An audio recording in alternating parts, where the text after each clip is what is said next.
Mhm. All right, now let's see if that works. Hopefully. Hopefully I got it right this time. Hopefully I got it right this time. Hopefully I got it. Always nice when you start a stream with the wrong stream information.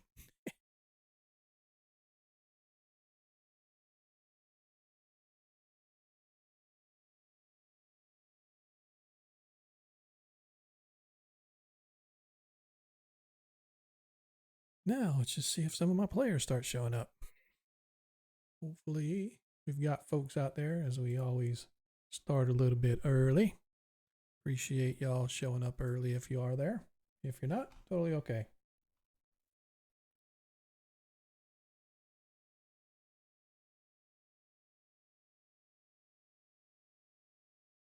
And it looks like we've already had our first confirmation that they're going to be late. That's good though. There we go, much better. Streaming live with the heroes of Kreistrich, not with the 1v1 shots. So hopefully we'll get tonight's game going appropriately.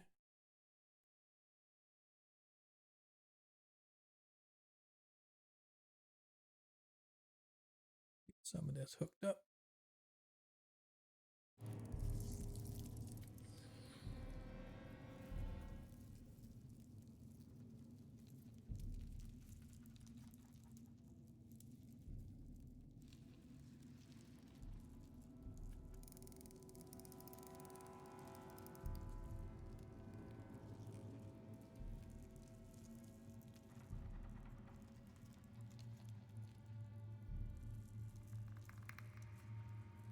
Oh, that's taking a long time to load.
Here.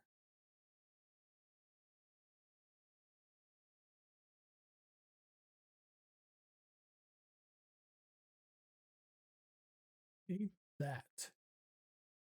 All right. And well, this one.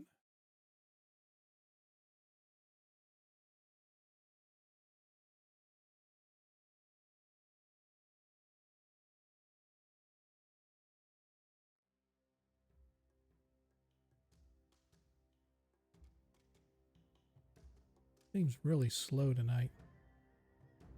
It's like, hopefully we don't have too many map changes here because it's like taking forever to swap it.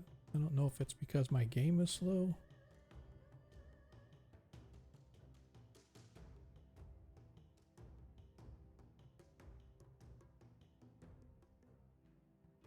Go over to that.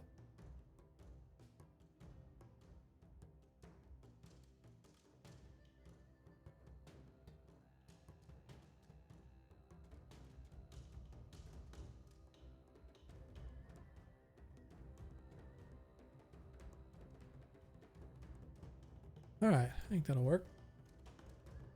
Anybody out there? Hey, what's up there, Dave? Congrats, dude, man. You weren't there to get your prize last night, man.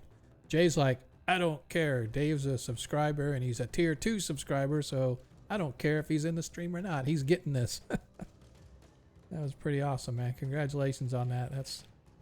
I'm kind of jelly. I want one.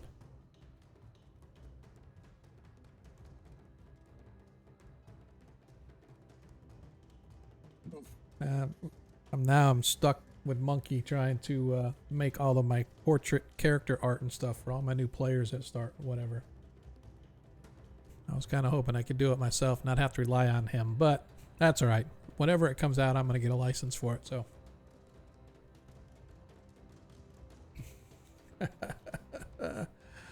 Yep. Can't believe she's not as understanding. I appreciate you showing up a little early, man. I always like to get on here, make sure all the bells and whistles are working, all my ducks are in a row, so that way when the game starts and it goes to hell in a handbasket, I have nobody to blame but myself.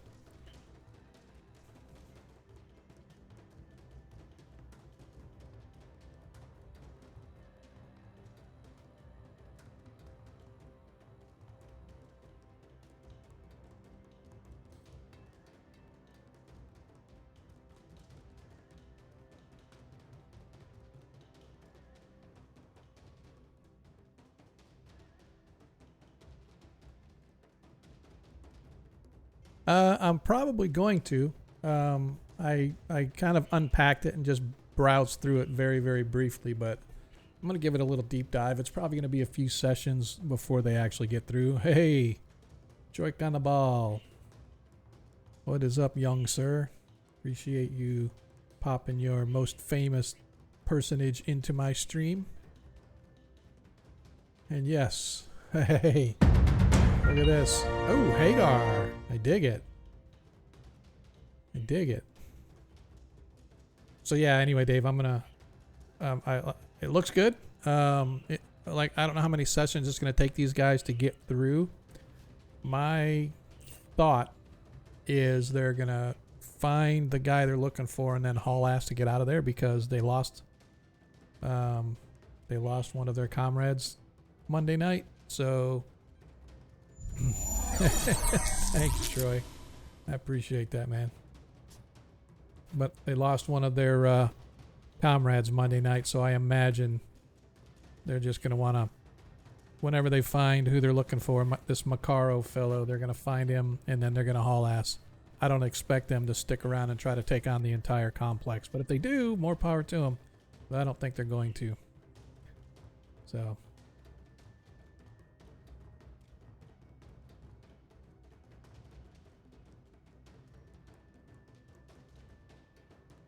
yeah, that's what I was looking at. Is that was sort of my last stop on where it could be. So other than that, I have no idea.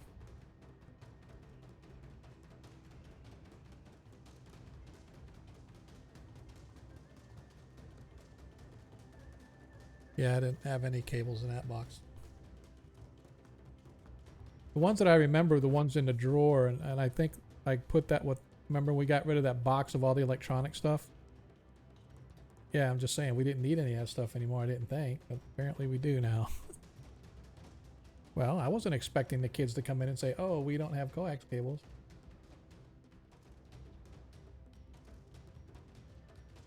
Yep.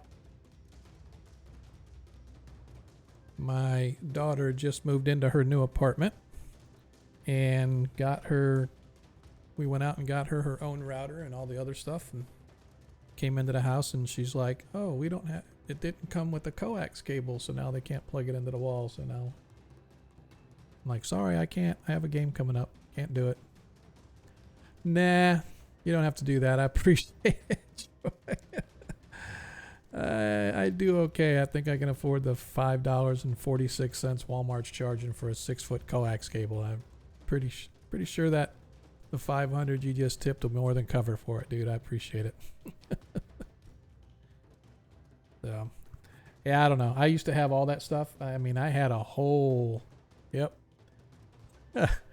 I got a whole bunch of electronic crap. Just, I appreciate that, Shippy.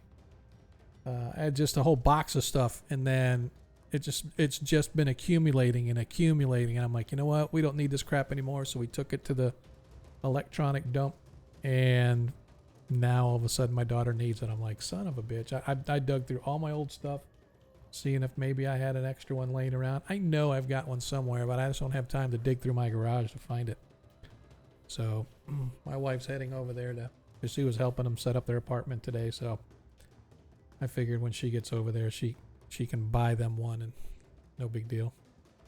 But I appreciate the offer, Troy.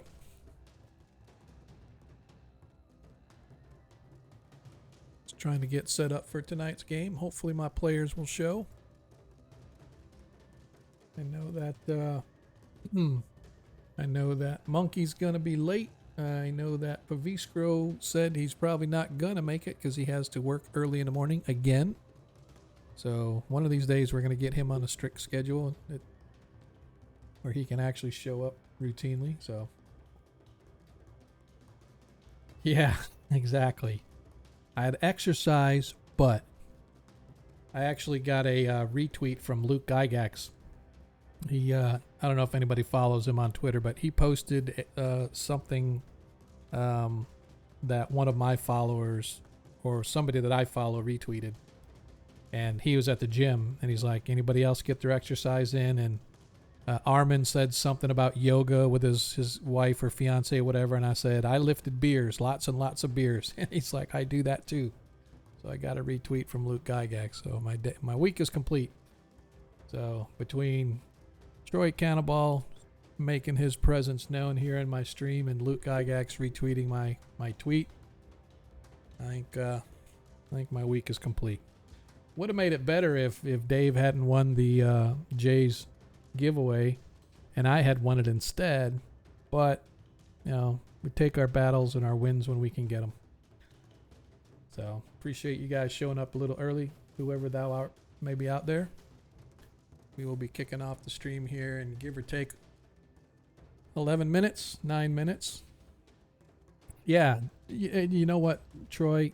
Jay had the nerve to say he didn't care if Dave was even on the stream. He's going to give it to Dave anyway, even if Dave wasn't there. And Dave wasn't there. So instead of all the normal people having to go through where Jay does a Hey, redraw. can you hear me? Hey, what's up, Monkey? How you doing, dude? We can hear you. I thought you was going to be late. Can you hear me? Yeah, I can hear you. Can you hear me? Guess Monkey can't hear me. Can you guys hear Monkey out on the stream?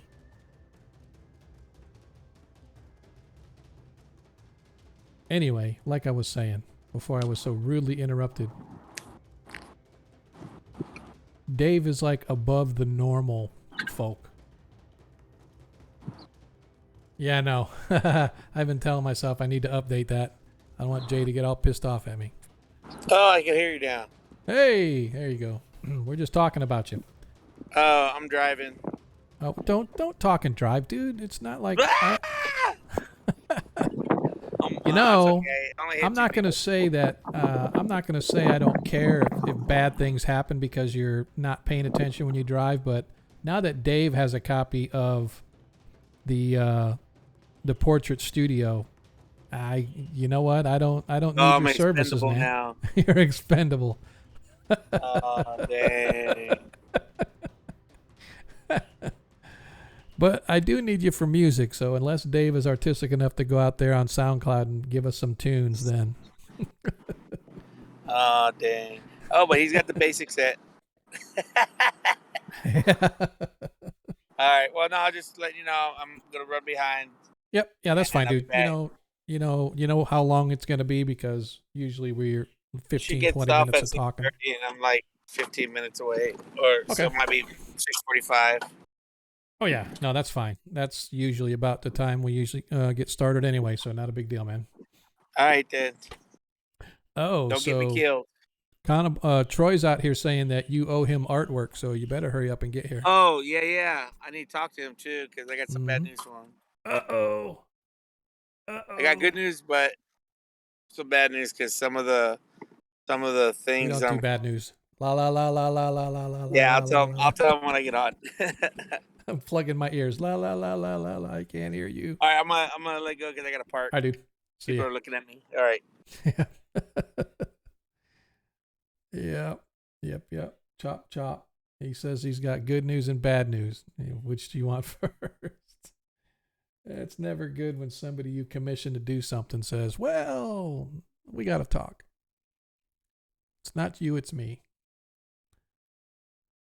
But it's probably just going to be me tonight because I haven't heard from any of my other players. Ragnar will be here. And I'm sure that Desmond will be here. Oh, yeah, right? Dude, man. OBS needs to have something where like your players can put the little thing on their finger and then you could do like the psychiatrist does, the Pavlov's dog. Whenever they do what you want, you zap them. So anytime we hear monkeys sleeping, we could just hit a key on my stream deck and watch and shock them awake. Like, dude, man, come on now. But yeah, we'll be kicking off here in about 5 minutes, give or take. Get my cool intro song going here. At least the sound's going okay. I did a mic check earlier and it sounded okay to me. Hopefully it sounds okay to you guys out there. Looks like I've got just about everything I need opened up. If not, I'm sure I'll figure it out halfway through the game.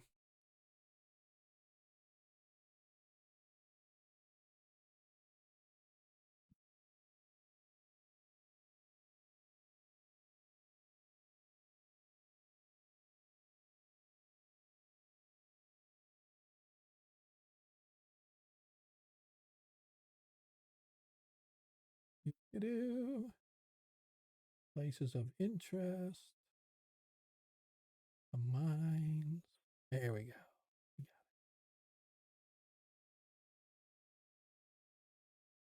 Sweet. Good to go. I think I'm all set. Honestly, the next thing for the stream, right now my camera I'm using is actually pretty good, but it's my phone. The webcam I have says high def, but it never really takes good quality. So, the next two pieces I was gonna pick up is probably get Stream Deck's camera to see how that is, along with the Stream Deck lighting. So you can get them as a kit, and I think you save a little bit when you buy them as combined. Not 100% sure, but that's probably the next couple of things that I want to pick up and get. So the camera itself looks really good. Looks like it takes good quality. I really don't want to go out and spend like $500 on some webcam or some high def DSLR or whatever. Just a straight webcam, and Elgato has, and they have a plug-in where you can, for your lighting, and, excuse me, and for the camera, you can do different effects right from the Stream Deck, and they all tie together, right? So I figure the company that makes the Stream Deck makes the webcam, get a couple of their lighting item, or lights, I should say, to do that and just see how that works. So that's kind of what I'm looking at, but definitely a camera. The lighting I could probably do without. I do have a ring light here that I use. It's not a great one, but it provides enough light that it gives good view, I think. But that, like I said, that's the next thing for me is the camera and the lighting. Or I could get a new headset too. I have a set of nice earbuds. I really like them. Problem is they only last like 3 hours, so I can't stream for very long before they crap out on me. And even the 15-minute intermission we take, I could like plug them in and recharge them and stuff like that. But I'd rather just have a set of earbuds that can go 6, 7, 8, 12 hours, whatever. Because if I want to do a long stream sometime, I'm not going to be able to without using the headset. So, and I don't really like the headset. I'd much rather have the earbuds. I just think, I don't know. To me, this looks better when I'm streaming a big honking headset on.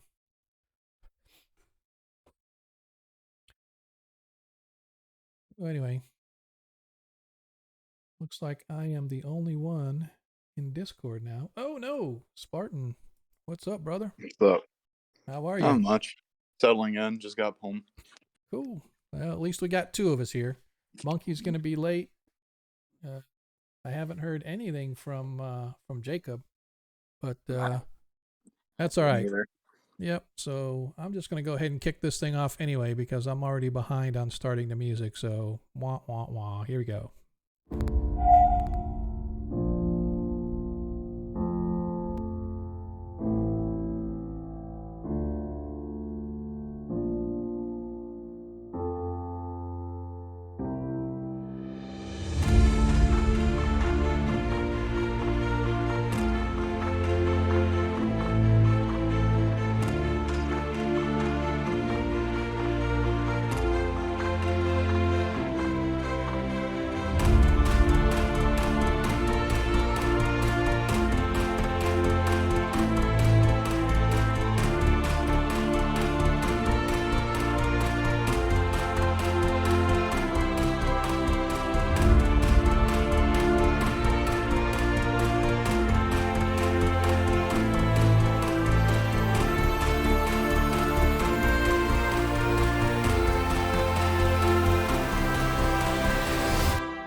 Hello, hello. Hey, hey.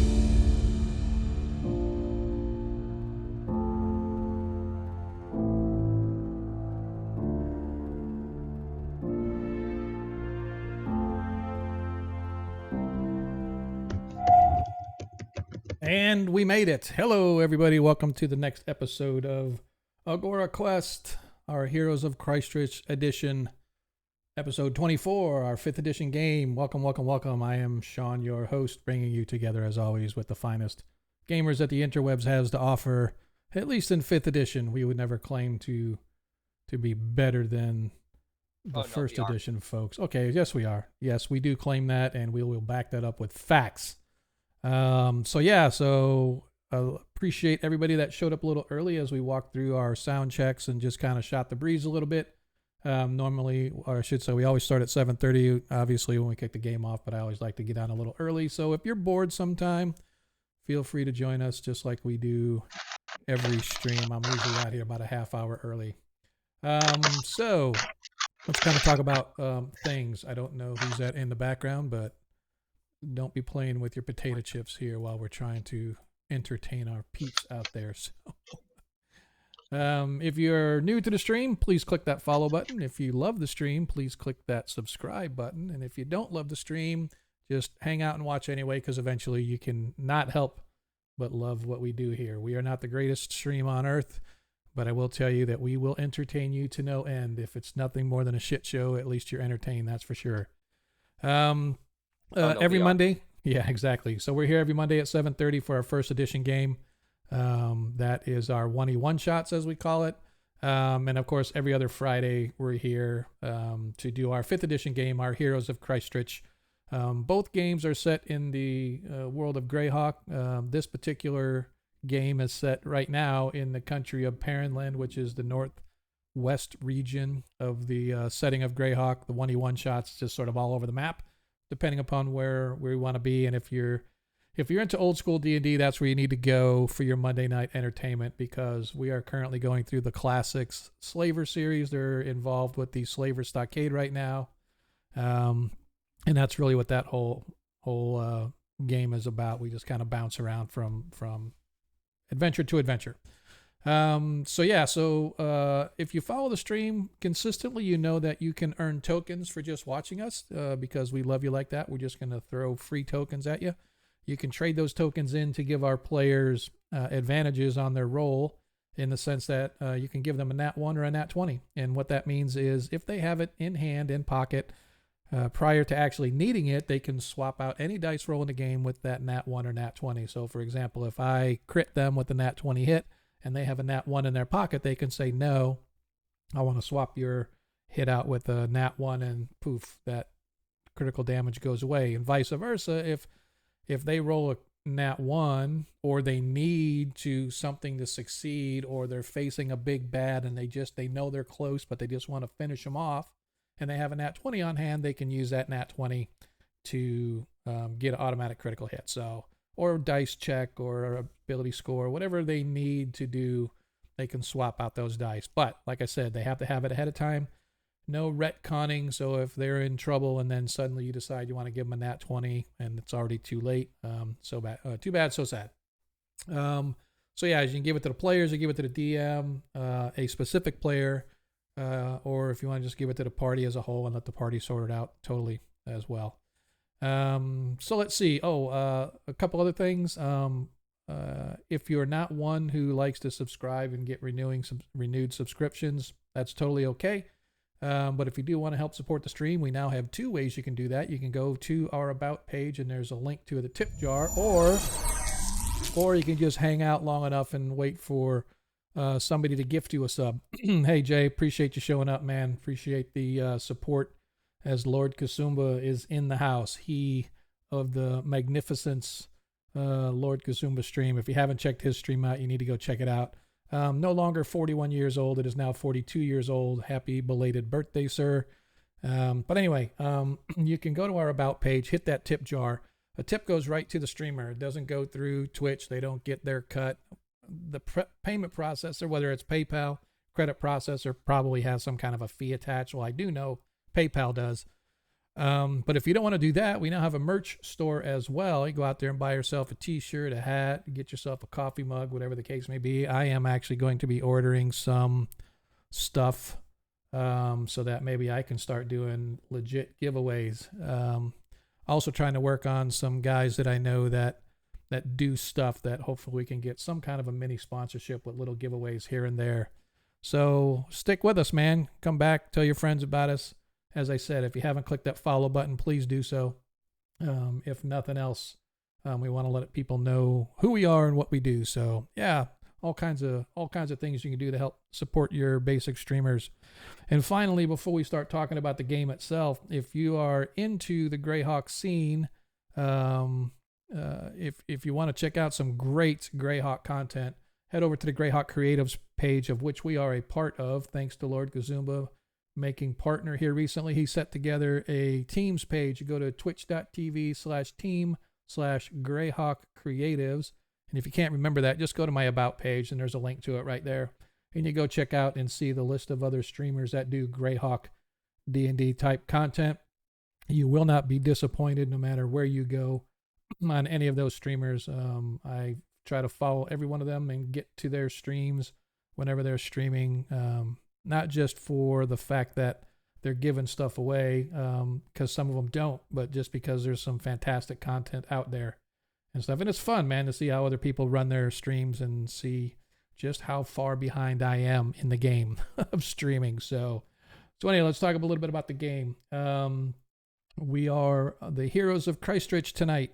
Our heroes, having recently finished a rather large quest, became involved with trying to track down the owner of a signet ring that they discovered in an old abandoned mine.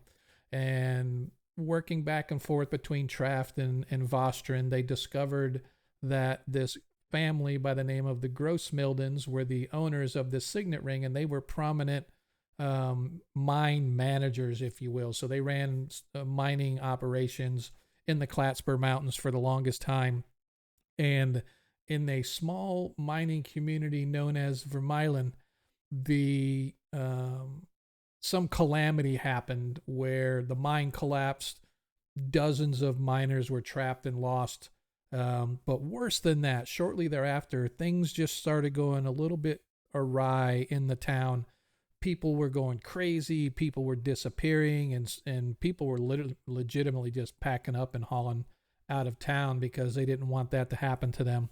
And so the party did a little bit of investigating within this ghost town, if you will, and they discovered who the next heir of, or I should say, who the heir of the ring was. And traveling back to Vostrin, they did find a young girl by the name of Crystal Grossmilden, who was no longer young. Oh, snap. Thank you, Troy. Dude, man, you are just unbelievable. See, this is what I'm talking about, man. You guys hang around here a while, you start seeing everything. Thanks for that tip, man. That really means a lot, Troy. Troy's just trying to help me get along in my stream, man. That's it. Pizza party. So it's too bad it's virtual. So I'll buy $100 worth of pizza and I'll just eat it in front of everybody. So now that I have been distracted with that, exactly. Yeah, I will.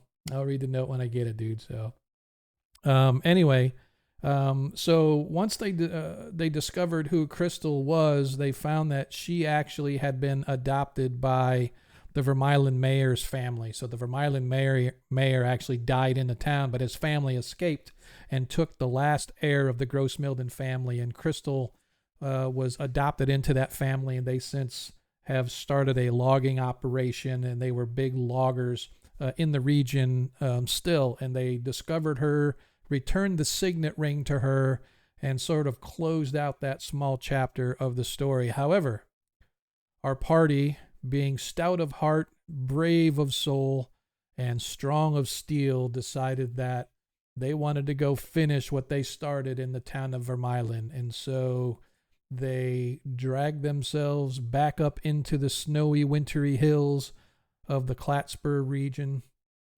They returned to the town of Vermeulen.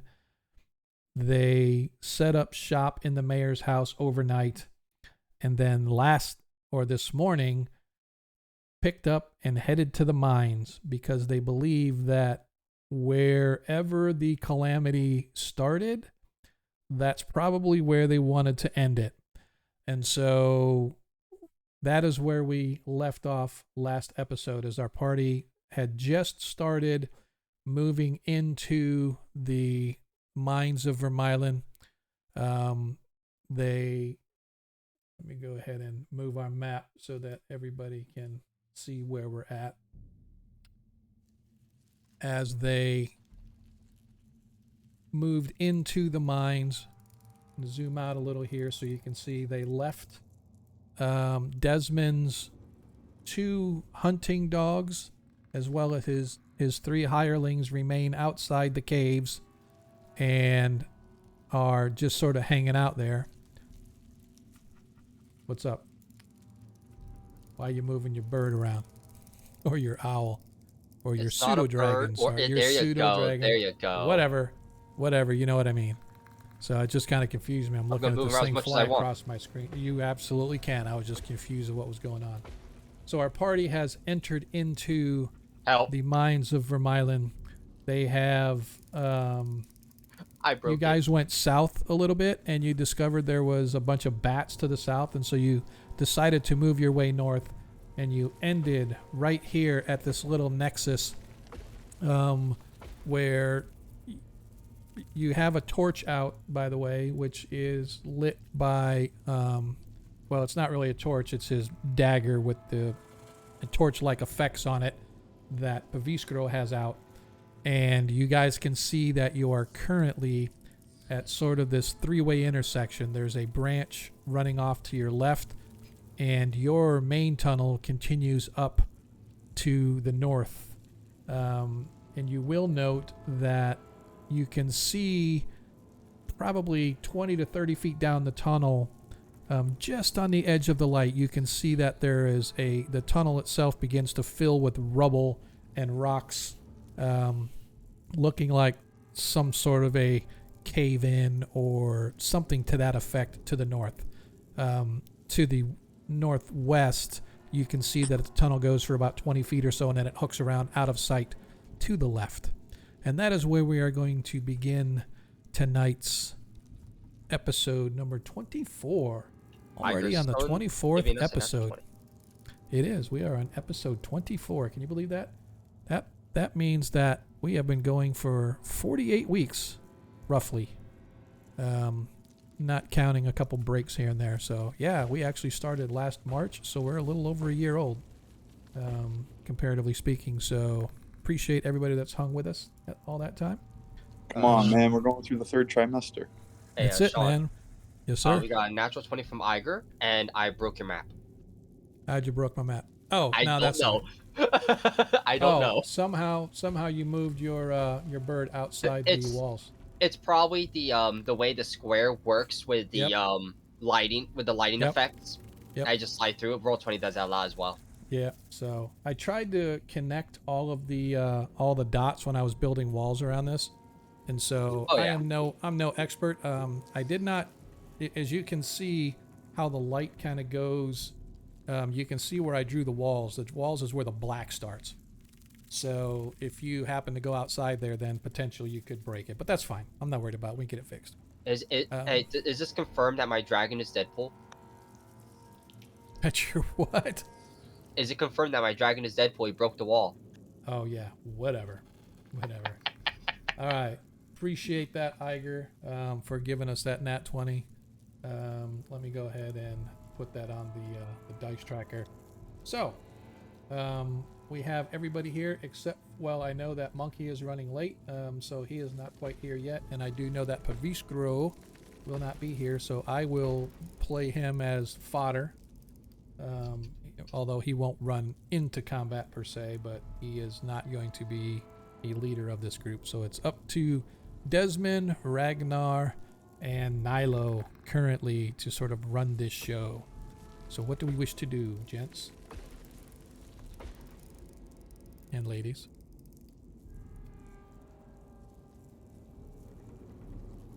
I already told you, I don't want to be the face this time. I'm a little sick.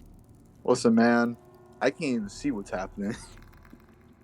That's all I don't you want guys to leave always behind me, so I'm going to head this way, but I can't get too far from the group because they're carrying my light and I can't see nothing.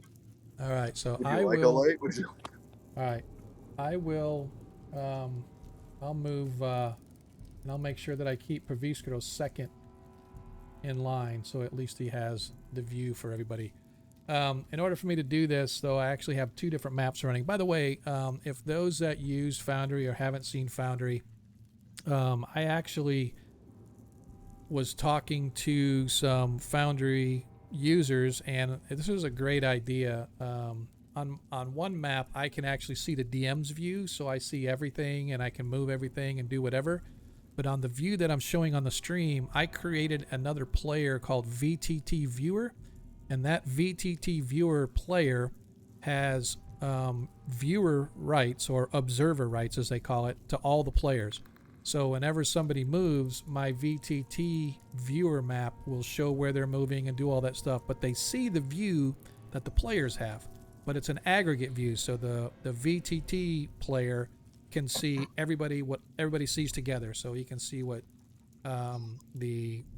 every character sees, right? And so that's what I'm displaying to the stream right now. So this in the past, where people if you're watching the stream, you could see the whole map and you could see stuff, and I'm like, that's okay. The players are, they'll play it correctly.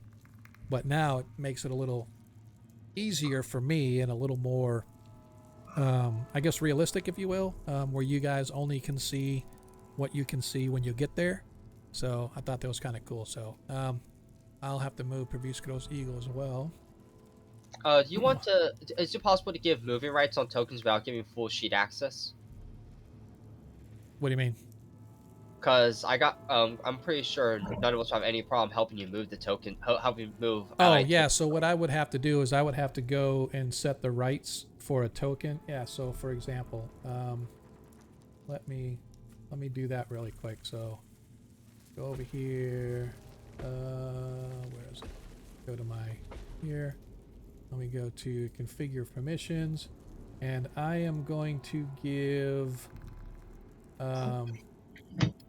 Nilo. I'll go ahead and give you owner rights to Paviskro's token right now.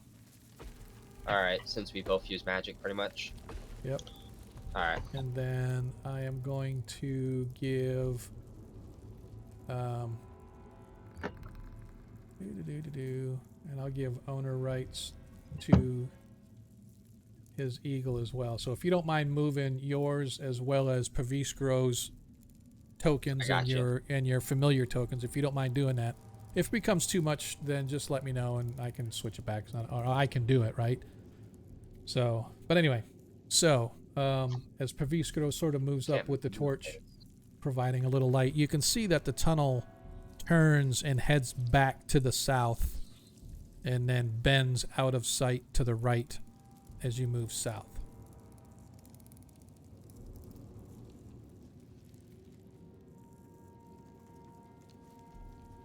Leaving it up to you guys. It's your game.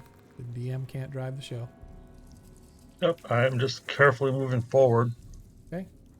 Heads up, I can't trying move trying to it. stay a little bit ahead of the light source, so the one gets. Whoa, wait a second! Someone went into a wall and now it's black. Yeah, Okay. that That's was because me. you both No, we're moved them good. at the same time. Yep. Yeah, exactly. I'm sorry. I'm just if I'll let you move them, and if you forget, then I'll move them. So, all right. So as you move around, you can see that ahead of you, Desmond, just in the shadows, you can see that this tunnel looks like it opens into some kind of a cave.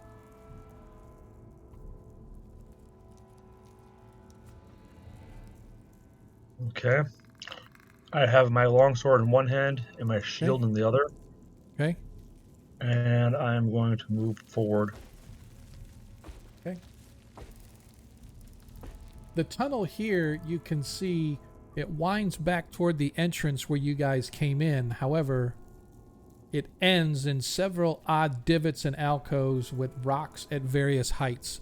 So it looks like the miners were engaged in excavating this area, perhaps getting it all the way back out or whatever. But it seems to have ended. There's nothing here, no tools, no anything, but you can see that there are a lot of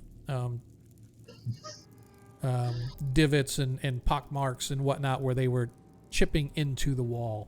Other than that, there's nothing.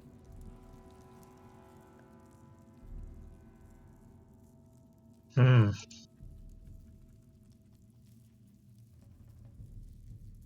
Normally in a mine, you'd be following a seam of ore, Right, and you wouldn't necessarily have two seams that would double back on themselves like this, I don't think. right. Well, So it's I'm wondering what possible the that they were miners were just, doing. yeah, not a clue. I'm not a miner. Perhaps the dwarf knows. What Dwarfs was the know question? everything. What was the question? Well, the thing to me was that normally when you're mining, you're following a seam of ore that you're trying to extract, and two seams of ores don't normally double back on themselves like this. Any idea what they might have been doing, doubling back like this? It's possible they couldn't manage to fit the equipment down here, and they were going to try to take it at a different angle. I'll take that explanation. Well, it looks like this is a dead end, so I'm going to head back. Is there any Okay. equipment here? Since you said No, there and that's was what I said. Yeah, that's what I said. You got down here. There's a lot of indication that there was mining going on, but there's no gear or equipment or anything that you guys have noted here. You know, I'm noticing a weird trend, Desmond, that it seems like someone looted the mines, or they took the equipment at least. You have found some gear. There was gear around the entranceways. There was gear near where the bats were, but it's just here. There is no gear that you found.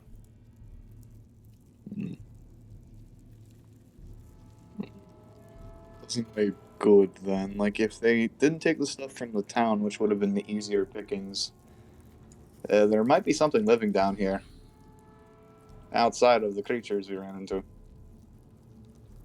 That's Maybe always goblins? promising. Well, that's cheery. Yeah, we get to kill stuff. I think it's scary.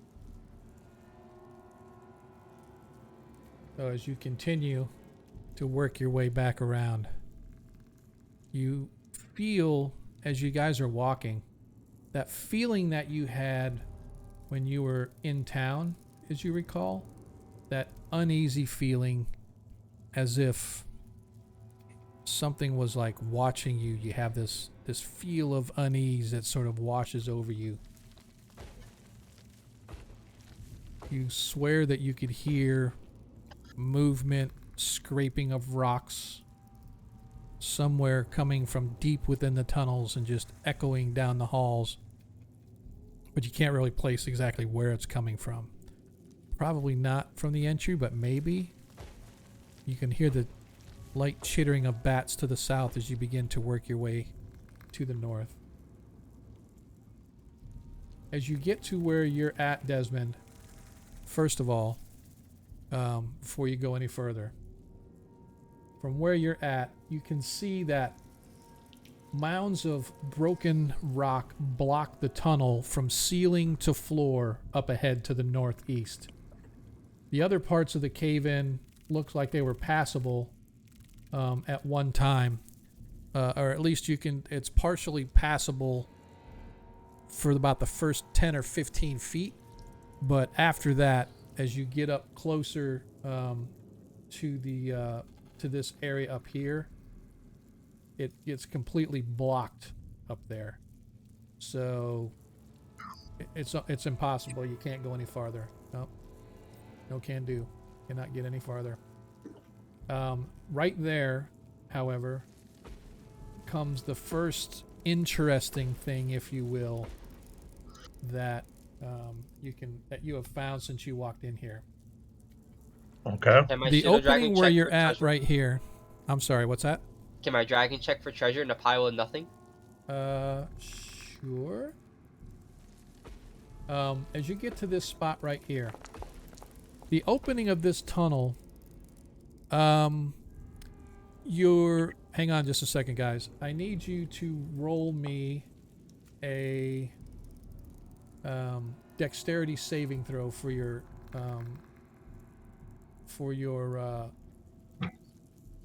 pseudo dragon. Remember, guys, this is what happens when you have too much fun. Yep. Your Exactly. dragon slams into the rock and dies. So as your pseudo dragon begins to try to move in and out of the rocks, trying to scrawl his way through to see if he can get any further, something shifts. And before you can even cry out, suddenly the rocks collapse around your pseudo dragon. He fails to escape and he suffers 5 hit points of damage as your pseudo dragon winks out of existence. Remember, guys, don't feed him. That? It sounds like something got crushed. Don't worry about it.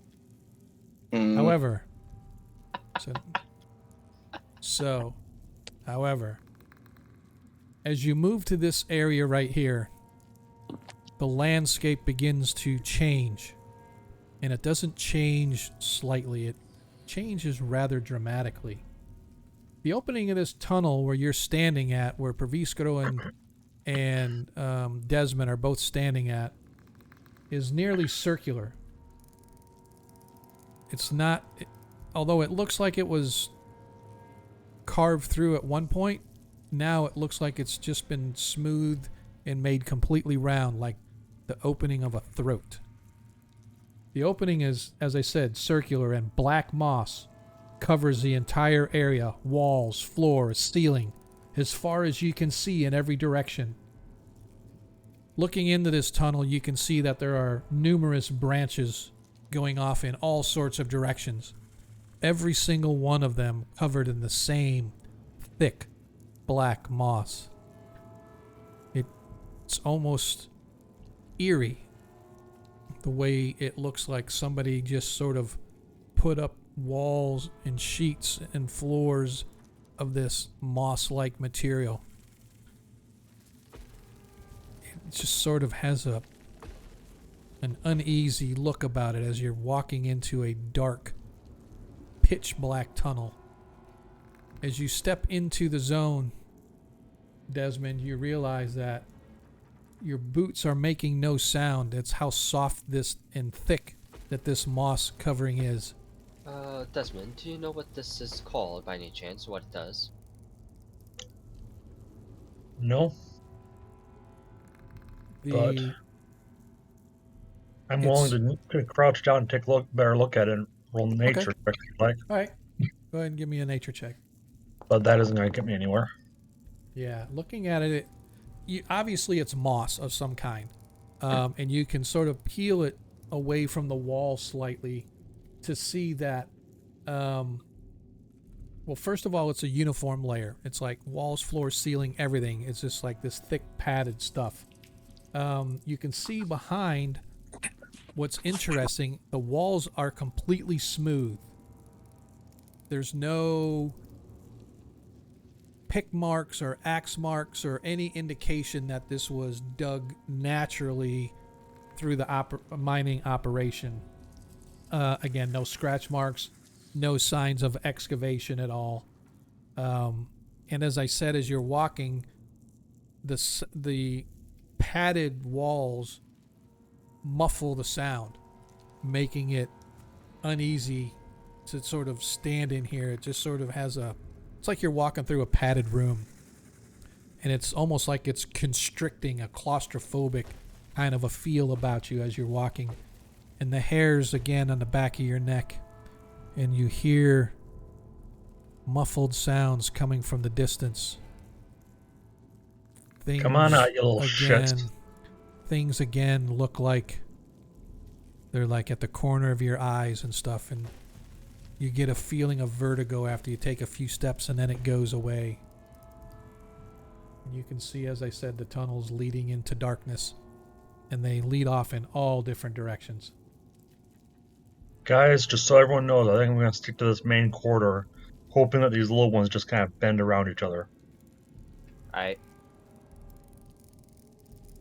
I'm going to be moving forward slowly. I'm using my sword to kind of push and slide the moss to make sure that there's nothing like spikes or anything hidden in it. They're going to go through my boots or something. Okay. I need everybody to give me a wisdom saving throw, please. I'll roll for Kreistrich. Oh, too late. Oh, did you? Okay. Okay. Nice. All right.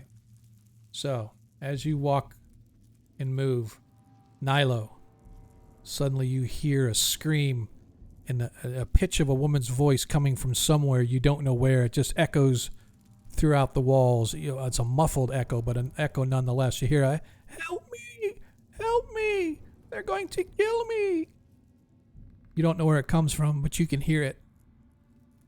She Ragnar. quickly turns to look in that direction. Ragnar, you hear something similar, but it's sounds more of a childlike voice as opposed to a woman. You hear a scream, "Mommy!"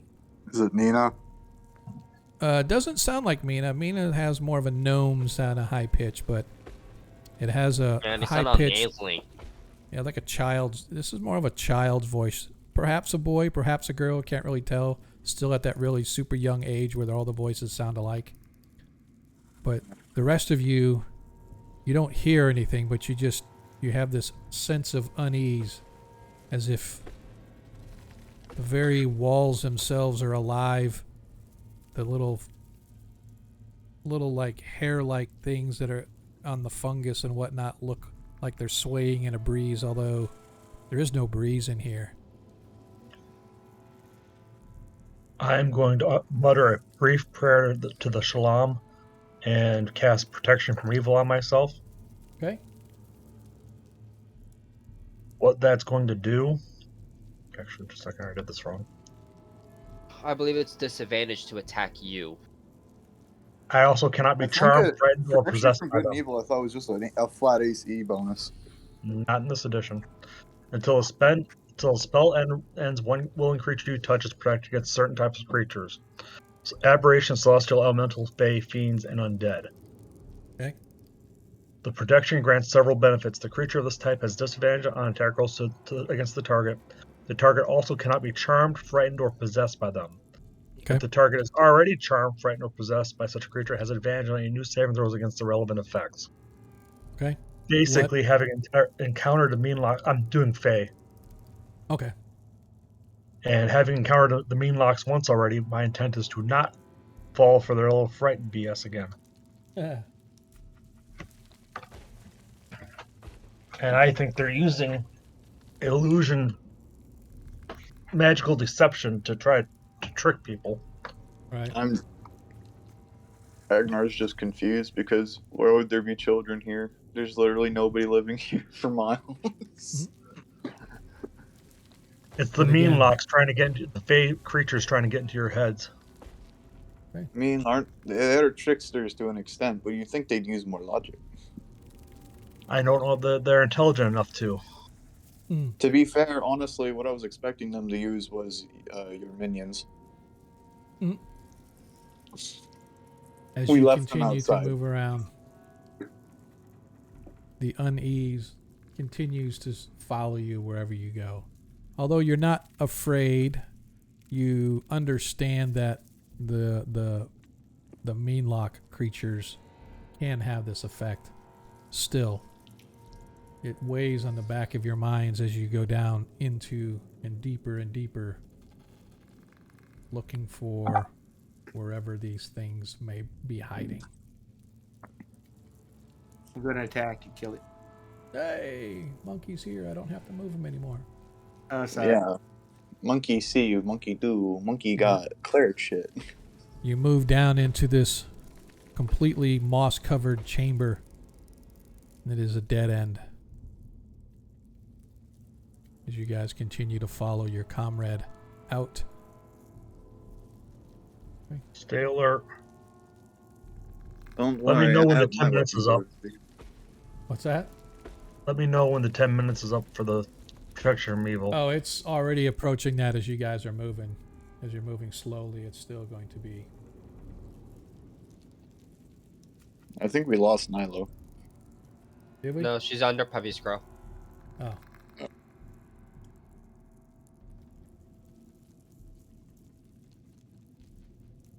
Okay. No walking through walls. I only promised to do that if I was playing a monk. I'll move. Oh, I see what you did there. Okay. So you guys, you enter into this area that suddenly widens into the large chamber that extends perhaps 20 feet overhead. There are a few pillars of stone that support the ceiling overhead, but you can see that there are collapsed areas around the whole area. You see another exit, it looks like, across the chamber, in it besides the one that you guys just walked into. But new scents, new smells greet you.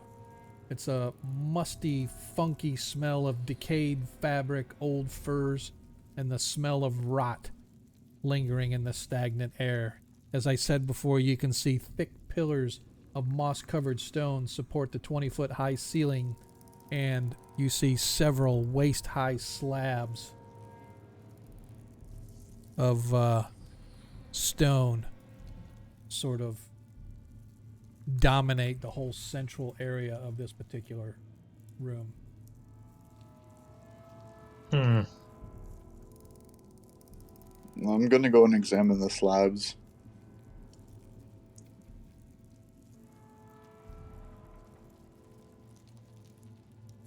All right. Oops. What happened there? There we are. All right. As you sort of look at the slabs, you can see that they're literally just big chunks of square block stone that are laid out. However, they're coated with filth and muck. And give me a medicine check, please, Ragnar. Ah, yes, medicine.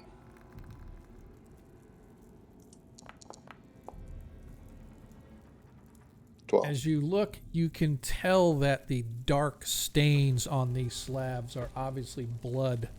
You find that there are tiny white chunks of material that appear to be remnants of bones that maybe have shattered or splintered, as well as little globs of dried material sort of running down the sides that are probably the innards of whatever unfortunate creatures may have been strapped or stuck to these particular stone slabs. Is there any equipment in this room? So there is some stuff over in the corners where the collapses are. It looks like there are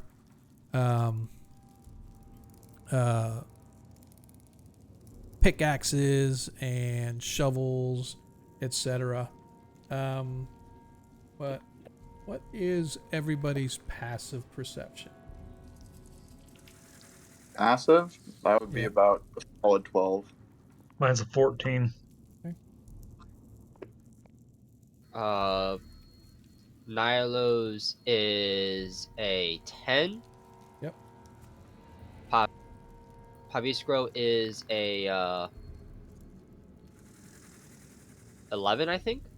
Yeah, it's Yeah. just 10 plus your perception modifier, right? Yeah. Yeah, that'd be 11. Unless he has a... Does he have a special feat? Let me look. No, I don't Mine's a think it is, 14 yeah. Okay.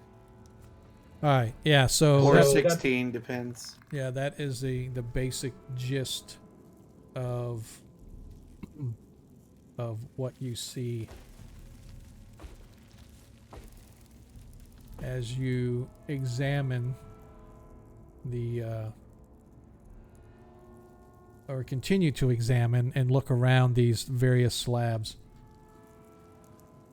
In the back of your head, you hear chittering sounds, and it brings back a sort of a flash back the other day when you guys were in the mayor's house, and that's sort of the same sound that the mean lock made. It had sort of this spidery, chittering kind of a sound.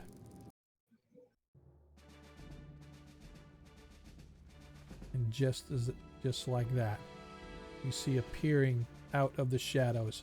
Oh, I didn't see it when I walked around there? Nope. Damn. As they can shadow walk. As stepping out of the shadows, several mean locks. I believe we are surrounded.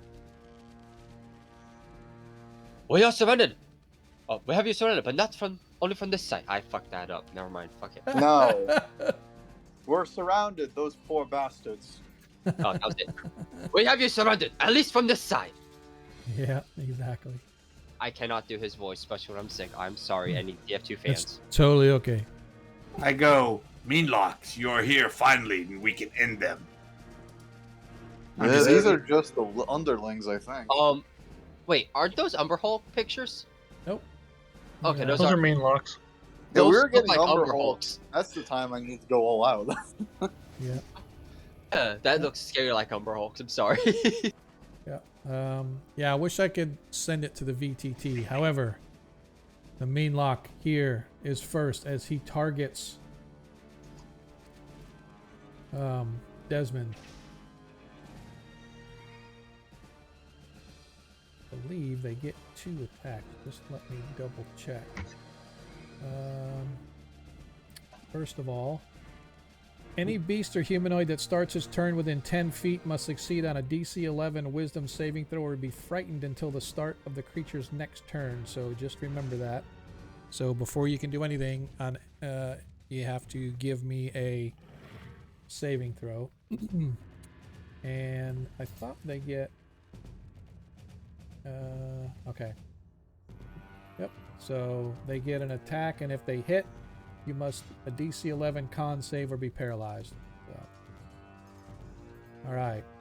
There's the mean lock, as I said, targets, and he is going to attack. He rolls a 12. What's your armor class? 19. Yeah, it's weird. I don't know why it said it hit you, but apparently it thought it hit you, but it did not. As the mean lock misses. His armor might not be equipped on his token. Yeah, that's possible. But I think no, it says because it shows his armor class is 19 there. So inventory. Yeah, it's equipped. It shows it. Weird. That's fine. All right. So this one is going to be attacking Paviskro.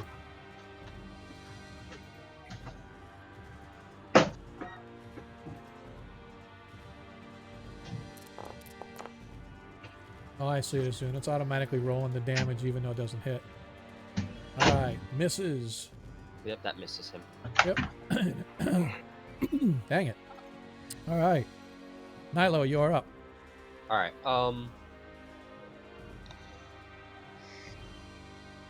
I am going to step right here.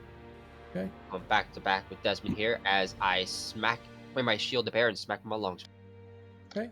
Their armor class is 15. Did you make his wisdom save? No, not yet. Make sure you make a wisdom saving throw before you do anything. 18 saves. You are not afraid.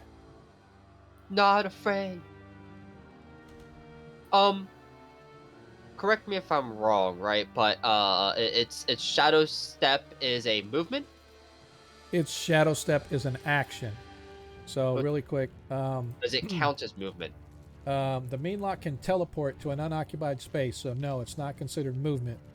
So it can just zap away, Okay. just wanna make sure. provided both the space it's teleporting from and its destination are dim, light, or darkness. Destination need not be within the line of sight, so it does not even have to see where it's going. But 15 hits. All right.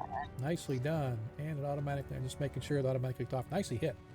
As you bring your sword out, slamming down into the mean lock, as you hear this chittering sound just sort of escape as its mandibles click together in pain, obviously, the damage you did to it.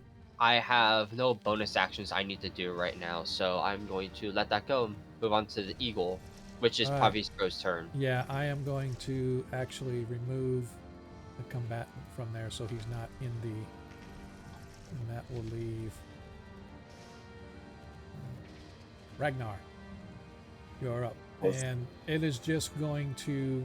his eagle is going to do the help action by distracting this mean lock so that Tarikas... well, he can't go yet. He has to go Yeah, on... eagle has to yep. go on Pavistro's, which Yep. is at the end. Yeah, which is fine. That's what he's going to do, though. He's going to help out Tarikas. So, okay, Ragnar. As you're standing there, it appears as you strike it. Whoa, Oh, nice wait. blow. 11 That's a hit bad points. move on my part. 11, 11, dude. You smashed it. Oh, I take it back. Yeah. Yep. Yeah, let me, I forgot to roll that. Let me roll with disadvantage. I still hit, but, No, you don't hit because you're frightened. No, you just had disadvantage. You were frightened. Is it disadvantage? Okay. You're Yeah, right. you So- take disadvantage to attacking them. You're not, Yep. you're not forced Yep, to so flee. you only took 7 off, so that leaves him 24. I want to make sure I correct that. Yep. Okay. You're right. I was thinking different edition where you're running away in You're fear. thinking You can't attack 3.5. them. my bro. Well, even first edition, you got to run away, run away. We had that happen last game. It was hilarious. All right. Anything else from Ragnar? No, I'm good. All right. As the mean lock taking the damage from Ragnar targets you.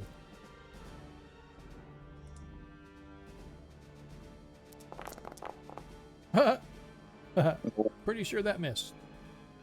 Yep. Yeah. As this one is going to attack Tarikas, but it's at disadvantage because of the help. Nope, I take it back. It's not yet because the eagle has not gone yet. So let me undo that. So it's just a straight roll. Whenever Tarikas goes, he will have advantage, but this one. Oh man. 19 as he hits. 7 damage to to Tarikas, our cleric, leaving him at 32. I need you to give me a Constitution saving throw, please. DC 11. Who, me? Tarikas. Tarika. Constitution saving throw. Oh man. You could do it.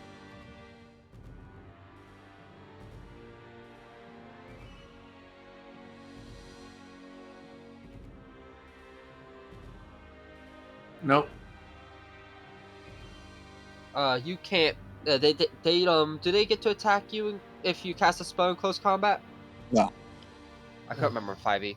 No, No. you take disadvantage if you cast a ranged spell attack in melee, just like you do if you're doing a ranged attack in melee. But no, they don't get an attack of opportunity unless they have Mage Slayer, which is a feat. What are you trying to? Are you not rolled yet, Tarikas? Oh. You Didn't said show you up? need to- No, I haven't seen anything show up yet. What'd you roll? Where'd you roll it at? I rolled it on roll 20. I got an 8. We don't have roll 20. I mean, D&D Beyond. Oh, yeah. For Oh, some check reason, chat. it's Did not register. Well, I rolled an 8. I rolled a 4 plus 4 is an 8. okay. All right. Roll will wisdom. Yep. All right. So as you get struck, you feel suddenly your whole body begins to go numb, and the next thing you know, you can't move at all. Your eyes can move, and you can see what's going on. You can breathe and all the other good stuff, but every bone and muscle in your body locks up tight as you are paralyzed until the start of that Meanlock's next turn, or until that Meanlock dies, whichever comes first. Oh, man. I couldn't do a shield or whatever. Well, I mean, as a reaction, if you had the shield spell, then yeah, you could do a reaction so it didn't hit. I don't have a shield spell. Okay. All right. Perviskro is up as he Thought I sends his eagle to help. Up to, actually, hold on. Oh no, you know what? His turn hasn't passed it. He can't do anything. Now his turn's up. Yeah, he's gonna send his eagle to help out. Or should he give help out to Tarikas? Tarikas is paralyzed now, isn't he? Yep. He could help Desmond. He's gonna help Desmond. Yes. Depends on what his movement is. His let me see if he was up His eagle here would have stayed originally. with him. Yeah, I that's can't true. move it around. Yeah. Oh, I thought I gave you permission for that. No, it's still green. I think you didn't hit save or check mark or whatever it was. Okay.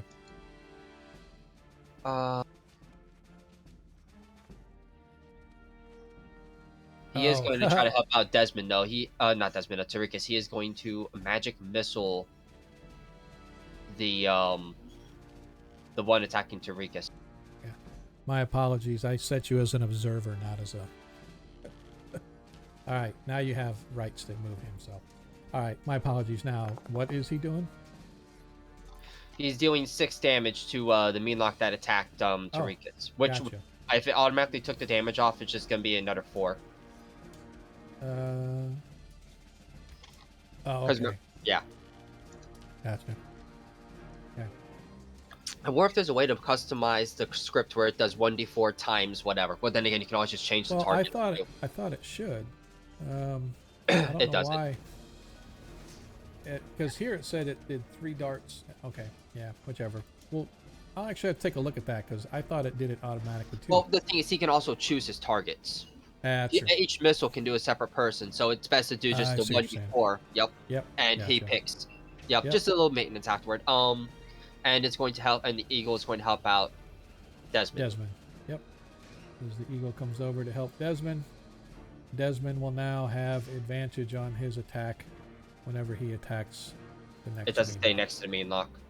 It can just go straight Yeah. through without having to stop I its know. attack. Yep. All right. All right, Desmond, you are up. You have advantage on your attack roll, whatever, or your action, whatever you may be doing. Okay. Just so I'm clear, my protection from evil already ended, right? Correct. Yes. Hey, Agamarin, thanks for seeing you out there, dude. Nice hit. That's As my you wisdom bring- save.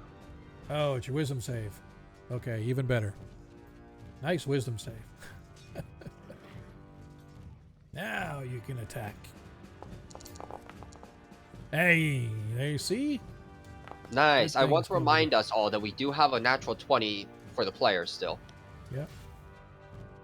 That's weird. Oh, you Just didn't a warm-up you, cycle. you didn't target it. That's why I didn't. So you did 7 slashing. Yeah, I thought I had a target on my screen. It looks like it's Yeah. targeted. Yeah, apparently it's not. So, I don't know. Yeah. Normally it would take... Oh, that's kind of strange. I don't know, man. I guess everybody's is different for some reason. I don't know why. It's because it's like if you hit with the 24, if you just hit roll damages, it rolled the 7. So I don't Some know people, we can go in and alter the script. So some of us may have changed it. Some of us didn't. Like Yeah. mine, I had to set to hit them, and if it automatically hits them, it does the damage. Yep. Well, I can set that as a default, but I'm not going to worry about it right now. So we are going to go, and Tarikas is paralyzed, so Tarikas can do nothing. As we go back to the top of the order, and So now I can move, right? no, not End yet. of my turn. No, it's the end of the Meanlock's next turn, or the beginning of the Meanlock's next turn. So it paralyzed you. So until that Meanlock goes again, you're paralyzed. Okay. So it says right here, must succeed on a DC 11 con save or be paralyzed. I'm sorry, it paralyzed for 1 minute. I always thought it said it's to its next turn. But the target can repeat the saving throw at the end of each of its turns, ending it on a success. I was reading something completely different earlier, so I should be able to make my saving throw now. Then. whenever it's your turn again, you failed your save. Whenever your turn comes around again, then you. Yeah. His turn came up after he was paralyzed. So it's the end of the turn. He can attempt to make the save. He doesn't get Okay, movement or you're anything. right. Yeah, you're right. It's at the You're end right. of his turn. So he would still have his reaction and stuff too. Right.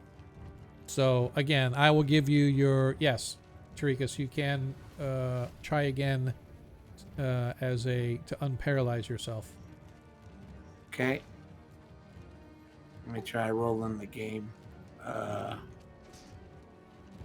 I click on Constitution? No. Go under your saves and hit Constitution. Dave, as you manage to break free from the paralytic fear, or the paralytic whatever this stuff it injected into you that froze you, you managed to get free. And now, hopefully next turn you won't. As we are back to the top of the order. We re-rolling for I can never remember. We only do our initiative and just keep it that way, right, guys? Yeah. We roll Yeah. once. Yeah, I couldn't remember if we were I doing mean, like a... We can do that if you want. Nah, That would nah, I sound don't. so dreadful to re-roll initiative every Yeah. round. Yeah, it is. Yep. As the Meanlock. Well, Once if again. it's one person that just clicks the button, it's not that bad. Yeah, but that's true. Yep. As the Meanlock targets and... Natural 20. Pavisco is going to use his Chrono Shift and force that a reroll. Okay.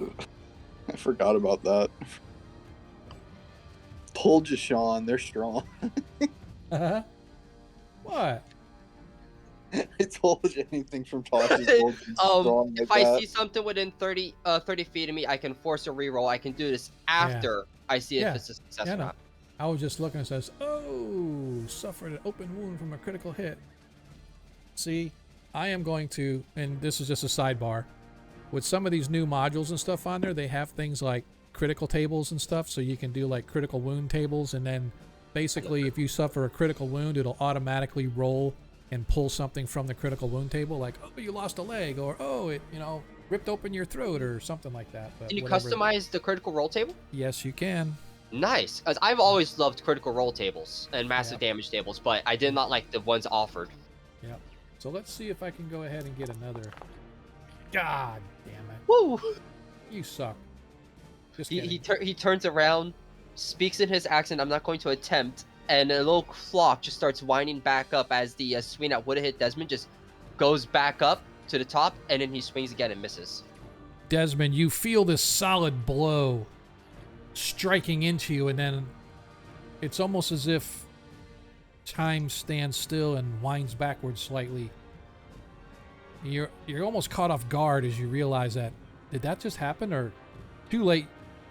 Don't have time to think about it. Let's get back to combat as the next Meanlock targets Raviscro. I wish I had Sentinel. Oh, 23 hits as he does 6 points of slashing damage. It did. Oh, I took too long. Okay, that has a timer on it. I need a Constitution saving throw from.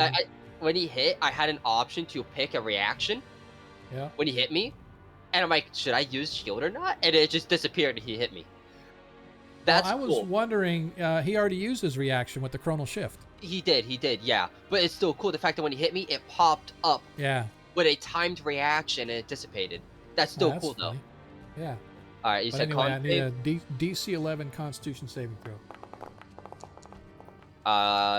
And he fails as Paviskro, much like his comrade Tarikas, suddenly feels this sort of poison flowing through his body at such a rapid rate, and it's almost like he's being turned to stone as he suddenly becomes statuesque, unable to move or do anything as the Meanlock slathers in its mandibles, clicking away as it's looking at a tasty morsel to eat. Nilo, you are up as you turn to see Paviskro get raked across the face with these claws, and suddenly your magic user mage warrior friend is a statue.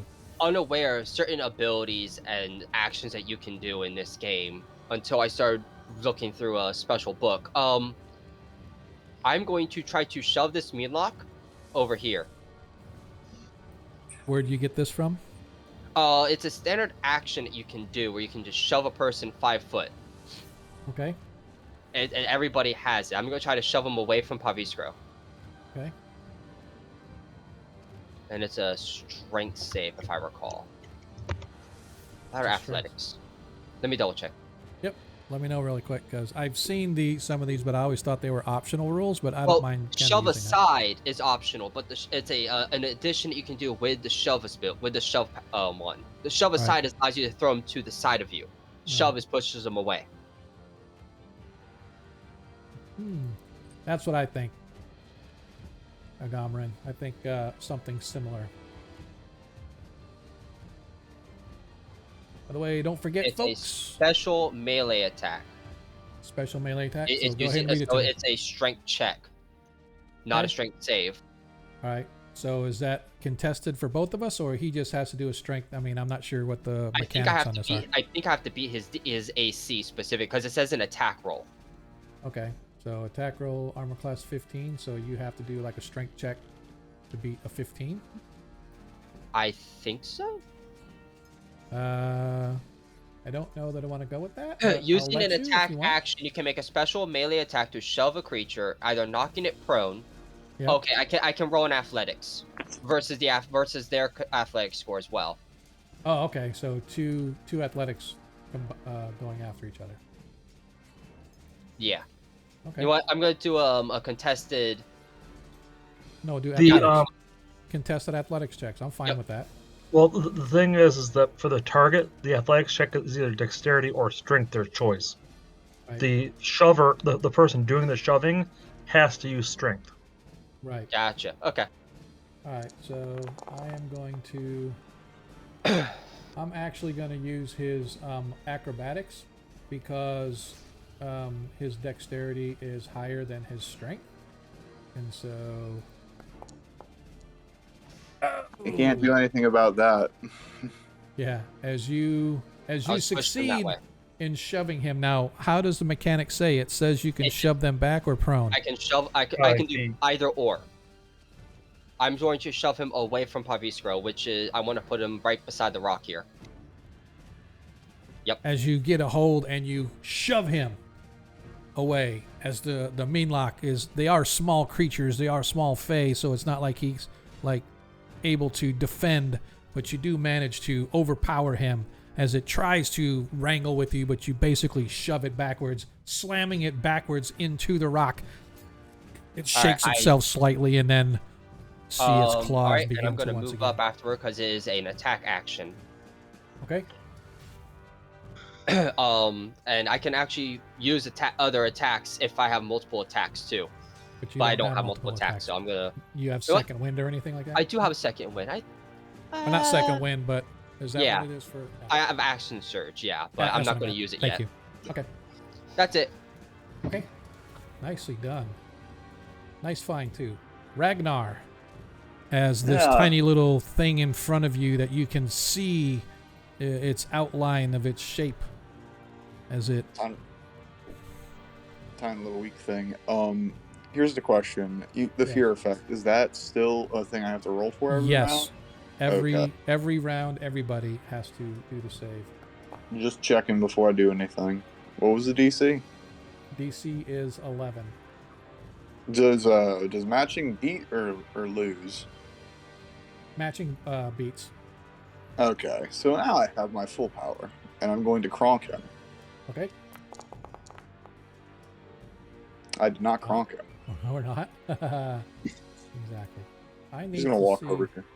I wanna measure something here real quick, just because I can. Are you looking for like a 10-foot aura? More looking.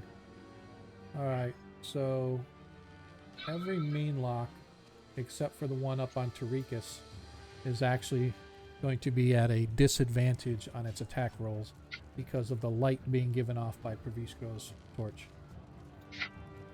As they moved in, I forgot to look at that before, so that's okay. We've all made mistakes. I forgot to roll my wisdom saving throw. Yeah, I know. That's okay. mulligan it. It's one of those things, man. One of those things we have to keep up on, but that's okay. That's on me. So we're good.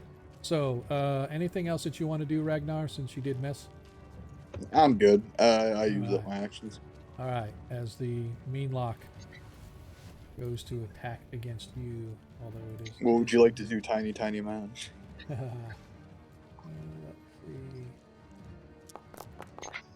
Nope. Yeah, I'm not even going to roll a second time as this first one misses, so. You could crit fail and hurt himself. Yeah, that's true. As the other mean lock attacks Tarikas once again.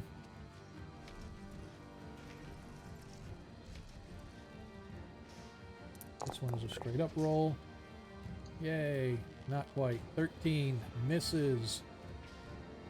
Misses Tarikas.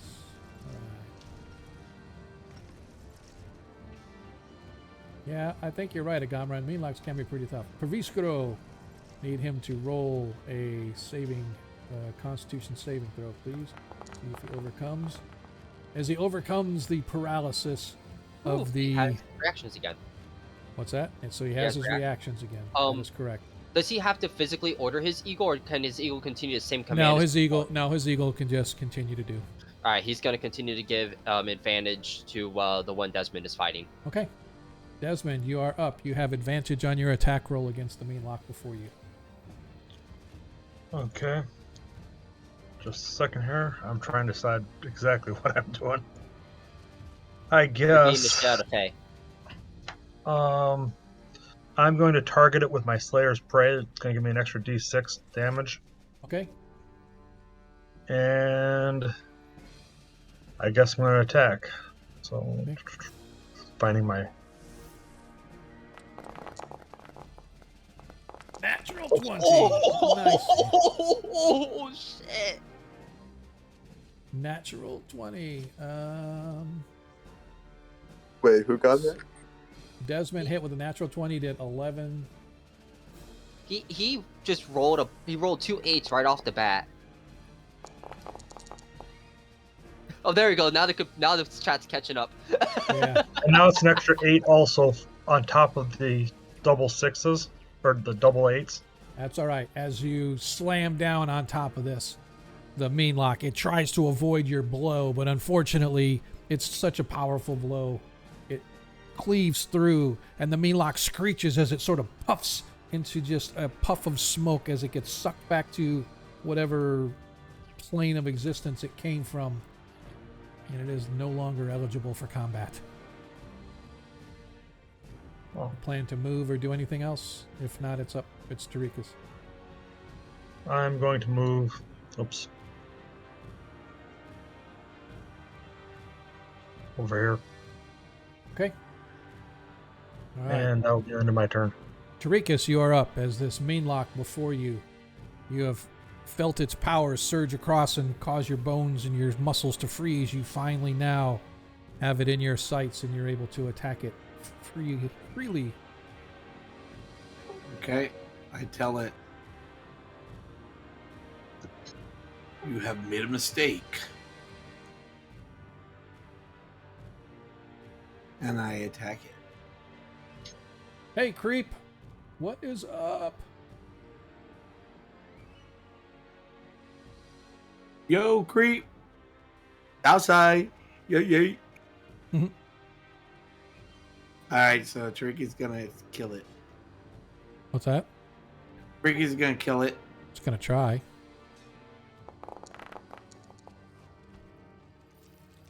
So I hit it with you a miss. 10. You miss. Nope. Its armor class is 15, so you have missed your chance. Okay.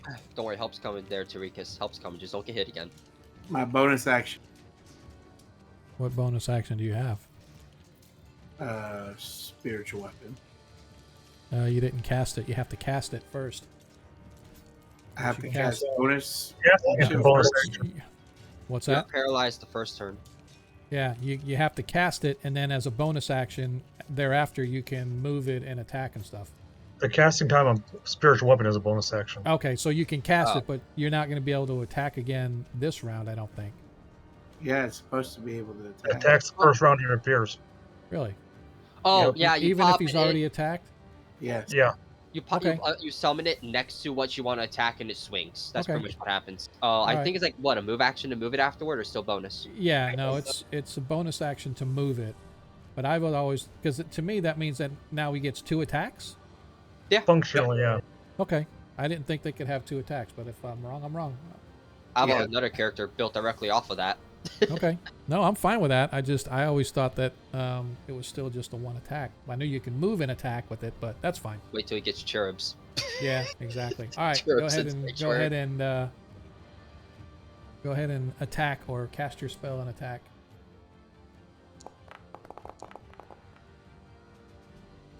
$11 miss. And I want it to appear right there. I wish there was a. Let's see if we go. Let's see. I'm just gonna try this because I want to see what it does off the. And it is a spiritual hammer as a first level, It's a second level. second level. There it is. So if I go here. Yeah, so let me on target here. And casting it as a second level. Cast the spell. Just want to see what happens. Yeah, because here it says it hit, but it didn't really actually hit. So you got 25 seconds. So I was hoping that it has these spell effects. I was kind of hoping that it would keep the spell effect up there, but apparently not. So oh well. All right. So then we are back to where we were. Clear this out so that we can go back as we go back to the top of the order as the Meanlock. Oops.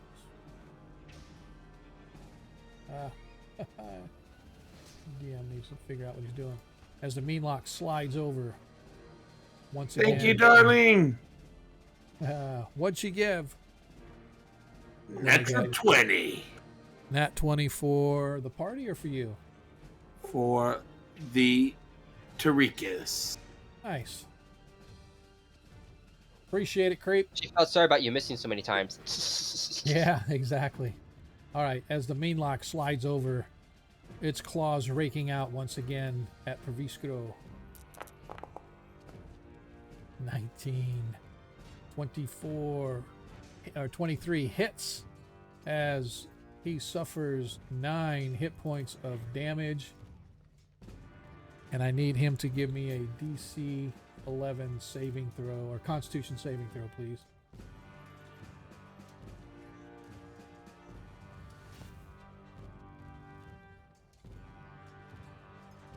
You want to roll it for him? Or you want me to roll it for him? 1 sec, sorry. Yep, that's fine. Pay attention. We're in combat here. Every second counts. Sorry. Needs a Constitution saving throw, DC 11, please. That's 23. As once again, the claws rake across. He feels his bones begin to sort of lock up again as the muscles and everything begin to become affected by this venom or poison or whatever, this energy flowing from it. Oh, as he reaction casts his shield, and that would make his armor class 23. Oh, wait. 23 still hits. Oh, 23 still. Oh, shit. Never Yep, mind. so yeah, then okay. we'll just Sorry. ignore the shield. Ignore the shield. Or, Yeah. that was a saving As throw. he- That as worked he- anyways. As he makes his saving throw, fortunately, as I said, as he feels the energy flowing across him, but he manages, because he's had experience with it. Wizards are fast learners like that. As he's able to shed off or shrug off the effects of the Meanlock's energy attack or energy that's flowing over him. Nilo, you are up. All right. Okay. I don't like the fact that he ran up on Pavisco like that. Or did Pavisco move up on him? No, he moved up to where he is so Okay, that he okay. could reach Paviscro, because Paviscro was an easy target, he felt, and obviously he was correct. They both have the same AC. All right. In that case, she's just gonna smack him. Okay. For those that don't know, Creep is going to be painting tonight, and that means that Can I? that one. Yo, guys, you mind if I use that natural 20 so I can I hit think this it's guy? a little early to use the A natural. little early. All right. I'll take the miss. This is just the first group. This is True. You are true. Save that for like a roll for a save destiny that roll. for or like if you need to protect yourself from poison. Like something. they You know got- what? Yeah, it's a good idea. I just want to interject here. Don't forget, Creep is doing painting tonight, so she's not playing D&D. What that means is that there's going to be a nice D movie that's going to be played. So once we're done here tonight, everybody's going to have to migrate over to Creep's house so we can watch movies together. So she plays all kinds of horror flicks. So it'll be, well, I'll put you guys in the mood. I'll try to make it creepy here tonight, and then you guys get over there and she'll finish you off with whatever creepy ass movie that she's got going on tonight. So make sure you guys pop over there. All right. As you missed badly, I would say let's roll to see if you hit Paviscro, but I'm not going to waste time like that. Ragnar, you are up as you feel and then see Desmond appear to your right, aiding you in attacking this creature before you as you swing with all your might. And unfortunately, you are My frightened. resolve is shaken. You are frightened and you are shaken. Oh, the 18 hits, but That's the Not one. but the nat one. Oh, it rolled it with advantage, not disadvantage. I don't know. Is it shift and then you roll the attack, or is it control? I don't know. One of them's control, one of them's shift. I never remember which is which. So It looks like shift is advantage, so we know this Yeah. now. Yep, shift is advantage, control is disadvantage. So now we got it. As you missed the mean lock. Oh, it took 11. I only took 6, so it actually had 13. That's right, it had 24. Okay, put its hit points back. Unfortunately, as you swing, this thing looks at you, and you just, even though you can't see, you can see this thing, and it's just the unease, the wave of energy that's flowing off this thing just takes you off your game, and the blow lands wide, and unfortunately you don't attack or you don't hit it. However, the creature chitters and smiles, almost having a smirk on its face, if such a thing can be true, as it rakes you with its claws. A 18. Don't they have disadvantage for being in the light? Thank you for reminding me. You are correct. And we will roll again. That's okay. That one hits too. So at 18, this one doesn't hit. So I'm going to remove this one, this one, this one. You make your Constitution saving throw. However, you did suffer. Where was it? Crud. It did like 7 hit points of damage to you. I didn't realize that I did both of them, but I'm going to take 7, so you're down to 34. 36. 36, sorry. It did 7. You have 41 as your max? Yeah. Minus 7 should leave you 34. Okay, my math's wrong. I was going to say. I just want to make sure. Don't feel bad. Yeah, no, it's fine. I've been looking at I'm so used to reports updating the sheets, but that's fine. All right. So is that turn is over, and this one goes to attack Eureka's. Once again, its claws rake down upon you, Cleric. Oh, as a solid blow.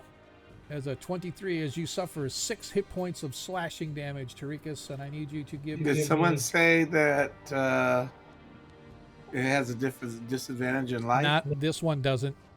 This one was outside the range of the light from Faviskro. Oh, because I have light spell on myself. Well, there's a light spell on you being cast? Yeah, I've had it on me. Yeah, Hughes their back man. The front man had a light and the back man had a light.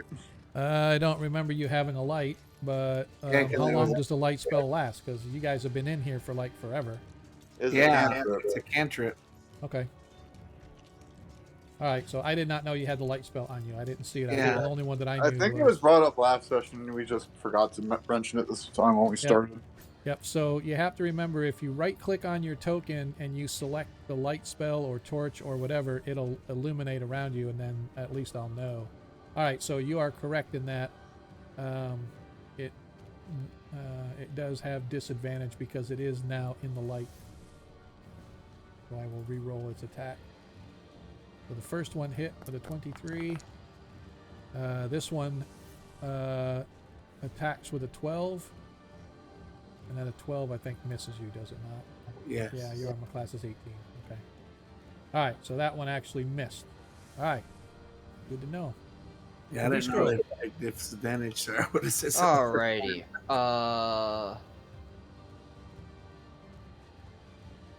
This ain't fun. Alright, he's going to... I think it's fun. I know you do. He's going to properly disengage. Okay. He's gonna move back here. And yeah, that's what he's gonna do. His owl is going, or yeah, his eagle is going to assist Tarikas. Okay. Cool. Is that it? No Yeah, spells that's it. or anything? His No, movement- he disengaged. Oh, sorry. I didn't hear you say that. Okay. Yeah, otherwise he'd be Cool. swinging at him. Well, yeah, I know that. That's what I was about to do, so I didn't hear you say disengage. All right, cool. So, if that is the case... Maybe I said that too quickly. No, Go you're on. fine. Desmond, you're up. All right. All right. Make sure this targeting thing works this time. First, I'll make my save. And fail. Save. Fail to save. As So I'll make my as attack you with feel the disadvantage. energy of the of evilness sort of coming off this thing in waves. Misses. So close. That 22 would have been nice, but unfortunately, Yep. your attack misses. I'll use my bonus action to shift my Slayer's Prey to this one that I'm targeting. Okay. Other than that, I'm done. All right, Eureka's, you are up. Okay, first my weapon attack. Wisdom saving throw first. Oh, okay.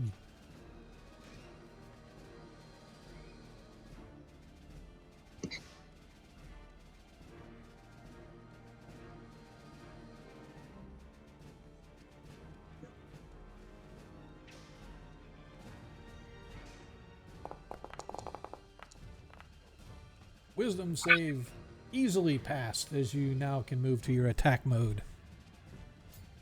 Okay, I'm going to my hammer is going to hit it. Or so you say. It'll hit it this time. Armor class 15 to hit.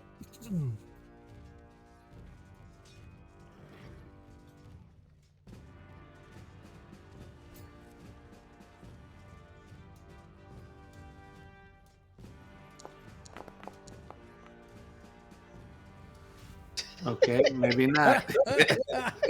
You do have advantage to hit him because the owl. Yes, eagle. you do have advantage to hit. Oh, does the hammer have Now- advantage? What's that? No, the eagle. The eagle has it. No, but I mean, does that apply to the spiritual hammer though? Oh No. no. No, it's just your just the one attack. Yeah. All right. So now I'm gonna attack it. You still get 2 tries at it, so you get 1 with your hammer and 1 with the spiritual hammer. Well, I get 2 with my hammer if I get advantage. That's what I'm Roll saying. with advantage. Yeah, you just roll with advantage. You get a second try to hit it. It's not that you get 2 Yeah. attacks. Let me see here. Find my weapon. There we go. And you said shift, right? Yeah, shift. No, hang on. You're not rolling with advantage again. You already rolled an attack once and you missed. That was my spiritual hammer. Oh, my bad. Okay, gotcha. My spiritual Okay. weapon. Yep. That was my Now, bonus. now you are correct. Shift attack and it'll roll with advantage for Thing I had to target it to shift it. It's not letting me. you. Yep. Right click it. Gotta Double play right by click, the I believe. rules. Yeah, it's not selecting it, so I don't know. It's a double right click. Double right click. Yeah, it's not. There you go. Okay, there it goes. That's bizarre. The tricks of the trade, man. My roll stuff went away. This is why I tell the stream that you guys need as many nat 20s as you can possibly get. Otherwise, our entire game is going to be nothing but combat. All right, I'm just gonna roll 2 20s right now. Miss. Ooh, There's one. yeah. 17 hits. Well, hey, something hit. That's Yep. 20. It's 17 hits, so go ahead and roll your damage. Yeah. So now the damage will be. You got to see what I put up with. All right, Nice. all right. Nicely done. As 9 hit points of damage. Yeah, I think I get more damage. Hold on, let me see. Nope. Okay. All right. As And you that manage is to swing your hammer down on top of it, clubbing it solidly, rocking it backwards as you hear the cartilage on its outer crusty shell sort of shatter, almost like a lobster being burst into, but it still stands its ground. Anything else you want to do? No, I'm just going to say curses. As this meanlock, Round Seeing- 4. yep, seeing you, Go on. Sorry. seeing you before it is going to target you for the first time as it brings its claws down on top of you.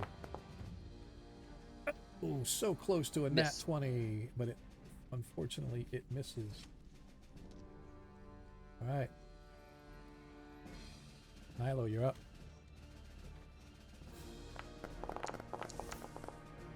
Ooh, barely make the save. Did you make your Oh, wisdom save? barely made it. Barely works. C's So get people degrees. appreciate that. She's going to longsword him. All right. Miss. Oh, swing your do I want to blade use down my the top. action surge? No, I'm not going to use that. Yeah, she's just going to hold it there. Ragnar.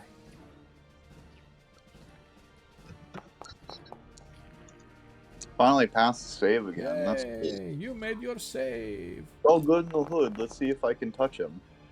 I can't. 16 hits, 4 hit points of damage. Aw, Alright, took dang. it off. Nicely done. Anything else for you, sir? I'm good. As the meanlock, not liking the fact that you struck it so forcefully, aims its claws at you, tries to rake them down or rake them up to you, even though you're a dwarf. Ooh. It is a disadvantage. Yes, I know. Give me a second. Ooh, as the second blow misses. I should say as the blow actually misses. As the mean lock unfortunately misses you, as this one targets.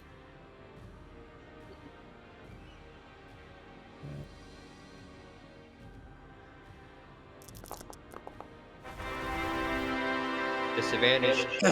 Yeah, I know. I was wondering why it didn't. Why it didn't when I rolled it. It didn't give me the disadvantage. And also attacked Ragnar too. Yeah, that's all right. That's because it has me targeting him still. I forgot to untarget him. Don't worry, I can regardless- take the damage. Yeah, regardless, the attack misses. Viskro. All right, now that he is up and not in immediate combat, he is going to do what he does best and fling spells everywhere. Okay. He's going to help out Tarikas more because they're not a fighter.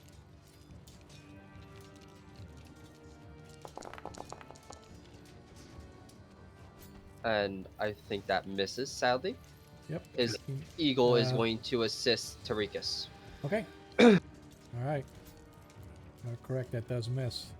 Desmond, you're up. All right, let's try this again. Saves all around.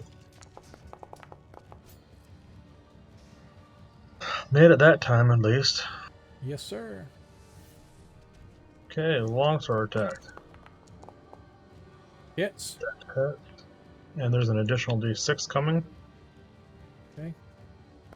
So it takes 9 total.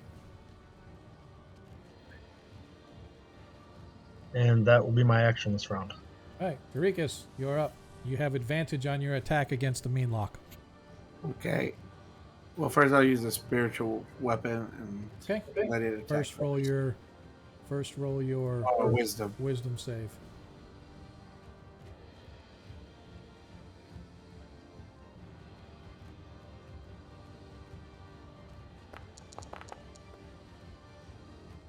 As you make your wisdom save, you are not afraid to attack this creature before you.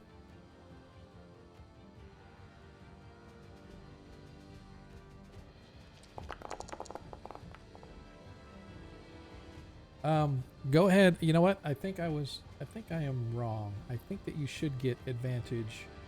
If you get advantage, you get advantage on your attack rolls. So I'm going to say yes, you get advantage on it. So I should have done that last time. I apologize, but It's go the ahead and next roll. attack roll specifically. So Yeah. it's Is either it? his spiritual weapon or his melee Okay. attack.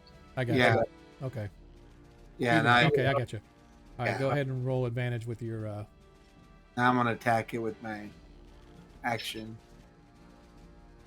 Yeah, so whichever one you want advantage first, you use that attack Yeah. first. To me, it doesn't matter which way he rolls it, as long as he declares which one he wants advantage on. I'm fine with that. Yeah, that works.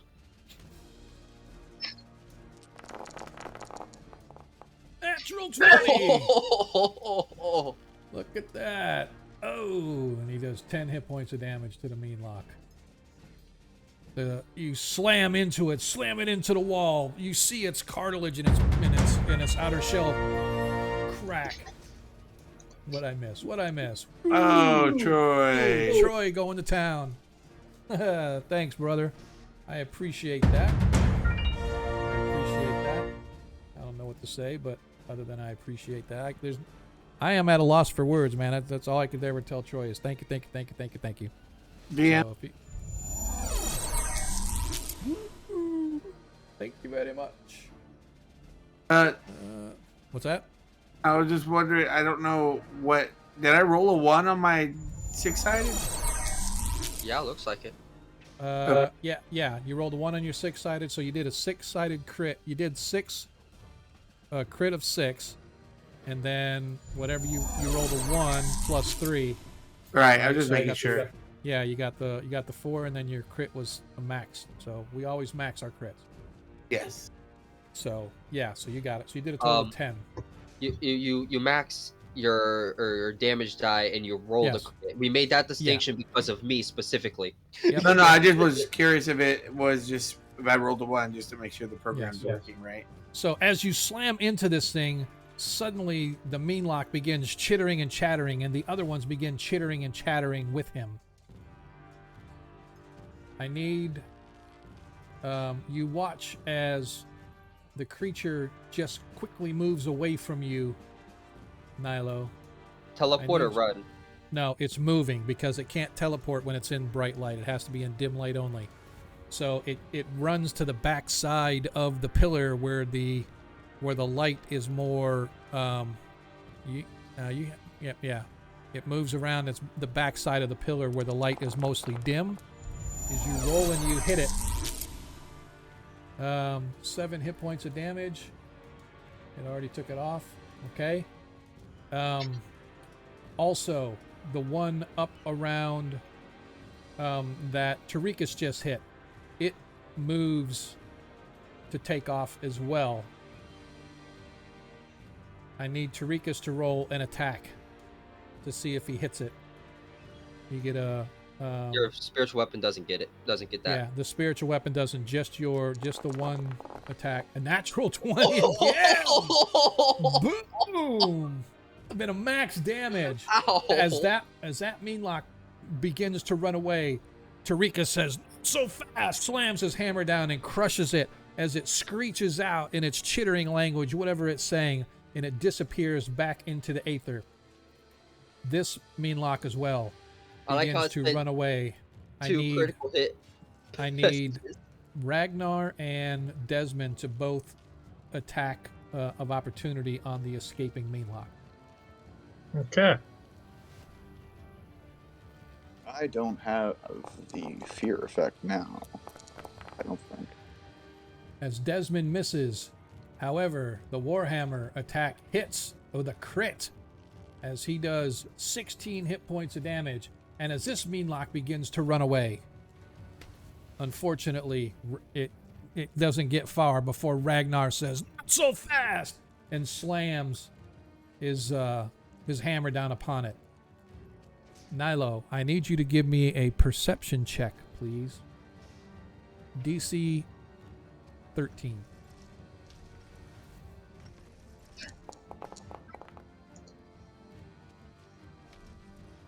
So I see everything. Yes, you don't see much. I want Tarikas to give me a perception check as well. I a did DC see which way 14. he ran. Yeah, you saw where he was going. Yeah. Tarikas, give me a check as well, a DC 14. 15. 15?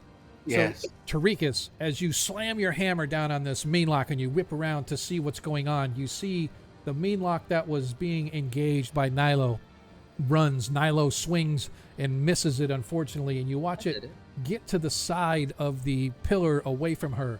You see that there's something at the base in the moss that this thing reaches for, and he pulls it back, and it looks like a small little, I don't know, a tube of some kind with a handle on it. And just as he pushes the handle down, he disappears, and he uses his effect to walk in shadow. And give me just a second. I hate it when it does this. I really need to get these errors fixed on these modules. As the Meanlock disappears, whoever's targeting him can untarget him. Whoever, as he sort of disappears into the shadow, you have no idea where he went. But like I said, he disappeared on you guys. However, here's what happens.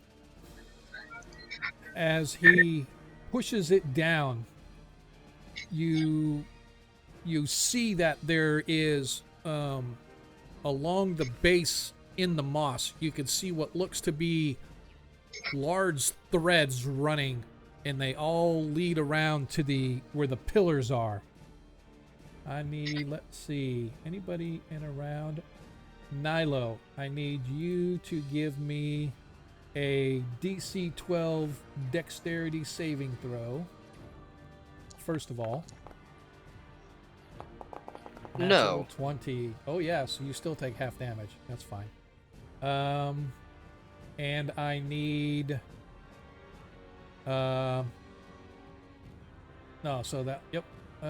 You're the only one. So, unfortunately, the other one for me, unfortunately, the Meanlocks did not get to the other pillars but this one did. As it pushes it down, Nilo, you see this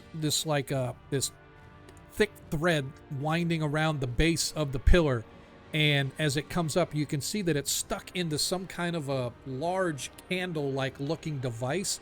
It's like this black tubish thing that's about a half an inch around, and it's about a foot long, and it's sort of stuck in the moss, and this thread runs right up to the bottom of it.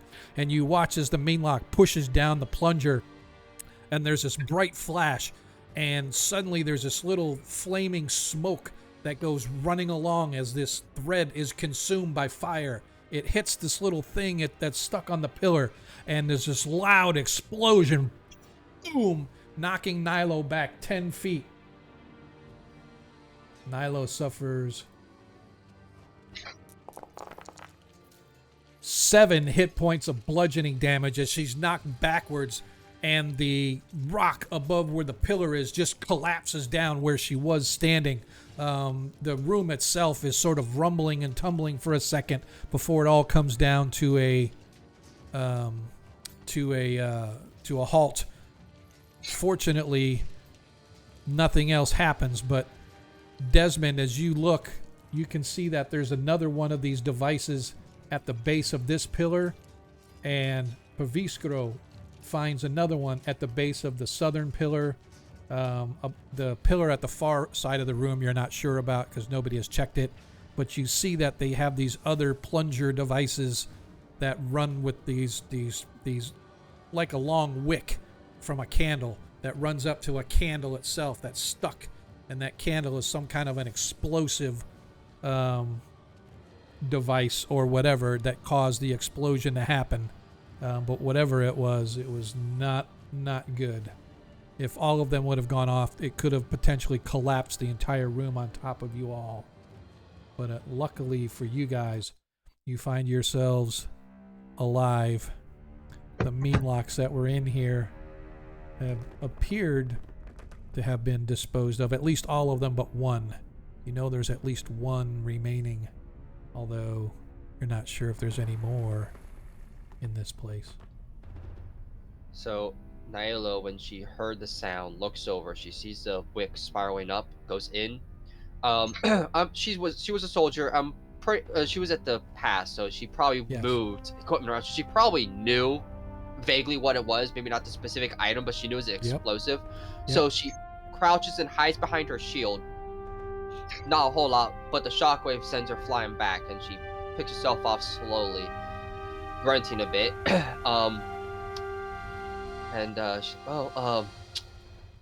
That one got away, I think. Ow, that hurt. What exactly did that do? I heard an explosion?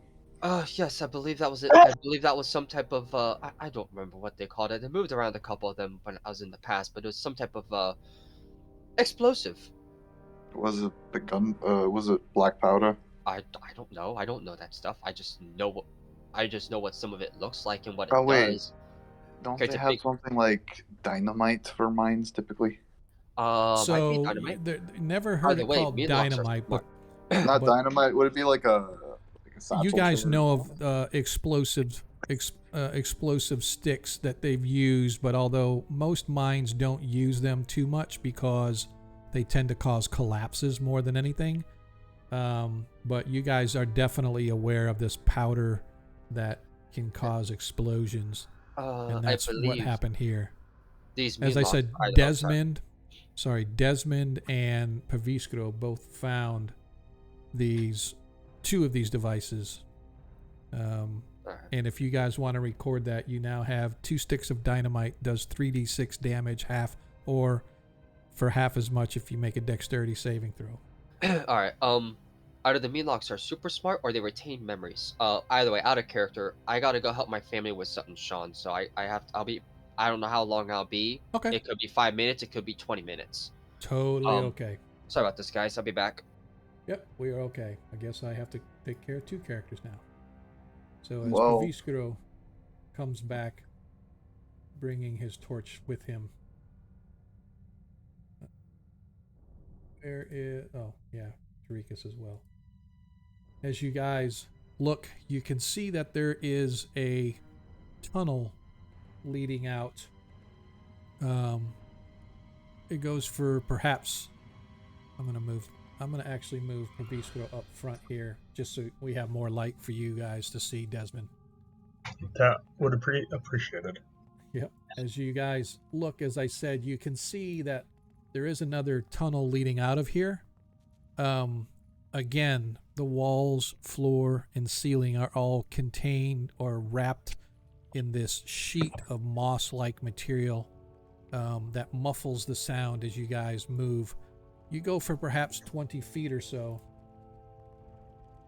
and it hits a Y section. To the right, it curves up out of sight. There are other twisting tunnels that you can see down the way. Directly ahead, you see a room of some kind that looks like it's wet. A lot of moisture and stuff.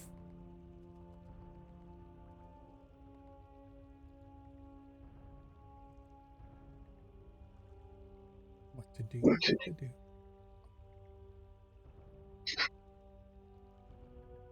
That is the question. There is much moisture ahead, brothers. Looks to be like pools of water or inky blackness on there. As you Right. Be too surprising. Isn't there a ton of snow outside? Is there an odor in the air? Well, from the cavern you guys just left, there was the odor of decay and rot. As you guys realize that those slabs of stone probably held bodies on them until those bodies were tortured and cut up and done whatever it was they were done with. From the blood and the gore that's spilt over the top of them and stuck over the top of them through the decades, it looks like that's what they were used for. So, but that's what the smell was in the chamber. In this chamber here, it's more of the sort of fungal, kind of a musty kind of a smell. From up ahead, when you guys get close to the to where the chamber of the pools of water and stuff are, you don't really smell anything. It's other than, again, the mustiness and like maybe, you know, the smell of like river mud. If you've ever been at the banks of the river and stuff, has that sort of funky water, fishy smell, if you will. Kind of smells like that, as stagnant water. You can hear the slight dripping of water coming from the cave walls into the pools themselves. So probably just standard underground water muck stuff as far as you're concerned.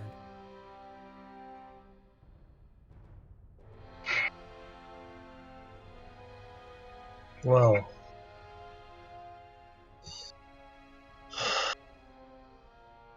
going right seems like the best choice right now. As you guys move your way,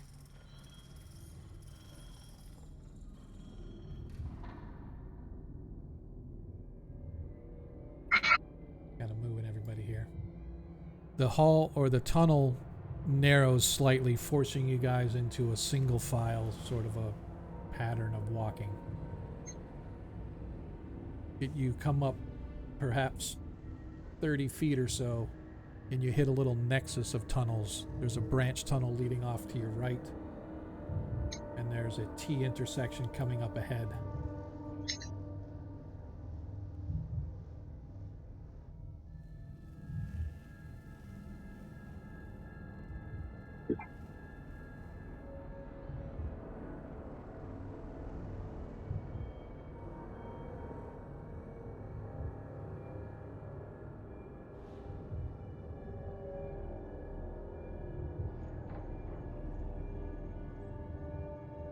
Do you see anything?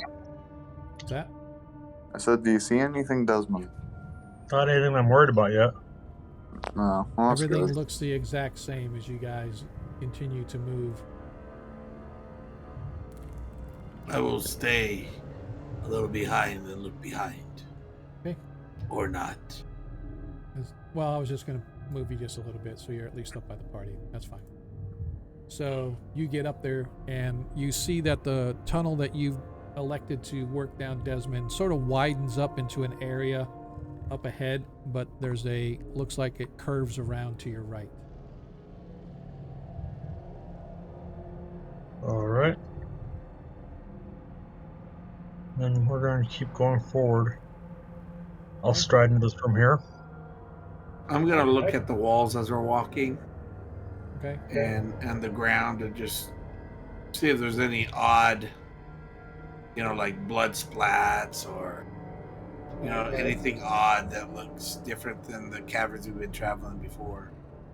Okay. Yeah, nothing looks. As you guys approach to where you're at right there, Desmond, you and Ragnar, as you guys move there, suddenly the moss becomes not so much moss, as the moss itself almost becomes alive, as suddenly tentacles made of this same moss material lash out and grab right at you and you, Praviskro, and Ragnar. I need all three of you to give me a dexterity saving throw. Let me see if dexterity or not. Dexterity saving throw, DC 14. As you manage to avoid, let me get mine for Praviskro. As Praviskro fails badly. As Praviskro moves up, Desmond, you see it coming. You're on high alert as you manage to sort of duck and dive out of the way, but Ragnar, you and Praviskro suddenly get caught up in these tentacles, and they literally pull you back into the wall, pinning you to the wall. This was unexpected. As you guys are now considered grappled and restrained. What's even worse, Ragnar, is you hear chittering coming as stepping out of the shadows a main lock. Can I have night vision? Do I see that too? Oh, from where you're at? Yeah, you can see, but you see right there, Praviskro was blocking the hall as tentacles from either side have grabbed him. Hang on, give me uno momento. Where is it? I'm going to make her end very painful as I look at the Merle. Did I come back at just the right time? You did. Yes. Wow. I yell, brothers! Hang on just a second. I need to just What evil trickery is this? Did anyone heal Praviskro, by the way, before he moved on? No, we did not. Oh, shit. All right. Bring that way down. All right. So as you come back, as you step up, you can see Nilo. You see that Praviskro is trapped in blocking the hallway. You see that Ragnar on the other side is entangled in tentacles as well, that they sort of appeared out of the mossy material that coats the whole wall, floor, and ceiling. Desmond managed to escape off to the right, and he is not trapped. So, however, Desmond, if you elect to go back into there to help with them, you'll end up having to every round will be a dexterity save to make sure, sort of like the wisdom save we did with the main locks. There's actually going to be two saves now. One is going to be against if you're within 10 feet of the main lock, and the second is going to be if you're in this area. It's a dexterity saving throw to avoid being grappled by the mossy stuff. However, we are going to come back for this particular combat because I would like everybody to have themselves a little bit of a break. For everybody that is out there, I definitely appreciate it. Agamrin, I appreciate the, I didn't note it earlier, but I definitely appreciate you with that little bit of a cheer. We appreciate all the love you guys give. As I said, cheering bits, whether it's subscriptions, whether it's doing tips, whatever you want to do, the love is definitely felt and appreciated. But what we're going to do right now is we're going to take a quick break. And when we come back, we will Looking get for into royalty-free this music? combat. Discover Epidemic Sound. Get the I safest guess I music should have had this subscription. up ahead of time. Skip the ads. Oh, thanks. Let's go. And we will be back in give or take 15 minutes, depending upon how fast the DM wants to get his stuff done. We appreciate if you guys would hang with us, talk amongst yourselves. We will be right back. I'm gonna go bake me pizza.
weird. Picking it up. The leg.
8-Ball never gives me the answer I want.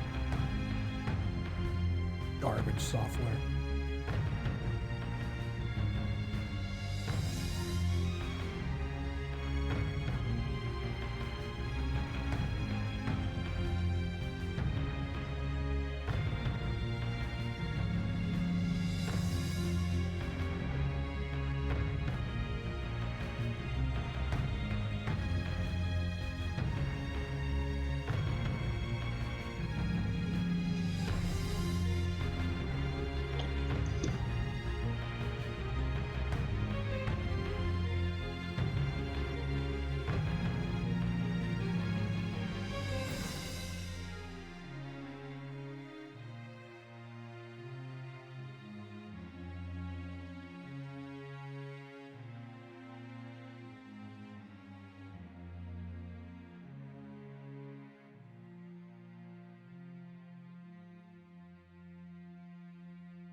There we are. It's like, and we're back. It's like, what the heck happened? It wasn't working for me.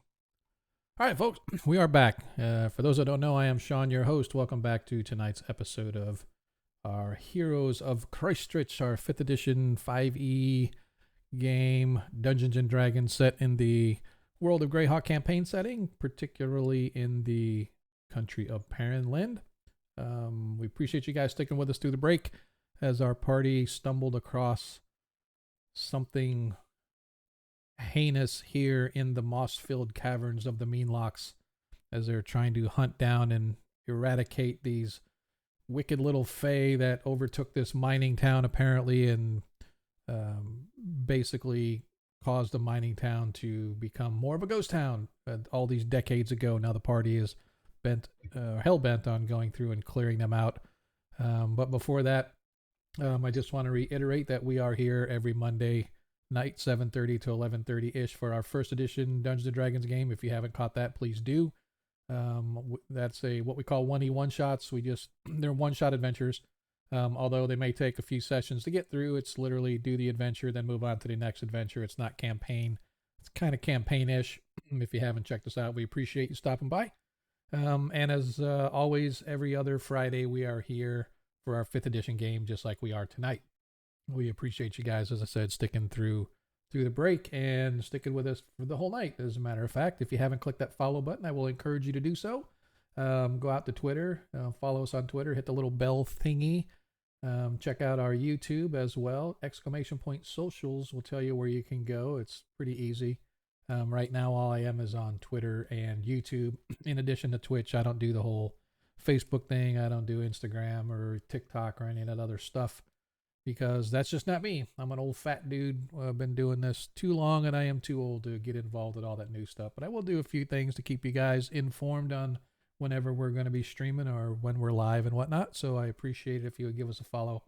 So like I said, at least you can know when we are live and we're ready to go. So with that said, when we last left, our party had just encountered something within the Meanlock caves. They've taken care of several of the Meanlocks, but while they were exploring these moss-filled caves, this particular section, the moss literally came to life, and the tentacles sort of erupted out of the moss and then captured both Ragnar and Perviskro. Perviskro is sort of blocking the cavern, and I am actually going to say, because they have wrapped him up, he no longer has his little torch thingy illuminating anywhere. It's completely covered in moss as these tentacles have completely wrapped him up, plunging the area around him into darkness. And so the Meanlock sneaking out and attacking Ragnar will not be at disadvantage. It is in dim, dark light. It's actually dark here, although for Ragnar it is as if daylight. So but that said, as we go into our combat, I am going to also add in Desmond, and I'm going to add in the whole party really. But right now, the Perviskro's eagle cannot well, he can get through past Paviskro if he wanted to, but the eagle would then also be subject to the same attacks of these tentacles that are erupting out of the wall. Would the ones already act? You saying the ones already active can still act like that?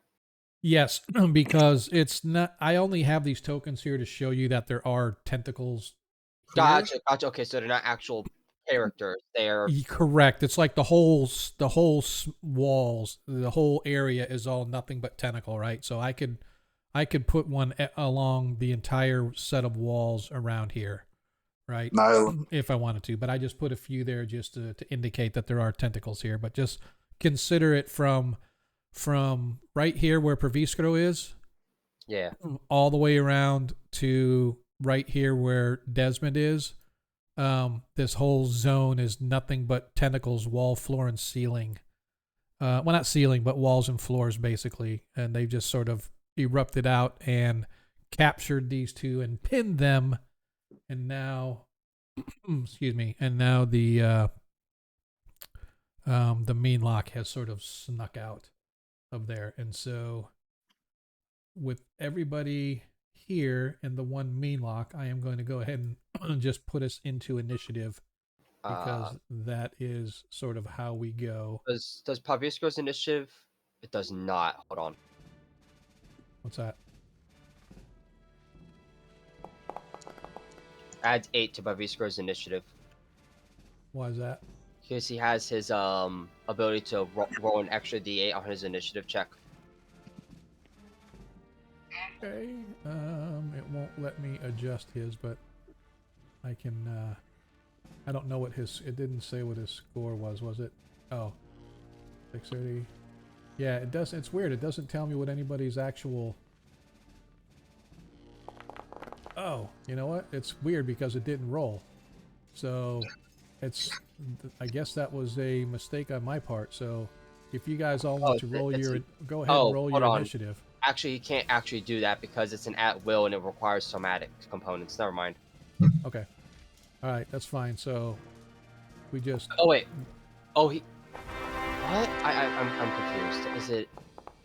Oh, it's. Oh, he did it at the beginning of the. He probably did it when they went into the budget. So active for 8 hours. Yeah, I'm just giving everybody. I'm just giving everybody initiative, and so we are now in our initiative zones, right? And okay, so it's weird that when we do combat, it does. Unlike my first edition game where it automatically rolls combat for everybody, this one does not. So whenever we go into combat, you guys, we're gonna have to roll.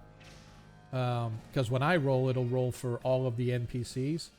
But you guys roll your own initiative. So that was my. I can't believe I forgot that last combat. So bottom line is right now, even though Paviskro failed and got trapped up, now that we're in combat with the mean lock coming, Paviskro. So it basically says that whenever a creature that isn't a mean lock enters this alcove or starts their turn there, tentacles of black moss sprout from the alcove's walls, forcing the creature to succeed on a DC 14 dexterity save to avoid being grappled. Grappled means your speed is 0 and you cannot benefit any bonus to fly. The condition ends if the grappler is incapacitated. The condition also ends if an effect removes a grappled from the reach of the grappler, such as when a creature is hurled away by a thunder wave. And so that is really it. So he is just considered grappled, but he is covered, so his light is being covered, but he would still be able to do spell-like effects, but he is still grappled, so he can't go anywhere, he can't move anywhere, unless he succeeds. Let's see. Yep. So, if in order to get away, he would have to use his action to try again to become ungrappled, and then he would have to move out of the area. But if he ends his turn in the area, he's going to have to roll another. Does that make sense? So if you're grappled, you have to roll to get free. And if you stay in here at the end of your turn, you'll have to roll again to see whether or not you're grappled.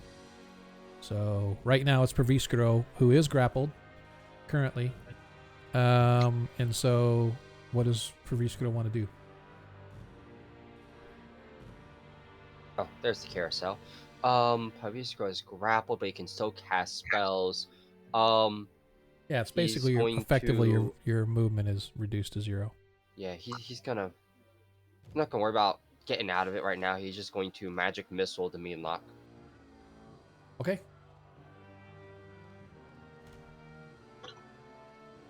You have that spell left.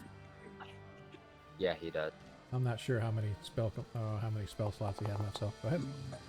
So Nice. that's going to be 15 damage. Nice. Okay. All right. Nicely done. And So yeah, he's not gonna worry about trying to break out right now. you can't. Yeah, he can get out with a snap of his fingers, but I'm not gonna worry about it. He'll stay there for now. To do what? He can verbally cast Misty Step and just leave. As a But bonus action? Yeah, I'm not gonna worry about that right now because he's in no immediate danger. Okay. It's a once a day ability apparently that he has, so I'm just gonna hold on to that for now.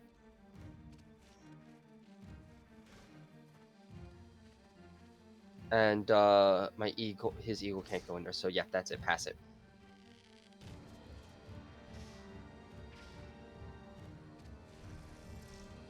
I'm sorry, I'm just looking at his. Where does he get this where he can sort of snap and just go somewhere?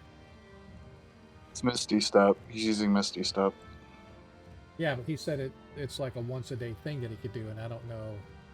It should be under. I don't think it's a racial ability. I think he has a feat for it. That's what I was looking. I don't see he's got Arcane Recovery, Chronal Shift, Magical Tinkering. That shift? Huh? That shift one? Is that it? Chronal Shift is the time one. Chronal Shift is time. I don't see where he's got the ability to. It doesn't matter, but I don't see where he's got the ability to just sort of zap away. I could see casting Misty Step, absolutely. I have no problem with that, but I don't see it as a feat. But if I'm wrong, I'm sure Adam will tell me, but we're fine. We are totally good. All right, so he's just going to hang out there. So Ragnar, you are up. As you see the Fae move your way, you do have the ability to... Now, I wonder if a grappled creature, do you get disadvantage on your attacks? I don't think so.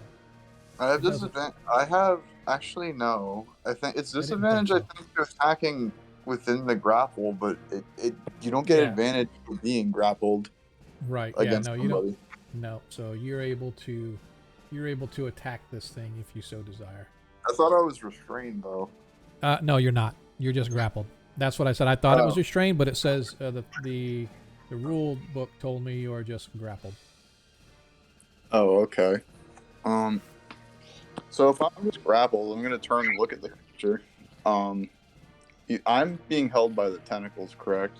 Correct. So you can't move anywhere, but you can attack. I'm just gonna strike him because it's easier that way. Okay. It doesn't upset me enough. Nice. You said I have.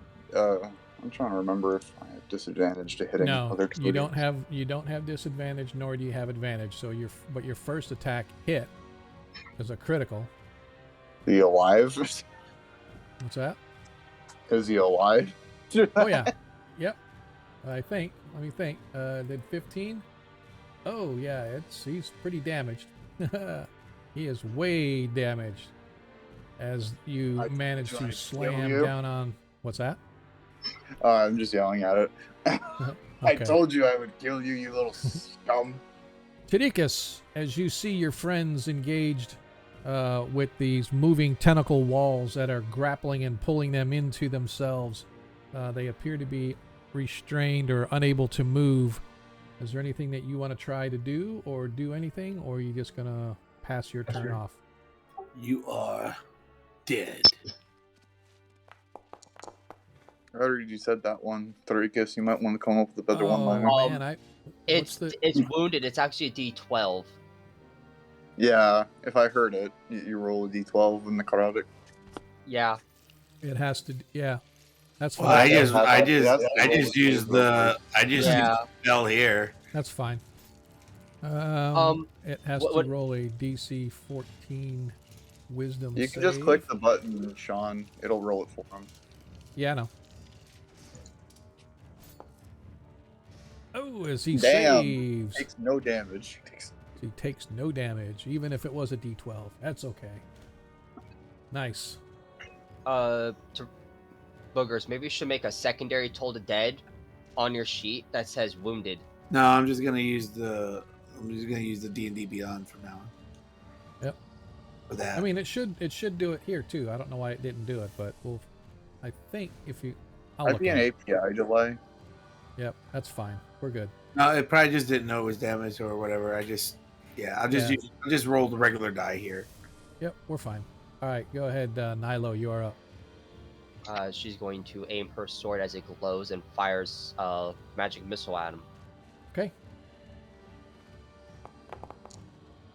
Oh! Another 15. Yes. As you manage to blast that creature into oblivion,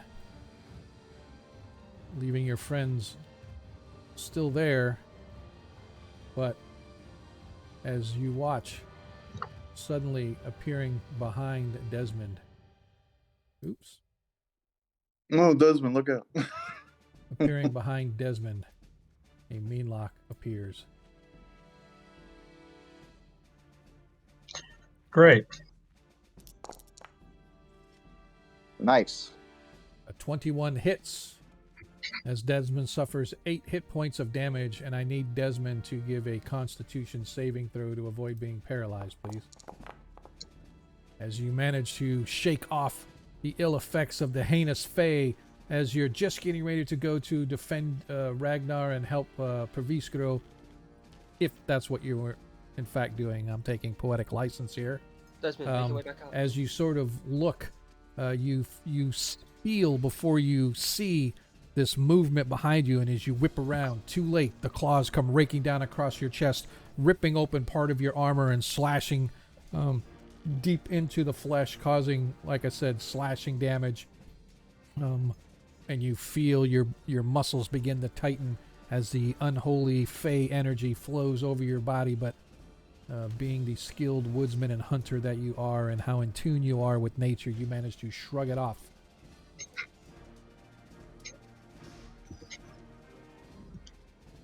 Wow. Sweet. Praviskro can see him. Okay, It's weird. Praviskro is going to look at him and go, oh, okay. He's going to throw a firebolt at him.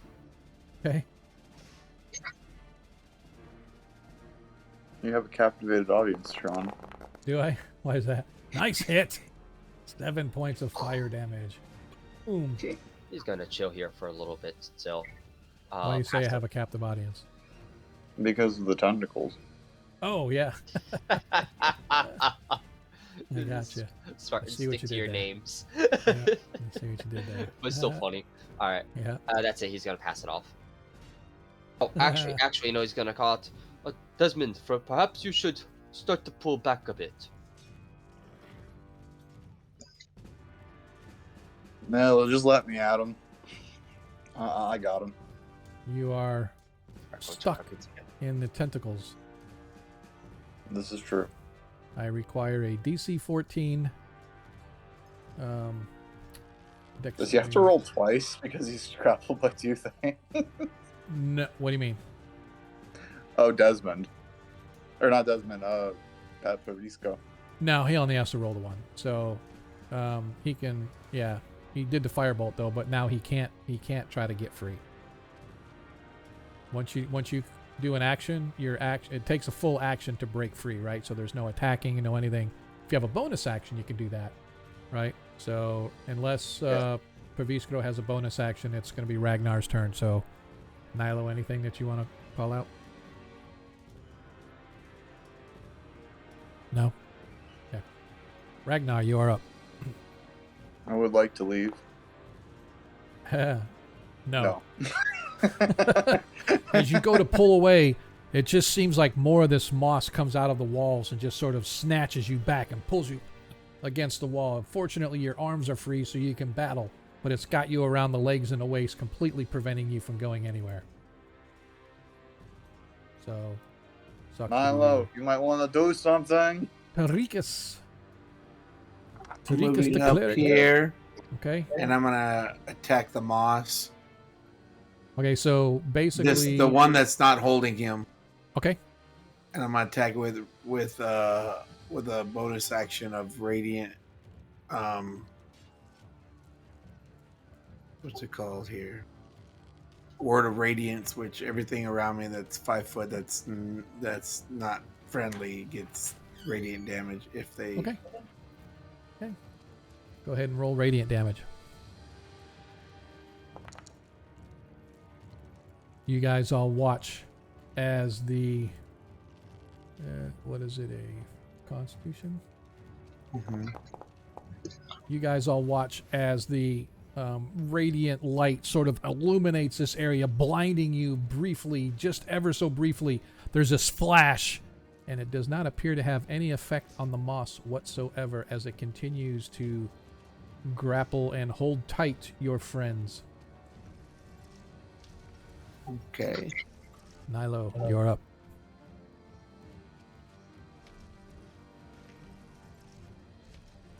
What is this? What is what? I don't know. I had I'm right here, something sorry. on my mouse that said 15 by 15. I can't do nothing about that. Oh, did you draw something? No. Somebody drew something. Alright, I'll move it later. I'll remember. I blame Milo. I might have done that by accident with Pavrisco when I was coming back. Alright. It looks like you did some anything sort of here, didn't I? AoE right over Pazistro's area. Yeah, I Yeah. think I moved my mouse when I hit something at the wrong time. No, I had control of it, and Alright, I got rid of it. it was when I hit Order Radiance. It was weird. Yeah. Alright, we're good. I got nothing I can actually do here. I am going to move forward and assist Pavrisco and trying to start breaking Pavrisco free. Okay, so when it's Praviskro's turn, Praviskro will get advantage on his attempt. Desmond, you're up. All right. I'm going to attack this main lock next to me. Okay. I need you to roll a wisdom saving throw, please. Yep. Ah, As you Desmond! fail your wisdom saving throw, you He's get fucked. disadvantage on your attacks. Okay, I'm also going to put my Slayer's Prey on it. Okay? Does that give you advantage? So it's a straight roll? Nope. Or no? Okay. No, it just Right. does an additional d6 damage if I hit. Gotcha. As you miss. Oh, Miss? no, you 16 did hit. missed. You Oh, hit. that's a hit. Sorry, 16 hits. I'm sorry. I thought it was an 11. My bad. Yep, Okay. you hit. As it suffers 2 hit points of damage. 10. 8 from the sword, 2 from Yep. the Slayer's Prey. Yep. As it took off the damage. We are good to go. Okay. Okay. That is my action. As the mean lock. Desmond, you did good. As the mean lock. I usually do. I'm just giving you Targets. moral support because I'm currently hanging. As the mean lock targets you, 18 plus whatever, 22 hits for 7 hit points of damage. Need you to give me a Constitution saving throw, DC 11. Me? Yes. No, I don't want to. Okay.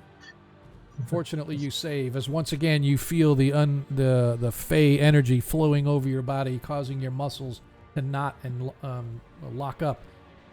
But again, your hunter's prowess allows you to overcome that, and it survive, or you survive. As we move to Praviskro. Alright, he is going to try to break out with advantage because of her. Is it a strength check? Or is it That is a athletic? dexterity. Dexterity specifically? Yep. Okay. This one says specifically. Alright. This one says is. Saving throw or check? Actually, it just says escape DC 14, so I am going to allow you to do either a dexterity or a strength saving throw, whichever is better for him. I'll let you choose.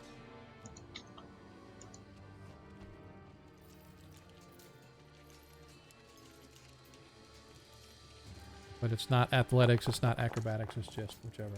Oh, as he manages to there we pull go. himself free and move him to where you want him to move to as he moves out of the range. We're all Awesome. just gonna pile it up right there, but it's okay. We'll clear up in a moment. Ragnar, you're up, good sir. Does he still have a move action, or was that his entire turn? He got free, and so he has half move, so he can move up to 15 feet from where he was. Okay. That's fine. Perfect. Ragnar, you're up. I'll see if the dice are not cruel to me. Ooh, the dice are cruel to you as you I see how it is. as you are unable to free yourself. This sucks. Tarikas. To a strength-based character there, Ragnar. Yeah. I know. I rolled a As 7. Tarikas, as you manage to, or you and Nilo together manage to pull Paviskro free, but you see that Ragnar is still stuck, and that your friend is basically fighting this meanlock creature by himself. I'm running there. I need you to give me a DC 14 dexterity saving throw. Okay. Tarikas, does he get any advantage because he used to play football? No. Nice try, but no. Which football? Yes. Just because Why he do they played call for it the football Steelers. if you don't use your feet? He's running back. All right. I just All right, need here you we to go. give me a. Here we go. Let's see it. I still prefer the. You said Dex, right? That is correct. Dexterity saving throw. As you fail, just as you begin to move in, I used a 20. you're going to use your 20. You Yep. save. Let me remove that from.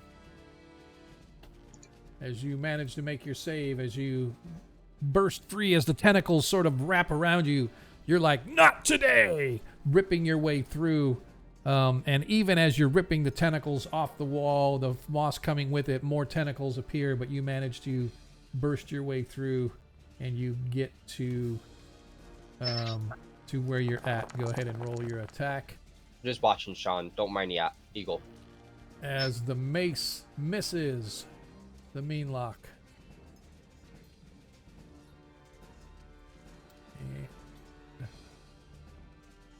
Anything else? Yes. What is that? Bonus action. Bonus action. Spiritual hammer or spiritual weapon right there. How many? Yeah, you haven't only cast a couple spells, so good to go. Go ahead and roll to see if you hit with your mace. 4 misses the mean lock as well. Unfortunately, although you made it across, That is it. is it for you. All right. Nilo. I can't go in there without an attack. So there's 3 melee people in there. I'm going to back out and cover the other end. Okay. Got you. Don't get stuck. Did he drop his dagger when No. he okay, so No. he still has his Yeah, I just turned it on. I forgot. I'm glad you reminded me. As I was looking at the map, I noticed that I didn't turn it back on. But once he was free, the moss itself was covering up the light. So Gotcha, it gotcha, wasn't. okay. So he never dropped it or never got rid of it. He just has to put it back on. Desmond, you're up. Don't mind the eagle, like I said, I'm just watching. That's fine. Okay. Start with the wisdom save. Okay. 18, save easily. Oh, as the attack misses the mean lock. Okay. I like it. That's what I got. As the mean lock sees Tarikas come up, he elects to target the cleric instead. Feeling his holiness rolling off of him, he finds it very, very disconcerting. Disadvantage. Disadvantage because of the light. Thank you again. Oh, as it misses Tarikas. Disadvantage sucks. I just want to let you know that. I know, we've had to do it too. Reason How you're cruel of up. Tron not to give these enemies the ability to cast darkness. Right. Variskro, anything from him? Paviskro. He's going to move up a little bit more, and we're going to keep watch on the backside. There's not very much we can do inside there without getting jangled Okay. up, and there's already too many people in there anyways. Ragnar, your turn, sir.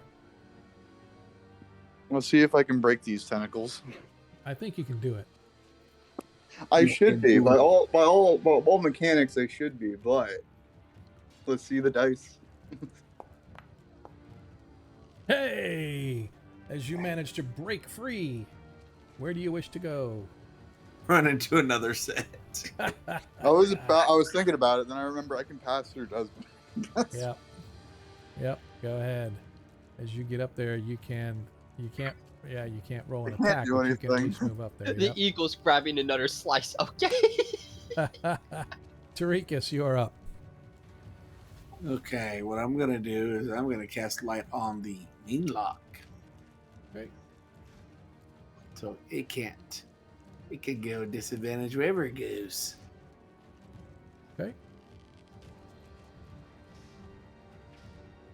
After my hammer takes its attack. You have to roll your saving throw or your DC 14 Wisdom saving throw first. Or DC Okay. 11, I mean. DC 11 Wisdom saving throw. Roger. 18 as you save.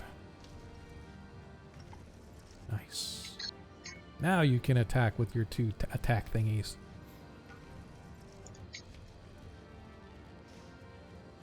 Oh, let me attack. Oh, because it used up the spell slot. That's Oh! no. So I still attack. It just I have to Yeah. find a different way to roll. I'll just roll. Yeah. Boo, hello. Wah, wah, wah. You guys Lo, need to lo, get the lo, sound lo. effects in there. All right, go ahead and roll for your hammer attack. No, I'm casting light on the Murloc. Mean lock. You're Okay. casting it on the meat lock. Okay. I love that. Yeah, so it doesn't. So whoever it attacks is gonna be disadvantaged. It can't shadow step. If I recall correctly, and I wanted to mention this because I don't know if you know, you can actually cast light on other people. They just take it. It's just the DC they can see. Yeah. That's what I'm doing. I think the DC is like a dex save. Yep. and He saved. He saved.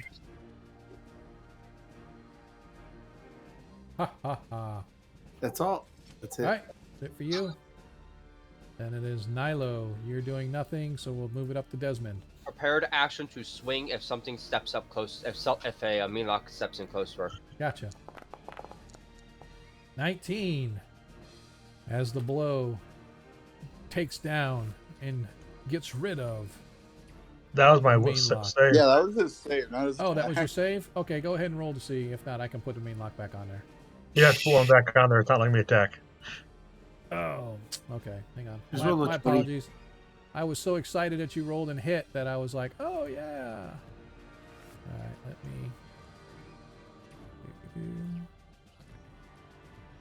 we go.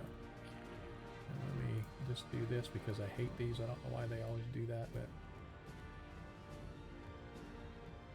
one last thing. Okay. Okay, let's try this again. Target mean lock, which is just in the wrong spot on my screen.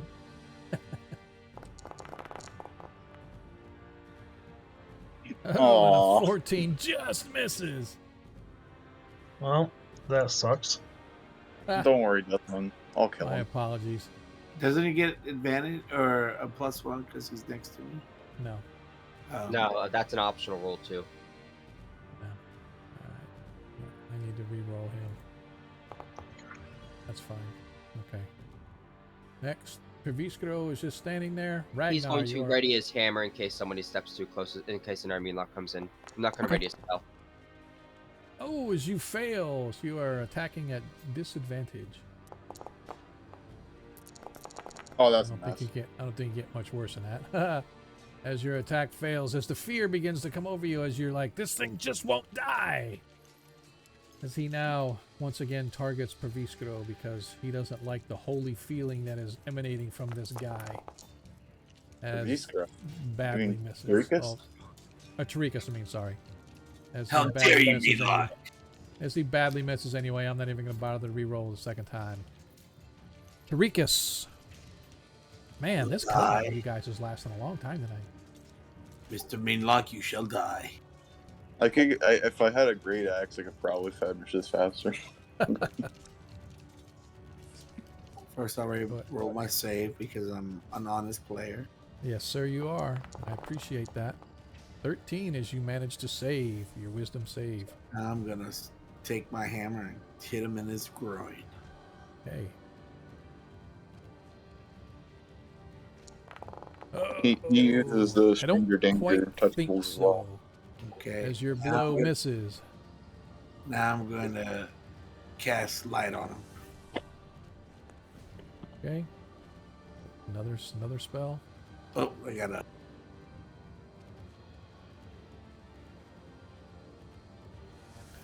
It's weird because it has here mean lots. It says it's like it automatically roll, but I don't want it to roll. It's showing it just. I don't know if you guys can see it in chat or not. I don't think you can, but it shows it to me. That's like, oh, the mean lot succeeded. No, the mean lot hasn't rolled yet. Oh.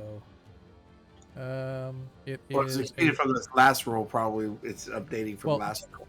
No, this one says he just rolled a 16. I'm like, no, I haven't rolled yet. I would rather roll it so you guys can actually see it rather than just do a silent roll. So you're on a saving throw.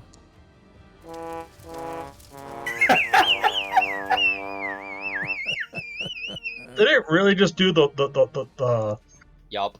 That's what my weekly dice stack? does. Yeah, that's what Okay. my dice does. That's what my dice does. I have the. You can do that on the dice configurations. You can go in and say, I want it to have sound effects when I do a 20. I want it to have a sound effects on a 1. So that's what I do. That's what I just had it out to mine. So that's what I like about this. He now has light cast upon him as he is fighting at disadvantage. Nilo, you're just hanging out. Yep, Nothing same else action going on before. for you. Desmond, you are up. Desmond, please end this thing. Getting embarrassing now. It is. It's got 1 hit point left. Hey, That should hit. you Desmond, have to do. You don't have to do forget your to saving roll throw wisdom. first. Oh, we got a 20 for Travis. Hey, nice. No! He failed. I will say you have a nat. The party has a nat 20. The party still has a nat 20 available. So you can use that. You'll have to And roll Dave, again, Desmond. You might hit still. I still hit. yeah, you still hit. As you finally take out. Thanks, Dave. I appreciate that. I'm gonna put that for. That for the party? Oh, for No, Travis. it's for... Yeah. Yeah, gotcha. Okay. Awesome. Just in time. I need a So 20. you took it, you used it, and the party still has 1 nat 20 left. As you guys manage, finally, I after what didn't seemed- use the 20, did I? No. What you Okay. had to. You had if you didn't. You don't attack with advantage. Your first attack missed. So you did a wisdom save and you failed. So that means you had to. Oh, never mind. I lied. I didn't He see rolled a that. 15. I'm sorry. I Right. thought he rolled. I looked at it and I roll. It's like I see 10, but I don't see that. Oh, he's got a +5, so he's got a 15. So I saw a 10 was a miss. Okay, you're right. So you did not use a nat 20. Okay. So Desmond So- still has a nat 20. Are we still in combat? No, we are not. You managed to take You guys out. still suck though. You managed to take out the last. However, you guys are still on this side or on the other side of the. You're on the other side of the tunnel, if you will. I'm gonna take out a torch and see if I can burn these tentacles away. Okay. And I'm going to recast light on myself. So Ragnar, you take your torch and you stick it into the fungus stuff to try to burn it, and it snuffs your torch out. Mm. It does not appear to affect it whatsoever.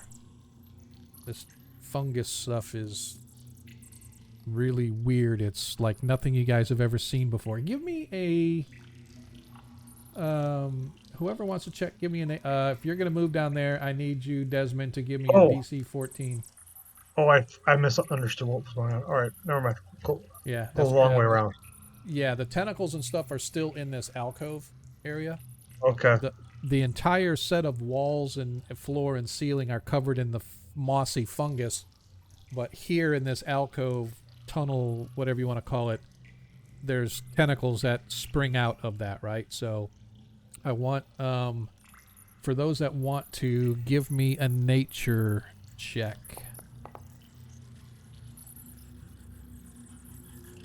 Ragnar.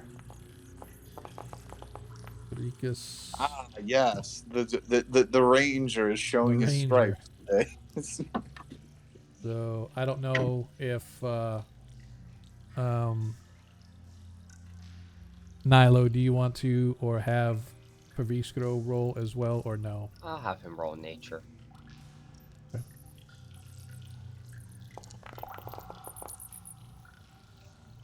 Okay. So as you are looking at these tentacles, as you guys move out, the tentacles sort of kind of flow back down and they literally blend in with the spongy moss looking material and stuff, but you can still, now that you know they're there, you can just barely see the outline of these tentacles, and you come to realize as you've been in this place that this moss is not native to this world. It is your belief, both Paviscro and Desmond, that this mossy material is probably brought here by the Meanlocks from their world or their plane of existence, wherever they are from, and they just have it growing here because this is their natural environment. So normal things like a fire and stuff may not work on this moss. Right? You don't believe it to be like something that's going to overtake the planet and whatnot, but here in the cave complex, the Meanlocks probably keep it like this because this is where they live and it's like their home, but it is not natural to Earth. Great.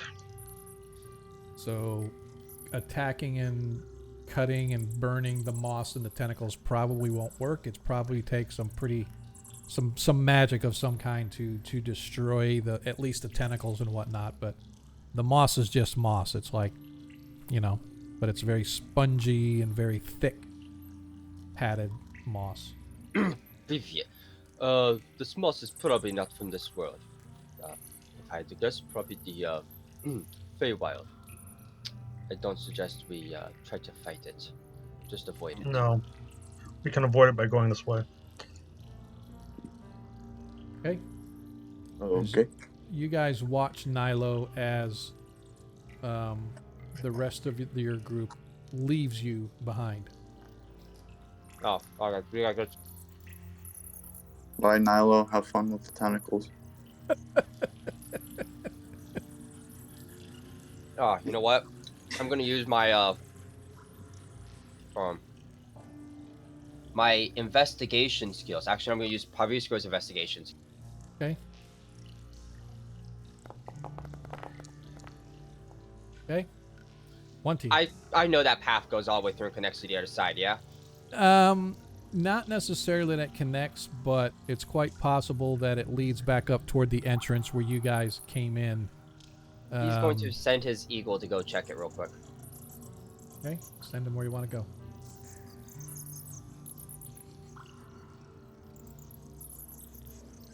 Okay. You can see that it circles back around, and as he goes down here, he sees your friends coming up that way. And then he comes all the way back.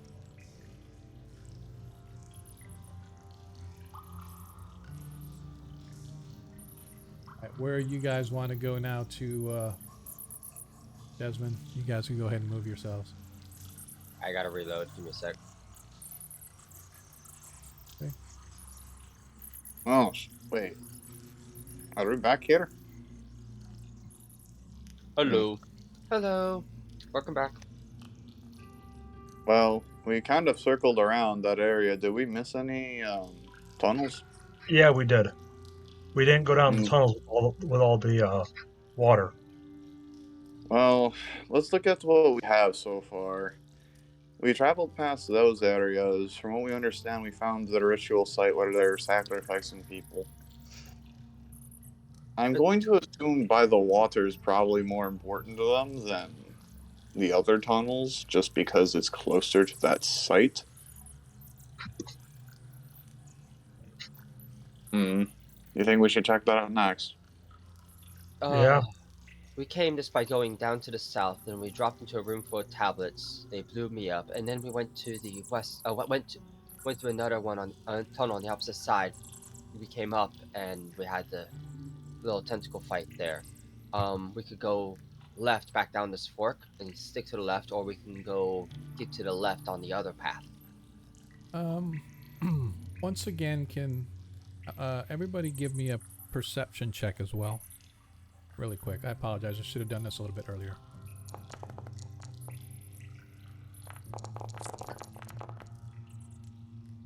Oh, nice! I can do it for all three.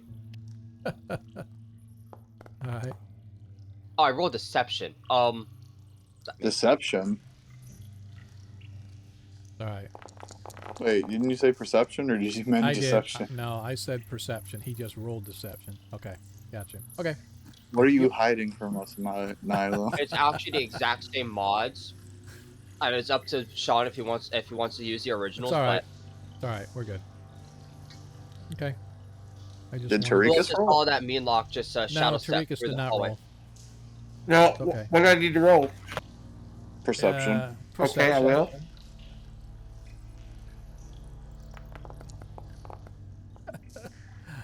Hey, Of course the Obsidian, cleric what's rolls the up, dude? best. Appreciate you guys being here. Nice. Very nicely done. Okay. Everybody's rolled. Just waiting for Nilo to get back because he had to restart or whatever, but I'm here. welcome back. Where's your token? There he is. I had to grab a piece of cornbread. It's all good. We're okay. So, where to now, my friends? I just have all three on top of one another. I think we are going to head back to that water chamber, since Okay. that seemed like where there might be more of them. Okay. Are you sure you want to take that path, Desmond?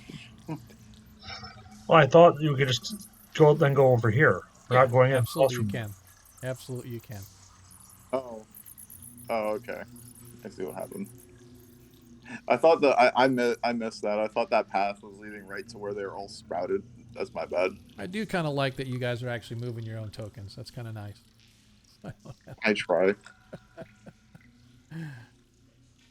You guys come to this cavern as you get to here.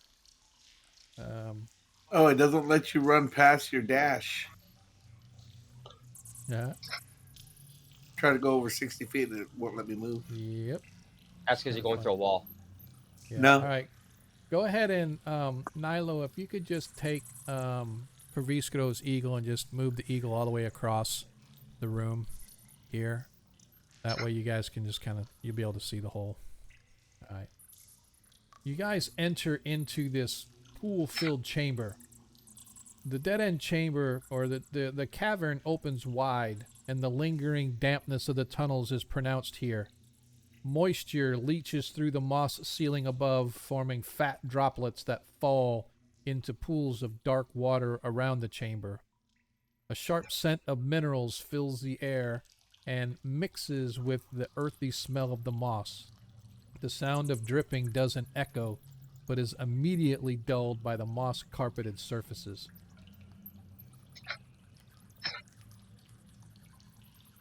I think there might be a river passing above us. Yeah, maybe. As you can see, the pools of water that are there, some of them are, like the smaller ones are shallow, but like the bigger pools look like they're thicker and deeper. Does the water smell fresh, or is it like mineral tainted? It smells very earthy, right? So the moss itself beneath your feet sort of squishes as if you were walking in river mud. it's because there's water like soaking through the moss itself. But the pools of water themselves are like a inky black, so you can't really tell at first how deep they are. A little bit of a prodding with your weapons and stuff show that they're maybe a couple inches deep here, but the bigger pools are probably a little bit deeper. I'm going to do the first edition thing, and I'm going to get out the 10-foot pole to try them out. Okay. So the first one that you poke in right here is maybe, 6 inches deep, 7 inches deep. Same thing with the one up to the north. This bigger one just in front of you on your right is maybe a foot deep. The other two pools before you look like they might be a little bit bigger or a little bit deeper. But even with your pole, you can't really tell from where you're at. It's like too far away for you to. Over here. Okay. So the pool itself appears to be about 2 feet deep. But one thing that you find on this one is it's very spongy at the bottom. And hang on a second. As you pull it up, suddenly this huge black, inky, blob-like thing comes rolling out with it.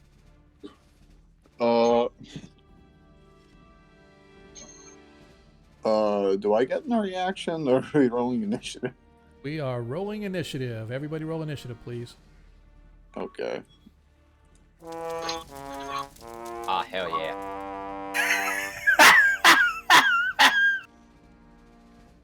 Oh, you gotta love that sound. Yep. That black. Go ahead. Oh my Everybody god, roll it's a black initiative. pudding. Everybody roll initiative. Why did I hit it? Why didn't I- Except for when it happens on my end. All right. Okay, watch it happen right now because I just jinxed myself. Combat's not Sean, started. did I my don't think. initiative roll it? I'm not What's getting that? anything. I don't Did know my if the initiative combat roll- has started yet, actually. Oh, my fault. My bad. Sorry. Yeah. Oh, I it don't think says- the button's enabled. No, it says toggle combat state. That's what it says on the token. So just go down there and toggle it, and then it does it. It don't work. Okay. Yeah, I think he has to enter. Oh, combat it's making me everybody. roll for you guys? No. It automatically rolls when the carousel starts. It's None toggle of it combat rolled here. None of it rolled in the thing.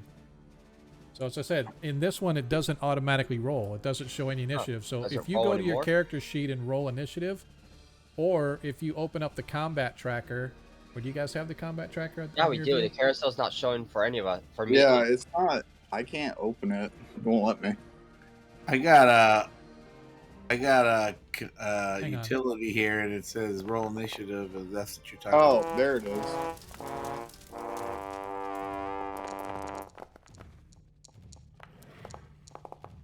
Combat All track. I think Sean's just rolling it manually.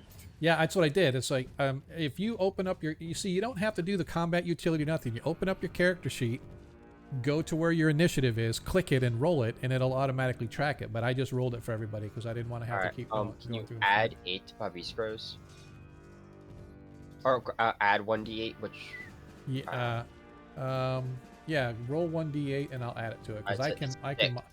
It's What's a that? 6. It's a 6. 6. Yeah.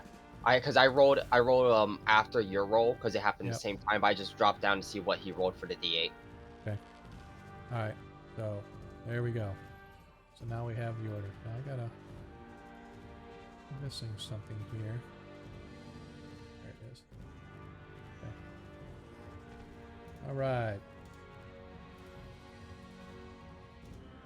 Back to you guys. So, Desmond, you are up as you watch as Ragnar takes his 10-foot pole and prods in these pools to see how deep they are.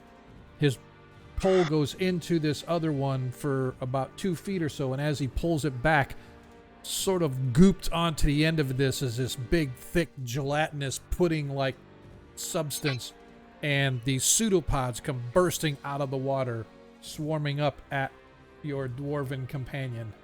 What do you do? I am going to move backwards. Come on. Oh, I'm targeting myself, not moving myself. Stop I move targeting back yourself. here. Stop targeting yourself. Okay. And I'm going to switch my weapons from my longsword to my longbow. I figure that's my action. Okay. That'll work. Can anyone else see the combat carousel? I can't see it yet. No, it's not active at all. All No. right. Hang on a second. Let me. I I'm can gonna see click- mine. Combat I don't- tracker, not carousel though. Well, yeah, Alright. yeah, it's called the carousel. Let me. We can do this. We're going Let me to. reload. See if that fixes it. You can try to reload. Let me know if it fixes it, because if it doesn't, I'm just going to. Because my combat carousel kind of came up looking funky. It's like it won't. It only has like. Oh, there's a loaded. combat carousel right there. Yeah, that's a no-go, Chief. Yeah. All right, give me just a second. Because mine is. I actually reloaded my page, and for some reason, it's taking a little bit. So. 30-second intermission. All right, so let me see what I got here. So. Grab me a slice of pizza then. Oh, this is weird. This is absolutely really weird. This is the scariest thing a dwarf can face. Pudding. Trying to figure out. It's not letting me do anything with the combat tracker now.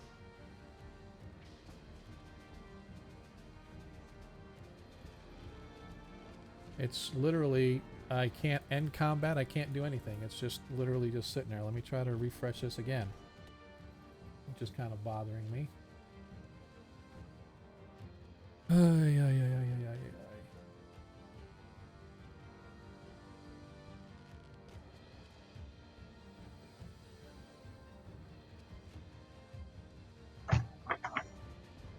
Now that should show it. It's not letting me end it. What the hell? Alright, I apologize, folks. Give me a second. I am going to log out, and I am going to log back in. I don't know if that'll work. You just give me a second. I don't understand why it's doing that.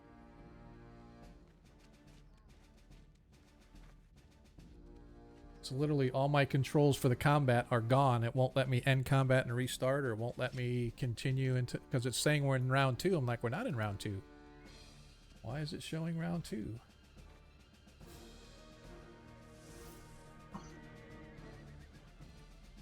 There we go. Here's what I'm going to do. I'm going to end combat. Yes. I'm going to get rid of all of that. We're going to try this again. Okay, I'm going to go down here onto the map. I'm going to highlight everybody. Okay. Add everybody to combat. We are going to begin combat. And actually what we want to do is I'm going to roll for NPCs. Okay. And now if you guys could each roll initiative, please. Okay. We'll just go over this again. Yep, it's not letting me do that either. Let me get my character sheet just a second. Yeah. I can't do it from both character sheet or little drop down. That is absolutely bizarre. So, where is the initiative on the D&D? I'll just roll on D&D Beyond. There it is. I got a 13. Well, I'm just I got again. 4. All right, here it comes. All right. Yep. All right, so yours came in. What did you get? 13. 13. All right, whatever it rolls, I'm just going to change it to a 13. Oh, it showed here you got a 14. I'm just going to roll it off the sheet. I really don't know why the tracker isn't working.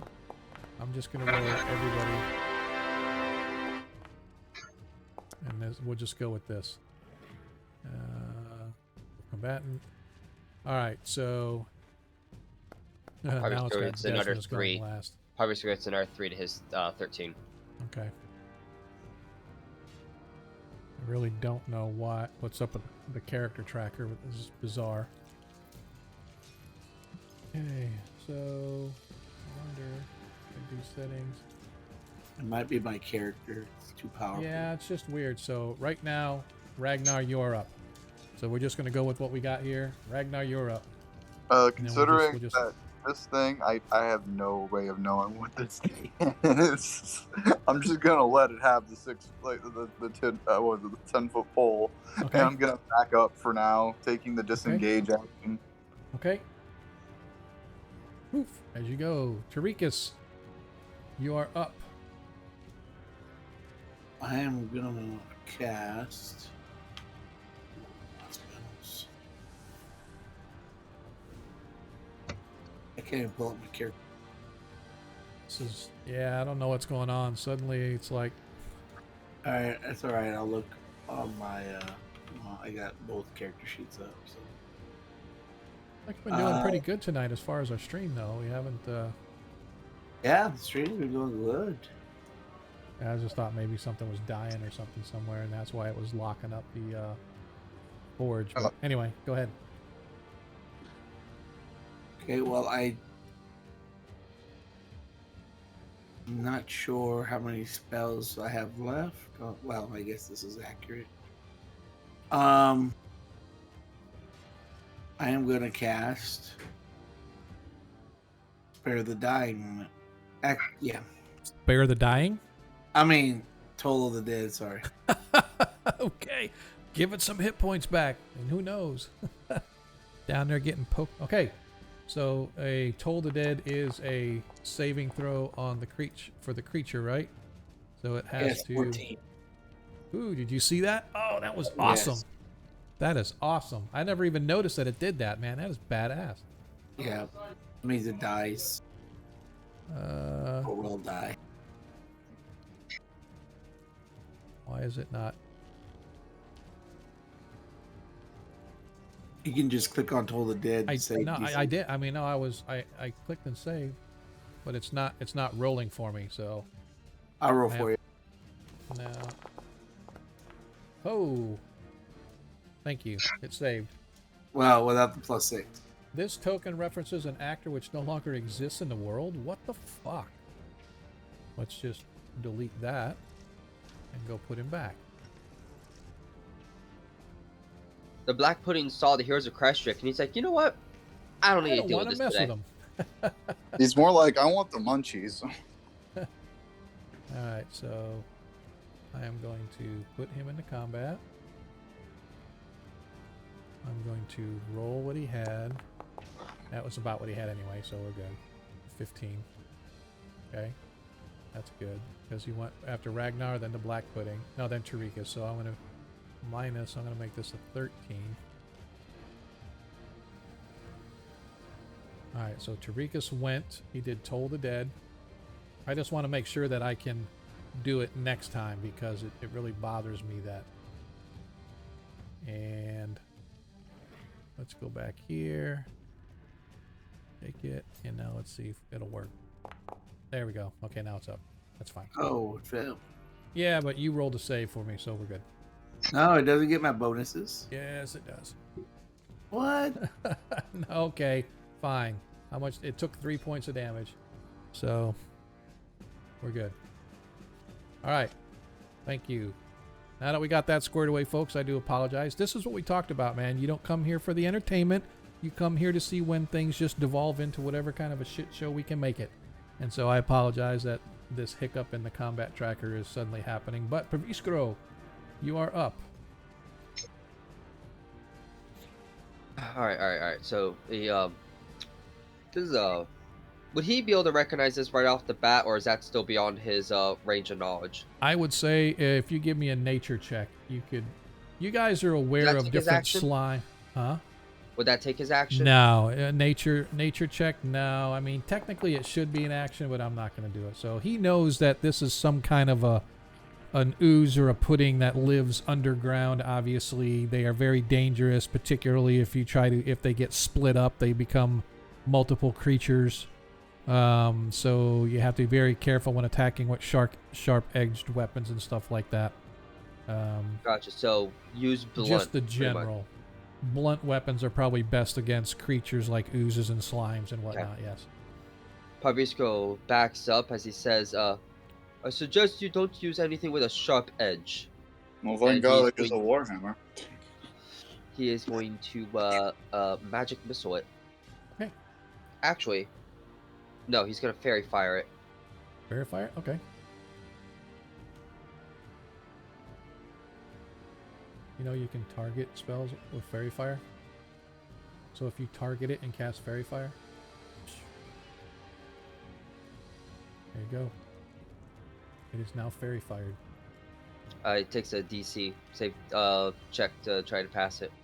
What is the DC dexterity? 14. Yeah, DC 14 dexterity. What I miss? Hey, Annex. Annie, if you guys want a great DM, you need to get with him, man. He is a fantastic DM. I'm in a online game with him right now. As he fails his saving throw. And therefore he is Everyone gets now... advantage. What's that? Everyone gets advantage against him now. Everybody gets advantage when they attack. So anyway, Annex is, we actually do a play-by-post game together. He's in my game and I am in his game. We are just getting ready to start phase 3 of our adventure where we are all 15th level. Gonna work our way up to 20th level as long as he doesn't TPK us. But yeah, he has a pretty solid game going. I'm definitely enjoying the opportunity. So, as you guys all watch, Perviscero waves his fingers and these little dancing lights begin to sort of flicker all around, zoom and sort of encompass all around this huge black pudding as it sort of slobs out of the water with this squishy, sloshy sound as it's like, as it begins to completely absorb your 10-foot pole. And that is his action as the pudding now The eagle gives advantage on next attack. Okay. You don't get double advantage, so it's already has advantage. Oh, yeah, you're right, because of yeah. Fairy fire. Can he also apply defensive measures against for allies too, or no? What do you mean? Can he like No. Okay. No, it doesn't That's apply not a defense. thing. No. That's not a thing. No, it's like a help action. So Yeah, so I wasn't sure. Sometimes they can in other games. What's up? as the ooze comes quickly up to, I'm gonna get rid of this. Sorry, it's like. Let me get rid of it. We'll just know that it has advantage on it. Move the ooze for me real quick. What's that? Can you move the ooze for me real quick? Oh, thank you. Oh, wait. Well, Yeah, can you move out of the way so I can grab my token? Oh, sure. Oops. Alright, we're good. Okay. I'll just put it right here. It should be good, Awesome. right? Yeah, as long as I can select it. Yeah. As it moves up quicker than you expected, as I says, as it comes up out of the water, the dropped 10-foot pole that Ragnar left behind as he backpedaled as this thing came out of the water now just gets absorbed into it, just like this thing is eating as it goes. It sort of rolls and slides across the floor faster than you would expect something of this large, lumbering thing to be as it comes right up toward Nilo. Suddenly, these pseudopods come blasting out of it, targeting... I want to see really quick.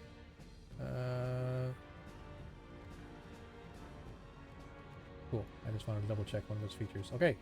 As its pseudopod goes up and attacks or launched. Forgot to target Nilo.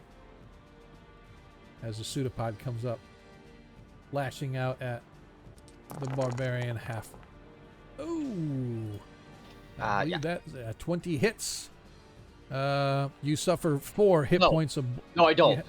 No, I don't. You need to roll a DC 15 saving throw. No, I don't. I use or shield. you're going to suffer an additional... let's see. Hang on a sec. I use a shield. Oh, you're casting... Yeah, I'm casting shield on that shit. That was... Yeah, that almost brought me down. Left? Yeah. Spell slot left? Yep, I had one left. Okay. All right. So as the thing slams onto you, the pseudopod itself doesn't seem to be too much, but suddenly this sort of, and it hits your armor. And let me give the description here really quick, just so we know. Let's see. You suffer bludgeoning damage and acid damage. In addition, non-magical armor worn by the target is partly dissolved and takes a permanent cumulative -1 penalty to AC it offers. Armor is destroyed if the penalty is reduced to armor class 10.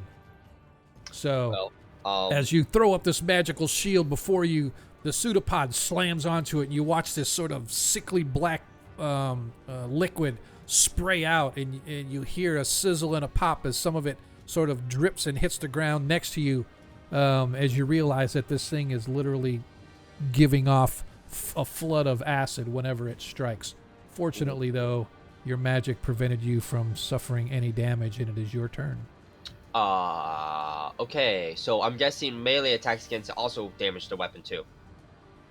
It doesn't specifically say that about let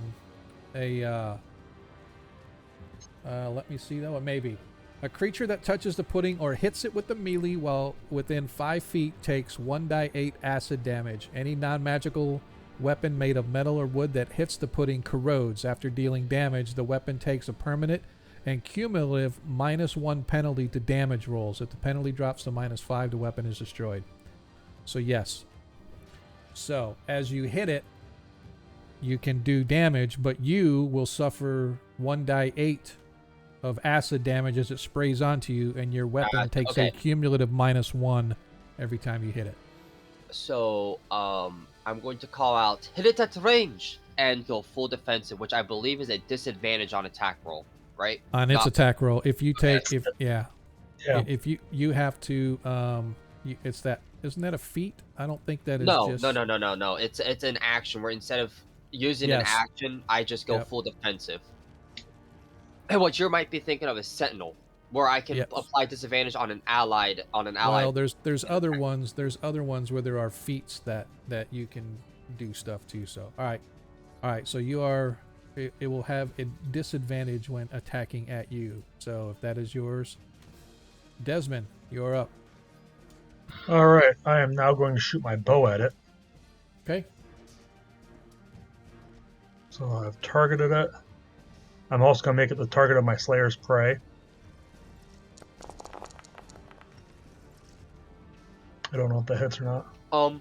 Question, Sean. Huh? I know that didn't hit. Does the attack actually have to do damage for Slayer's Prey and stuff to follow through? Yes. Okay. It said I hit with an AC 11. I don't know. Yeah, because its AC is 7. That's what I thought. Yep. So you hit. For another 2. So what's the total it did? 6 total. Make sure 85. Oh yeah. Okay. All right, we're good.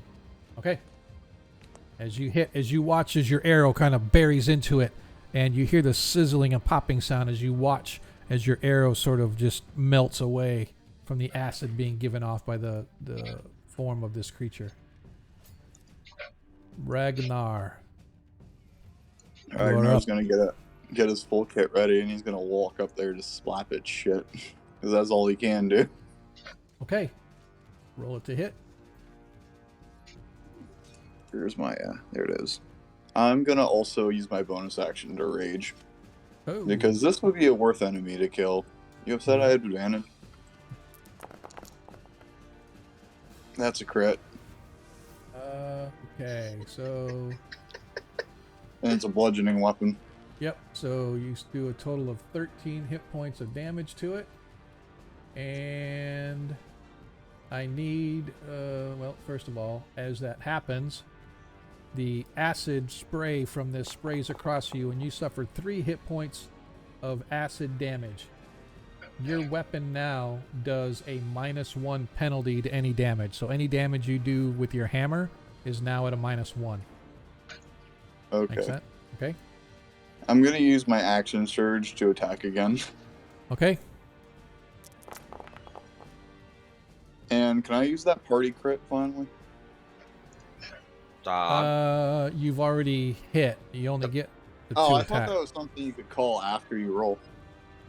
Well, yeah, absolutely you can. Yeah. So if you want to use the crit instead of the 17, which both hits, Oh yeah, I That's- just want to crit. My weapon's gonna break soon, so better get into licks when I can. So it's totally up to you if you guys want to let fine him with use it? the crit. Yeah, I'm go fine ahead. with it. All right, so All go right. ahead and well, you've already done 6, and The then you do another plus 8. eight.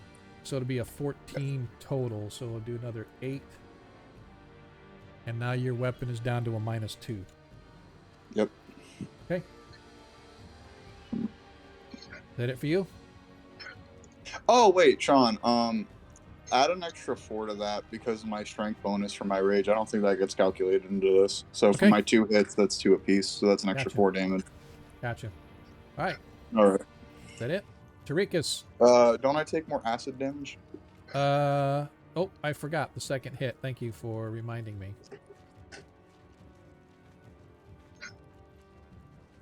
You suffer another 2 hit points of acid damage. Now we're up to Tarikas. Yeah, quit doing acid, man. All right. Listen, man, this is Tarikas. a hell of a drug. Yep, Tarikas. Oh, Yes. powerful cleric of St. Cuthbert's. The most powerful cleric we could get on discount. Guys, you got the blind barbarian, you got the discount cleric. Yep, exactly. Go ahead. Let's get this combat over with. We got places to go and people to see. And I appreciate everybody that's out there hanging with us. Go ahead. I'm sorry, Tarikas. Go ahead. Yeah, I'm casting.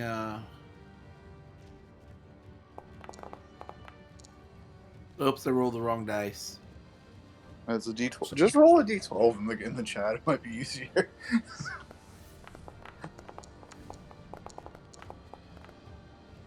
We'll take the 7. We'll take the higher of the 2 and consider that fair.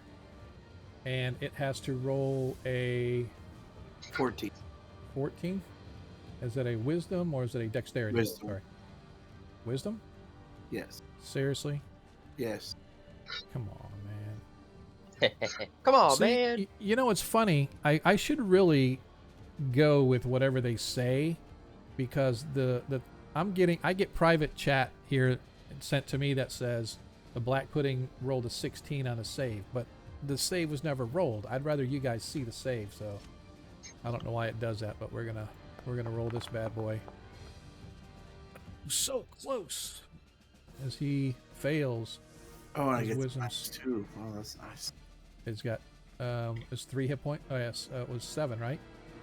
No, 3. Or you said if you want to take 7, that's fine. But it's, Yeah. I'm going with the original roll that you had. I'll take the higher. I know you meant to roll. You need to roll a d12, but maybe we just go should ahead do a and take- ratio because 7 out of 8 is like. For Yeah, whatever. Stop it. 12 would be like. Stop. Shh. 10. Stop talking. Stop talking. I don't do fractions well. Anything else, Tarikas? Yes.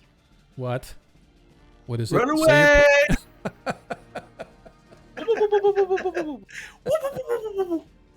All right. I can't move. What? Why can't you move? I don't know. There, now it's your turn again. Are you? He Where do you has want to one. move to? Oh, you know what? I'll bet you check to see that you have the token selector over on the left hand side. Because if you change for some reason or whatever, I don't know if you guys have access to it, but I have the yellow thing around me turning. Yeah. And, that means it's your turn.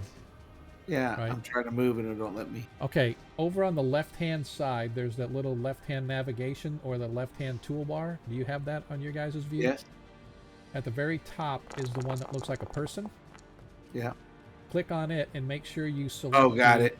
the little square thingy. That's 20 damage right there. Well, that depends on which one you want to take as a roll. So It automatically rolled for each, so you can either take Yeah. the 1 or take the 10 or 50-50 which one was rolled and which one it was a set. critical, and it did a 1 plus max damage, so it did 11 hit points of damage, right?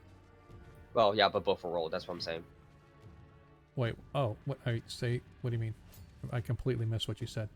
Both were rolled, so we can. either Yeah, it just look at automatically when you crit, it automatically does the damage. I don't. Yeah, I but understand you what's the maxed problem. out the first die, is what you were saying. No, the max die was there. The 10 is the max crit, right? Oh, wait, did he? It's a No, die it 10 was a fire. double roll. I'm not gonna worry about it. Keep going.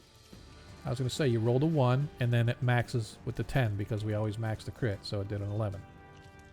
So that's a total. And that's just against its armor class, right? That's not a... Okay. Yeah. Alright, so... As that happens, it hit, and... Suddenly, it now splits. And there are 2. Oh, it can split as an action? Damn it. It automatically based on the hit, right? Each one of these hits that it took, it's able to split. It's giving me the option to split. Oh, even with a magical attack, a magical fire attack? Yeah. It's giving me... Technically, it actually... Let me double check. I thought it was only slashing weapons that split it. I want to check and see. Yeah, you're right. It was slashing. It does have a magical one, but it's not the fire one. So I think we're good. All right, you're good. Okay. What's the magical one? Doesn't matter. I guess you'll have to go looking up. All right. As it now, once again, goes to attack. This time, seeing the tasty little dwarf in front of him.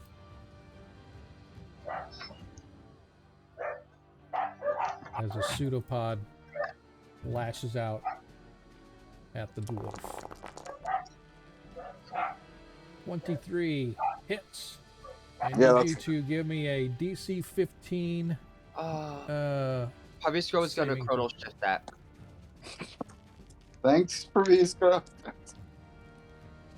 You only get that. It's forcing a reroll. Okay. I don't like that. That's a big number.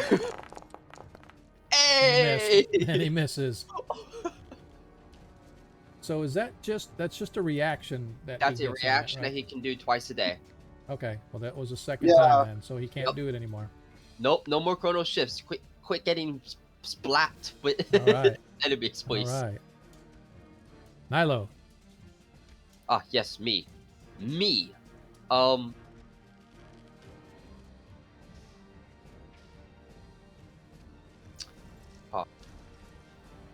I don't have a lot of stuff available. You can hit it with a stick. You hit it to the fire guy. Okay, here's the sad part, right? I have a Morning Star, not a Warhammer. And Morning Stars do. You have a quarterstaff? I do have a quarterstaff. Yes, I do. Wow, what are we gonna do? Yeah, I'm going places to to go. toss my sword behind me and Okay. draw my quarterstaff. Okay. ahead and And go. I'm going to action surge and swing with it Okay. Why you need the action surge? because drawing a weapon is an action, or is that a move action? It's a move. No, I mean, it's a- technically, you can take when you move. You can also take out a weapon. It's not. It's an action to like put away a weapon. It's not an action to draw okay. it. In that case, I'm going to swing. Okay. Hits. 1 hit point of damage. And now your quarterstaff. Oh, first of all, let me roll this. As you hit, the acid sprays over you, and you suffer 7 hit points of acid damage. As the acid sprays over you, your quarterstaff now does -1 damage. Ah, that shit stings. Smarts. Yes, Desmond, you're up, unless Nilo wants to try to move or get out of there. No, she's gonna stay there. Okay, Desmond, you're up. 3 misses. Oh, a 7 hits. I take it back. Sorry, 7 hits. 9 hit points of piercing damage. Plus 3 additional.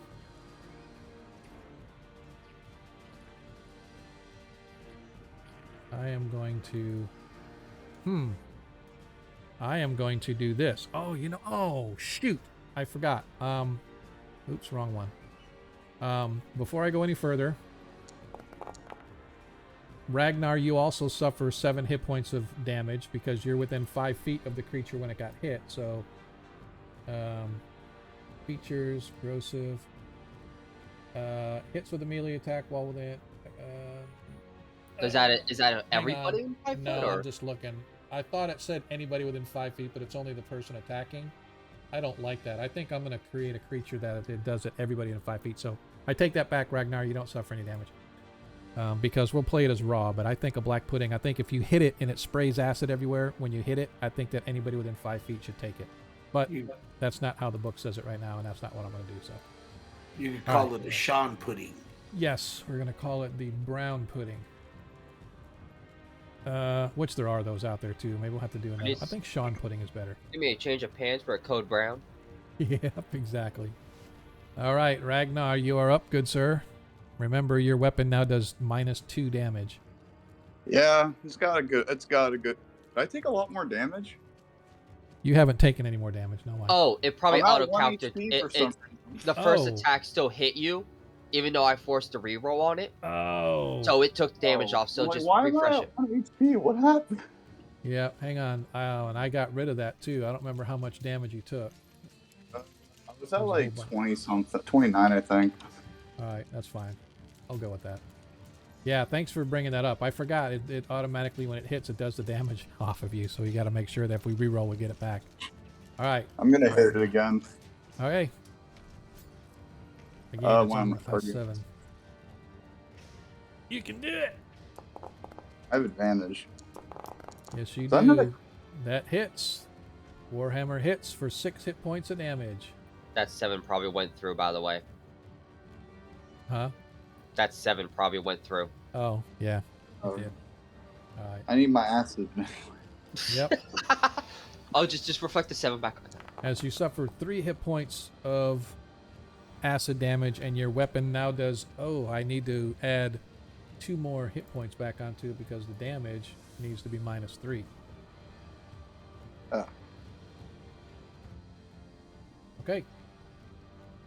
But Nisgrove, if you have any fire spells, you'd be really useful right now. I love them. Tarikas, as you're way back there.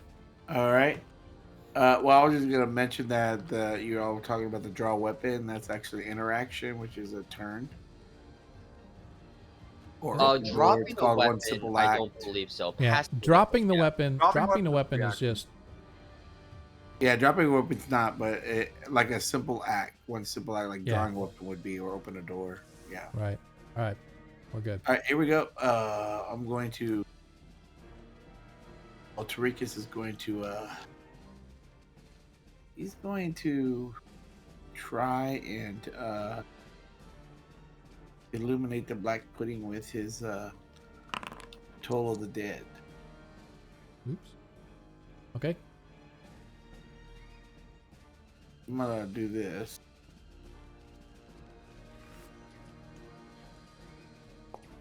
And then I'm gonna do this. It has to do a wisdom saving throw. Yeah, then I'm gonna do that so that way.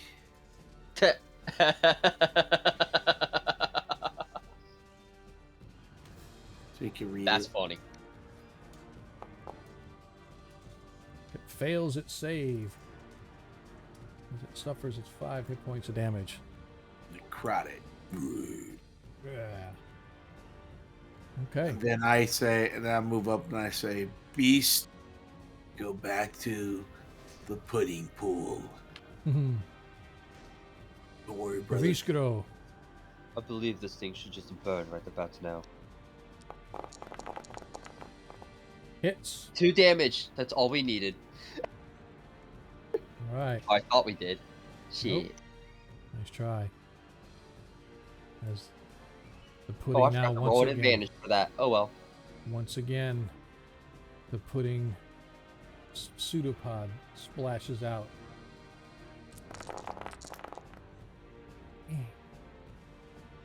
13. What's Ragnar's armor class? Oh, so close. As it misses Ragnar. So close. Should have done it. Yet so far. Yet so far. The one time nobody can stop it, I miss. Every other time. Nilo, you're up. Alright. This thing is just about dead, I think. I hope. she's gonna whack him again, even if it hurts. Oh, that's wrong.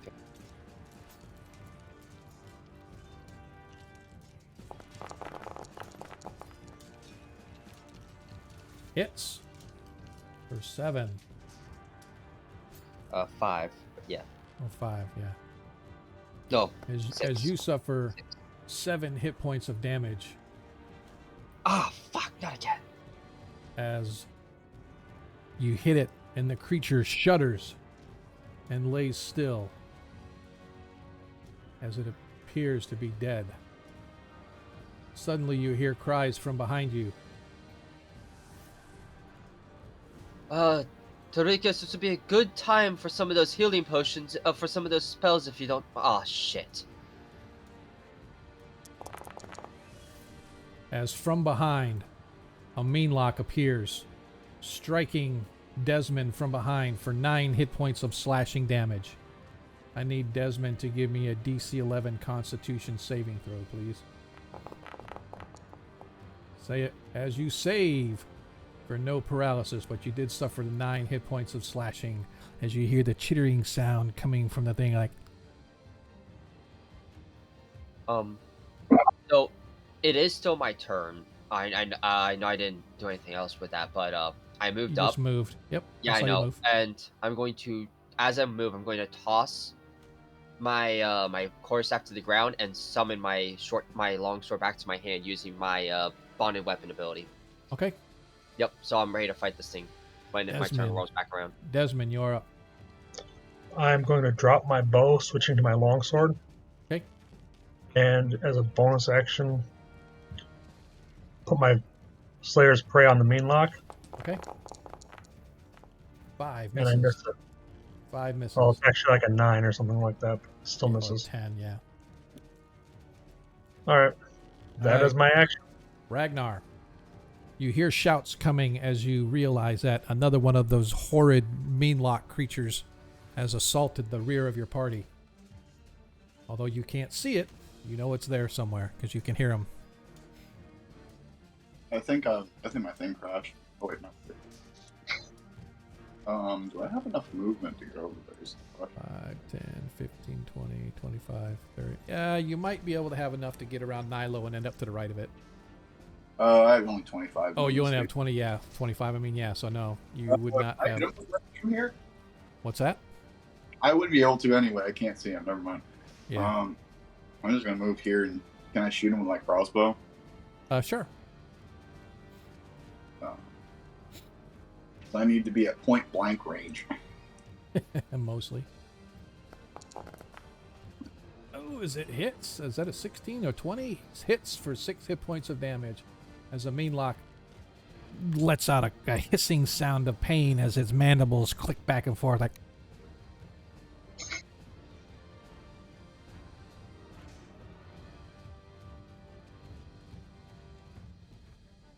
Eurekas.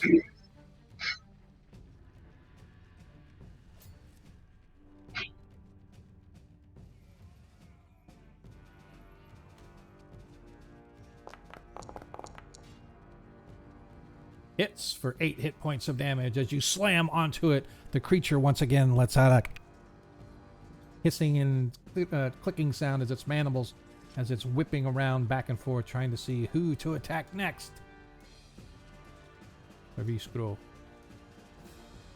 Da, I will fuck it up. Привет. Not the one. Fine. He's going to cast another firebolt at it. Okay. Burn. Hits. There's a juicy 8 damage. Nicely done. Nilo, you are up again. Ah, yes. She's back, and she is going to just swing at him.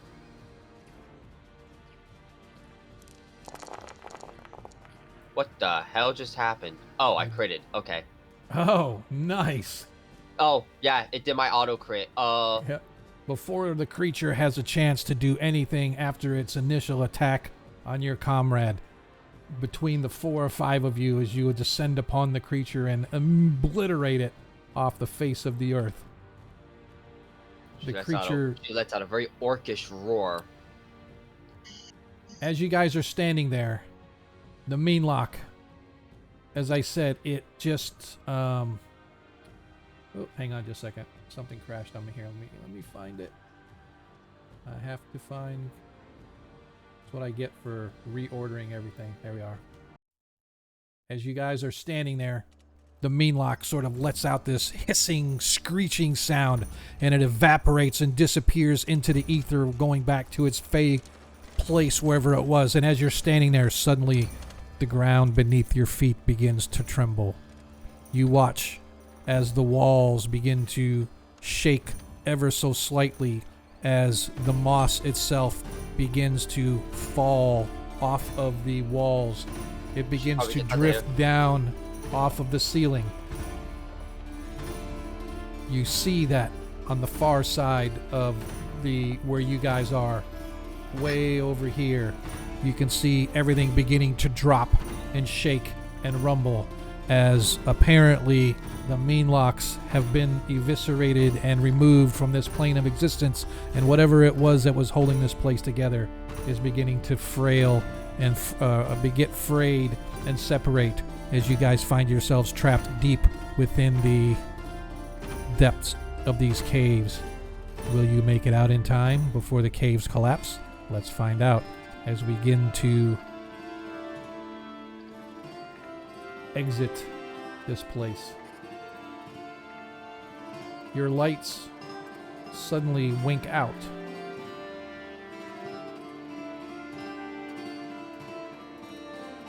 Nylo immediately grabs everybody.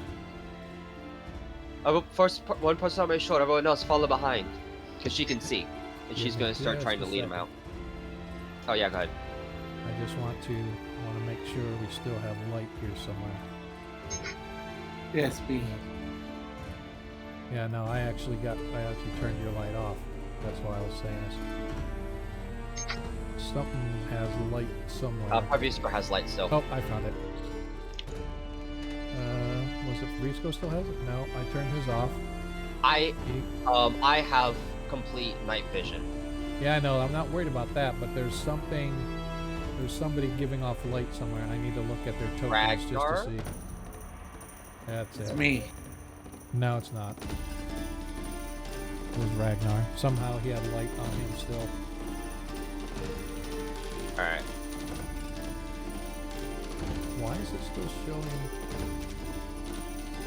I just want to make sure that everybody has their light turned off. I think you had a 10-foot radius. Ragnar is also. Ragnar Yeah, I know has you guys can see, but I'm just saying, I'm seeing a flickering light on the map. That means that somebody has a torch turned on, Yes, or it has Ragnar. or something else turned on, and I just turned it off of him. Why is it on him? Why is it? Oh, because I forgot to update token. I'm an idiot. There we go. As you guys are now in the dark, as you begin to work your way out. Pavisco's eagle sits on his shoulder. He uses his eagle to guide him out. Okay. And I cast light on me again. It doesn't work. It's completely dark as the darkness begins to envelop this place as you guys Grab my try shoulder. to find your way out. All right. As we try to use our skills to get us out of this place, what are we going to do first? What skill are we going to use now? And I'll let let's do this. I'm gonna put it in a combat type of a situation here.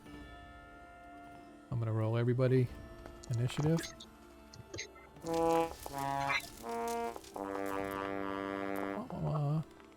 Desmond. We're gonna go in this order. It's gonna go Desmond, Ragnar, Tarikas, Pavisco. The eagle doesn't go. We're going to remove him. And Nylo. So Desmond, Ragnar, Tarikas, Pavisco, and Nylo. Desmond, what skill are you going to use to help your party get out of here before the caves collapse? My perception. Okay. Being able to hear the movement of air and Okay. such. Go ahead and give me a perception check. I accidentally double clicked I That's think fine. it was the first one. Yep, that's fine. Yep. So that becomes a 12. Okay, so you guys watch as you all sort of get doused into darkness. The place is rumbling. The walls themselves that are containing the moss are beginning to fall and sort of falling to your hair and like causing blockage across your face and stuff as you guys are moving. Desmond quickly takes the lead and he leads you guys for perhaps 30 or 40 feet before you arrive at sort of this intersection area where you're going, and we get to the next section. Ragnar, how are you going to, well, you can see in the dark. So Ragnar, as you guys get to this intersection, as Desmond is leading you guys out, he leads you in the right direction initially, but he gets to this nexus. He has no idea which direction to go. How are you going to help them? What skill do you want to use to determine and remember how you guys are going to get out of this place? Considering he is a dwarf and he is very used to this kind of situation, he's gonna basically just take charge and leading ahead as like the pathfinder. Okay. He's gonna use athletics to smash through any kind of debris that's already fallen in the way that's blocking these kind of exits. Okay. Go ahead and give me your athletics check. I gotta shoulder check the boulder. Got to shoulder check the boulder. I hurt my shoulder. Yes, as you get up to this spot, you see that an entire area has collapsed over to the left, blocking that direction. Unfortunately, trying to push your way through, you waste valuable time as the place is again rumbling and beginning to fall down around your shoulders. And unfortunately, that is one failure of your checks. We have one success and one failure. And I should say that we're going to have 5 successes before we have 3 failures, or we're not going to get out of this place. Tarikas, you are up. I need to know what skill that you want to be able to use to help lead the party out of this place. I want to use the skill of history. Okay. How is history going to help you determine? Okay. To remember the past pathway. Okay, absolutely. Give me a roll to see whether or not you succeed. Absolutely, as just makes it. As you get up and you go up here to the right, as you guys, as Ragnar is fighting with the boulder, Tarikas comes rushing by, grabbing you by the shoulder and saying, "No, this way!" As he leads you guys up and to the right. As you have 2 successes now with the 1 failure. And for my bonus action, I would like to do a history check. Yeah, nice try. Okay. Nicely done. All right, I'm going to move him. That is a 2nd success. Paviscro is going to use his investigation. I want to say that as long as a check has not been made just prior to you, you can reuse skill checks. So if you you couldn't use history because it was just used immediately ago, but any other skill check beyond that, I would say is still fair game. I prefer try to use different skills, but if it comes down to where there's really isn't one, I don't have a problem reusing skill checks. He's going to use his investigation. Okay. He's more of an intellectual kind, and he is more or less the same as Tarikas, kinda, but more appropriate. And his ego is guiding him, so he can actually see the different rock formations and stuff this time. Okay. Okay. Oh, absolutely. As he looks and he's like, immediately you get to this nexus as the ground starts to rumble or continues to rumble and things are falling down behind you. You look behind you and you see the rock beginning to crumble as Paviscro looks left, looks right, looks ahead. He goes, "No, we go this way," as he imagines and follows his instincts leading you guys out toward the exit. Nicely done. As you guys get to where you're at. You know that you're close to getting out, but you're not 100% sure. Nilo, you are up. Now, Nailo, on the other hand, she can see just fine in all this. She can see. Yep. Yep. So, I'm going to use her survival to lead them out the rest of the way. Okay. Or at least try to lead them out the rest of the way. No, I'm going to lead them out. Don't worry. Okay. All right. As you manage to get to where you're at, Nilo says this way, and sure enough, as you guys get up, you find the original collapse.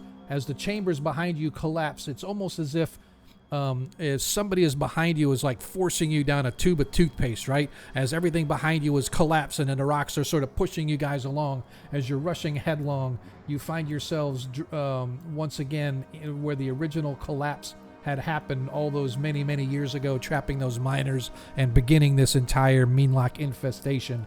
You get to this point and you see, unfortunately, as you get to here, you know that you're that close. You can see the light coming from outside from where your comrades are waiting, but unfortunately you see also that it is collapsed. The tunnel has partially collapsed in front of you guys. The exit to the outside has partially collapsed. You know where it's at as we bring it back to Desmond for your next check. How are you going to get your party through or around these boulders that are blocking, not completely, but enough that you cannot, without some effort. Okay. The explosives. We start the explosives. As unfortunately you get there and you go to push, it's just not enough. As you guys are working to get those boulders out of the way, the room behind you starts collapsing as you guys find yourselves getting pushed closer and closer to where you're going to be unable to escape. Ragnar, you have any thoughts about getting through these boulders and rocks and whatnot? The skill I can think of that I can use without shoulder trekking more boulders, because that has not worked. Maybe using, you know what? I believe actually, Nilo did say, and I have no problem with Nilo speaking up. An idea. Yeah. Nilo had. We still have the explosives. What kind of skill would that be, though? I don't necessarily know if it would be a skill, but it's definitely a I guess for you it would be something along the lines of maybe a perception check to figure out an investigation check. I would say give me it would be more investigation or perception, because you saw how it worked. You can use them again to make it work again. Yes. Pass guidance as well. Okay, go ahead and give me this. Go ahead and give me his guidance check.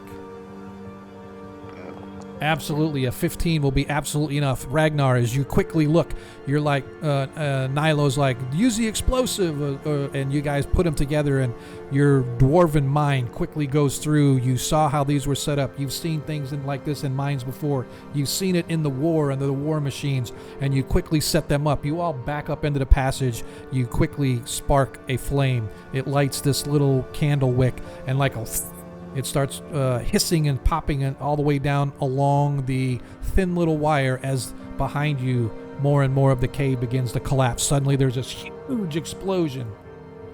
I need everybody to give me a DC 14 dexterity saving throw.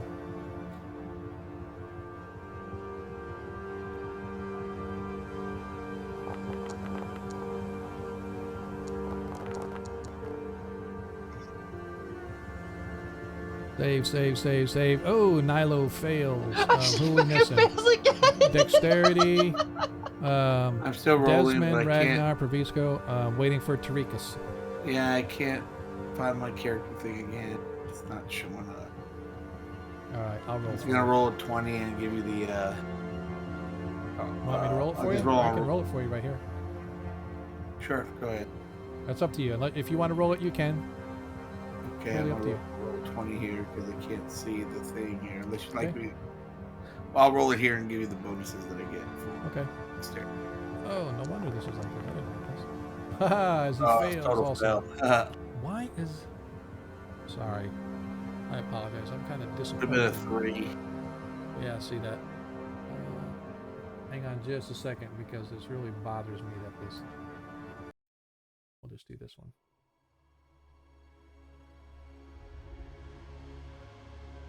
Alright.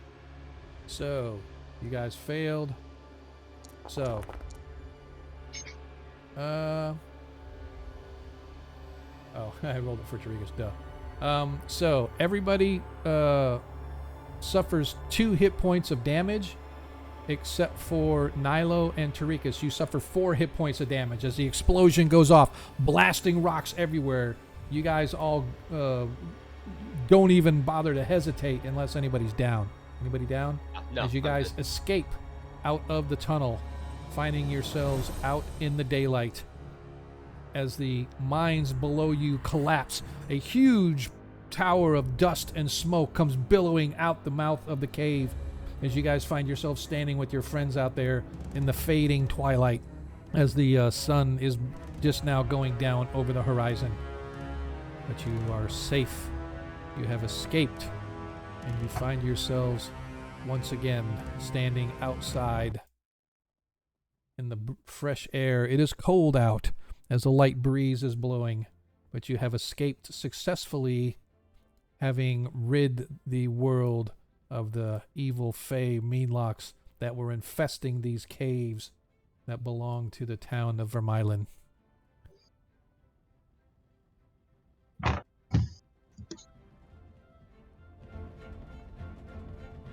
What Well, do we wish to do? And as you guys step out, your comrades come, the dogs come barking up to you, Desmond, as they leap on you in excitement to see you come out. As your wounds feel a little less woundy, as your brains clear from the oppressiveness that the meanlocks were forcing upon you. You stretch, looking around, seeing the faces of all of your comrades having successfully made it out. You realize that your task here is done. What'll come next for our heroes of Kreistrich? We won't know until we meet again in 2 weeks on Friday, the 29th of April. I hope that you guys enjoyed tonight's episode as our party completed their task, at least at this point. They managed to successfully clear out the meanlocks. But more importantly, I'd like to welcome all of our party members to level 5. awesome. Yay! You got a Holy Avenger. Yeah, no. Alright, Sean, question. Yes, sir. Can you import, let me double check. Can I what? I need you to import D&D Beyond items into your compendium on Forge, I think. Okay. That way I can update my token. Oh, wait. I think I know what's bugging out. Give me a second. You should be able to do your token. No, You I should be think able to I think it's update my Dubia. I think it's my cantrips and some other things that are fucking it up. Give me a second.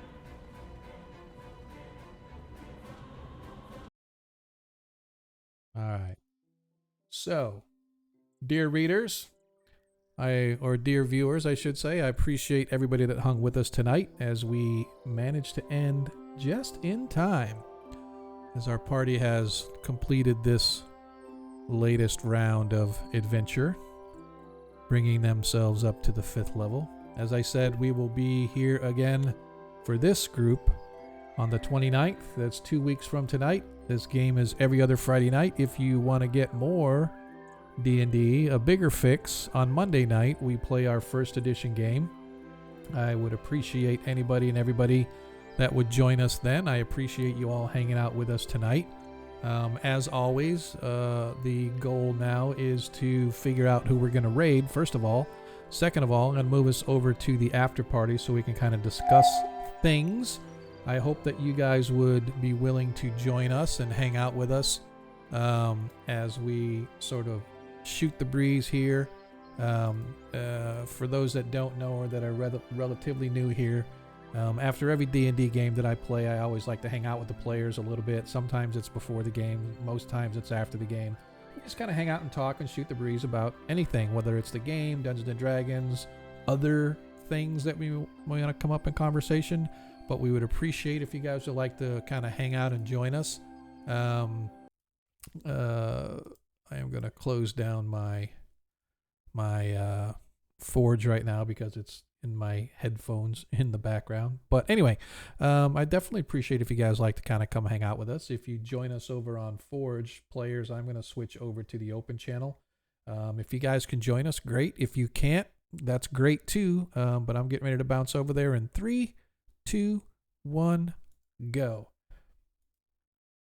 I am now over in the open channel. So yeah, if you hit our about page, if you haven't ever been to our Discord, I invite you to come over. It's not like super active and stuff, but we post things, pretty much every day. We got a couple things coming out. Obviously, anytime we're going live and schedule and stuff, you ask the players, I usually give a 3-day countdown, 3 days to game day, 2 days, 1 day, today's game day, yada, yada, yada.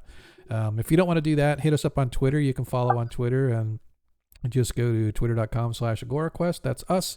Give us a follow because every time we go live, we'll put it out there. If you can't watch the whole stream or you're not one of those folks that likes to hang out for the whole stream, you just want to catch bits and pieces of the highlights, you can do that too. Just hit us up over on our YouTube channel. After every game, I go through. Once it's ready to go, I'll post it over to YouTube, usually there within a couple hours after our game. And so you can just kind of watch it at your leisure. Of course, it will be here on Twitch for like 2 weeks. But if you get behind, you want to see some old streams, want to see just how bad the shit show can get, go over to YouTube, man. You can see, like last week, we got 2 videos for last week because halfway through the stream, shit just fell apart. I have no idea what happened. I just know my interwebs went to hell in a handbasket. So again, I invite you guys to hit those channels and give us a like and a follow over there. I want to appreciate shout out to Troy for all the love that he gave us tonight, whether it was with the subs or the very generous tip. Can't believe that came across, but that's just how this community is. Folks give back, and I definitely appreciate it. Everything that we make here, we put right back into the stream. As I explained early if you were here really early on, I was talking about what I plan to do with whatever is coming next. And my intent is, right now I'm using my phone as my webcam. I have a little app on my desktop that sort of links my phone to my desktop, and then that connects into my OBS studio so that I get a high def cam. I have a decent webcam, but it just always seemed grainy to me. It's supposed to be high def and whatnot, but it's really not. So my next thing to get is probably going to get one of the Elgato has a nice webcam out there. It's strictly camera, no audio or anything like that. It's designed strictly for streaming, and it looks really high def. And of course, they're quality folks, right? So I got the Stream Deck here. I want to get the Elgato camera, and then of course they've got the a couple of lighting systems that I've been looking at to just make things look a little better, right? I have this ring light up here. It works pretty good, but it's more of a cheap one. Just so I wanted to get something just so I could have a good light. So yeah, man, everything that you guys pump into this, I pump right back into the stream. I don't think I've ever taken any stream money and gone to Taco Bell. As much as I've been tempted, I take that money and I set it aside specifically for stream. Like I have a D&D Beyond interface with Forge. That's a Patreon that I subscribe to. I obviously pay for Forge, which is a hosting service for our Foundry VTT. Pay that. I've got a couple other things that I've paid for using stream money, but it's all pumped right back into the stream. And I cannot tell you enough how much I appreciate what you guys do every week, whether it's a simple cheer of 1 bit or 100 bits or whatever it is, or as I said, gifting of subs or buying or resubscribing and stuff like that. It's just, the community is amazing, and you guys make it go. So I definitely appreciate everything you do. So Real quick, I guess I got my players here. If you guys have to bounce, before we do, let's kind of talk a little bit about do shout outs. I tend to skip over this a lot. I forget about it a lot, and it's bad practice, but I want to make sure that my players get an opportunity to say what's up in their world, what they've got going on or what they've got coming up. So let's just go right down the line. Jacob, who plays Nilo, what's going on with you, dude? Hello, hello. I was a little sick today, so sorry about that. But You got the COVID?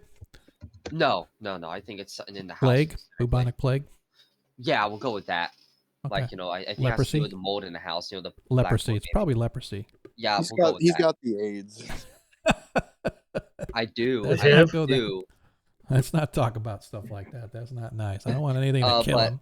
no, Just- working every day, and Yeah. just trying to make some extra How'd you money. guys do that today, man? Today were you out in the storm or were you I done before then? was out sick today. Like I said, I'm a Oh, little okay. sick. Gotcha. I I was thought maybe out, you got and sick because of it. I'm glad I was home Yeah. because that would have sucked to have Yeah, to we get live in off Central early. Florida. Jacob is a face-to-face player of mine. He played at the house all the time, and his job takes him outside. And so here in Central Florida, we got hit with a thunder boomer. Really nasty. It just storm came out today. of nowhere. I mean, Florida does that, right? It's like right out of nowhere. It's like boom. Then 30 No, seconds it's, later, it's ready to go to the beach, you know? If the weatherman says there's a 5% chance of rain, that's usually a 90% chance. Right? Exactly. No, Exactly. what it likes to do is like the most reliable way to tell if it's going to rain is if you look up, if there's black clouds, the chance Yep. goes up to 50. Yep. Right before they roll over you, if they split up to start go around you, you got about 30 minutes to an hour to box it, or you're going to get Exactly. slammed because it splits apart, Exactly. rolls around, and just piles in on itself. I don't know why, but that's what it does. Yep. So yeah, Agamrin, I definitely agree. I think 5th level is a game changer. You get those good spells and you get those good abilities. Attack. And I wanna say that the party did well.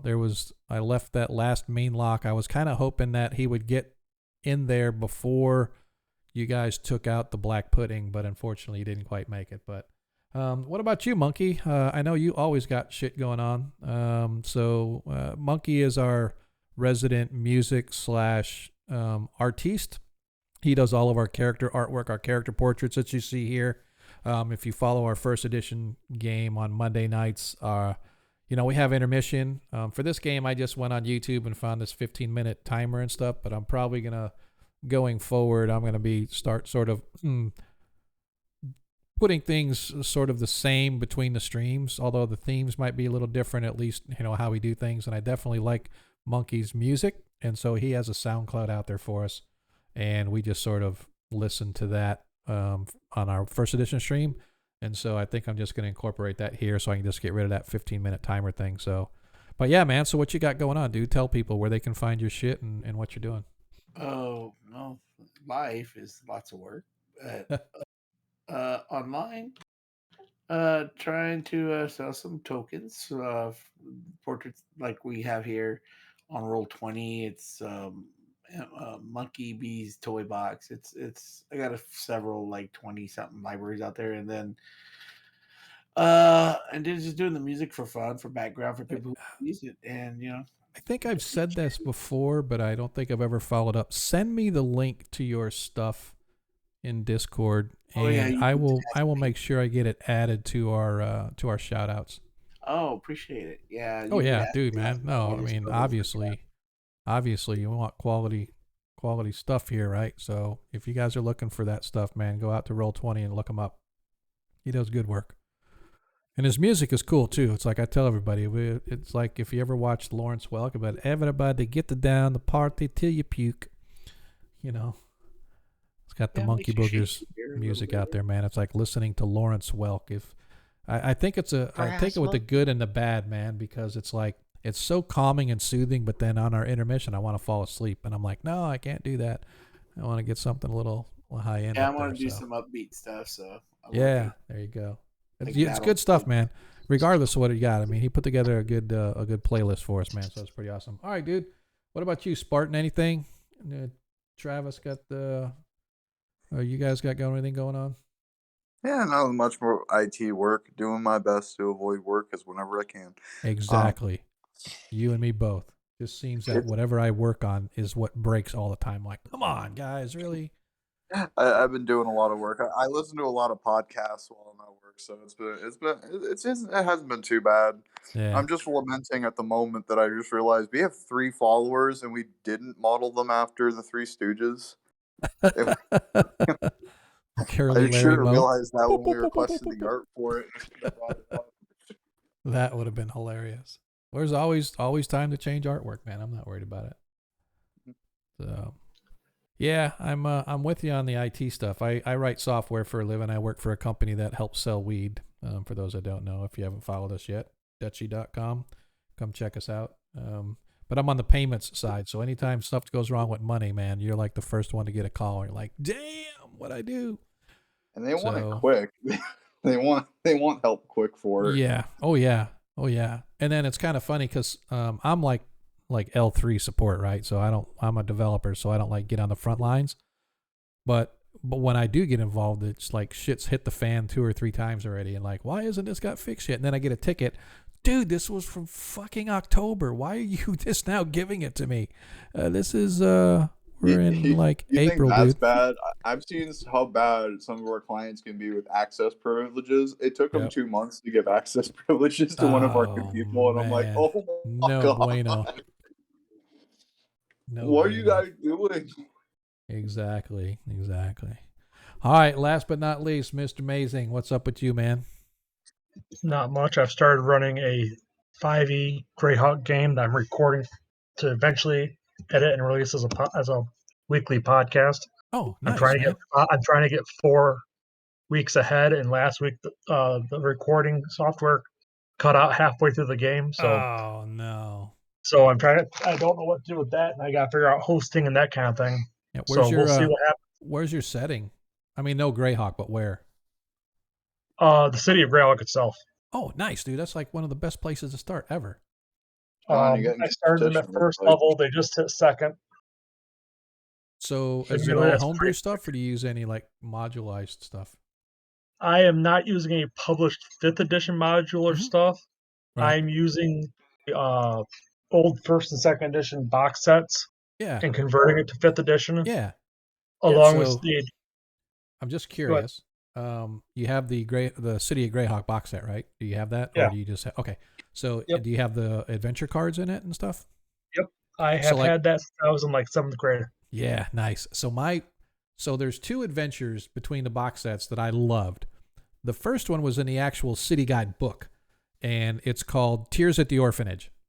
And if you've never run it, you need to run it. Even at 2nd level, you can adjust it to be any level, because in that adventure, and again, I hope none of your players are here, but in that adventure, Pelor's Day comes around, and Pelor is a very big god of good, and he's very, give to the needy and the poor and blah, blah, blah.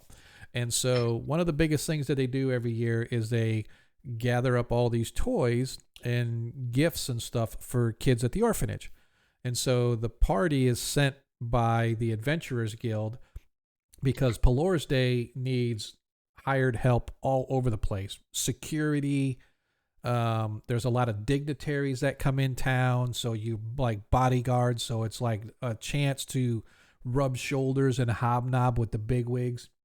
And so the party gets sent down there, and unfortunately the only job left is to go around. They have a list of establishments in the city, and you go around and you have to convince the shopkeepers to give something from their shop to the orphanage. And so it's literally a lot of role play and not a lot of action, but it gives the DM the opportunity to flesh out a whole bunch of establishments in the city. And then my favorite part is, as the day is winding down and they're bringing everything back to the watch station where the priests of Pelor are waiting, they get mugged and robbed and all the toys are stolen. And much hilarity ensues as the party then goes to chase around the city trying to figure out, because first of all, they got to go back and tell the city watch and the priests of Pelor that, yeah, sorry, we lost your toys. We weren't good enough to prevent ourselves from getting mugged. And of course, then the Adventurers Guild's like, you're never going to work in this town again if you don't get this right, because now the Church of Pelor, one of the biggest churches in the city, is looking at the Adventurers Guild saying, what kind of incompetent fools did you send on this very important mission on Pelor's Day, no less? And so, yeah, it's just a great adventure, man. If you've never run it, you need to check it out. It's one of my favorites. That one, and then the adventure cards had one called, what was it? Minding the Store. It's like the first one. It's like a level 1, and it's basically the party is hired by this merchant who's got business down in Hardby, and he's like, look, I'm all by myself. Can you guys just mind my store for me? I'll pay you good and all that. And come to find out, this guy was just literally hauling ass because he owed the Thieves Guild a shit ton of money. And so he packed up all his good stuff and left all the crap behind, and he took off. And then the Thieves Guild shows up thinking that the party works for this guy. And so now the party is involved with the Thieves Guild and like trying to convince the Thieves Guild that they're not part of this. And so that's a kind of fun one too. So those are probably I started with a couple simple adventures that I designed myself. With the idea of leading into that kind of thing. Yeah. The first one was just, merchants had a caravan get robbed on the way to the city. No big deal. Yeah. The second time, I gave them a couple choices: clear out some goblins in gnarly forest, or rescue a princess. Right. And my everybody intent goes to princess.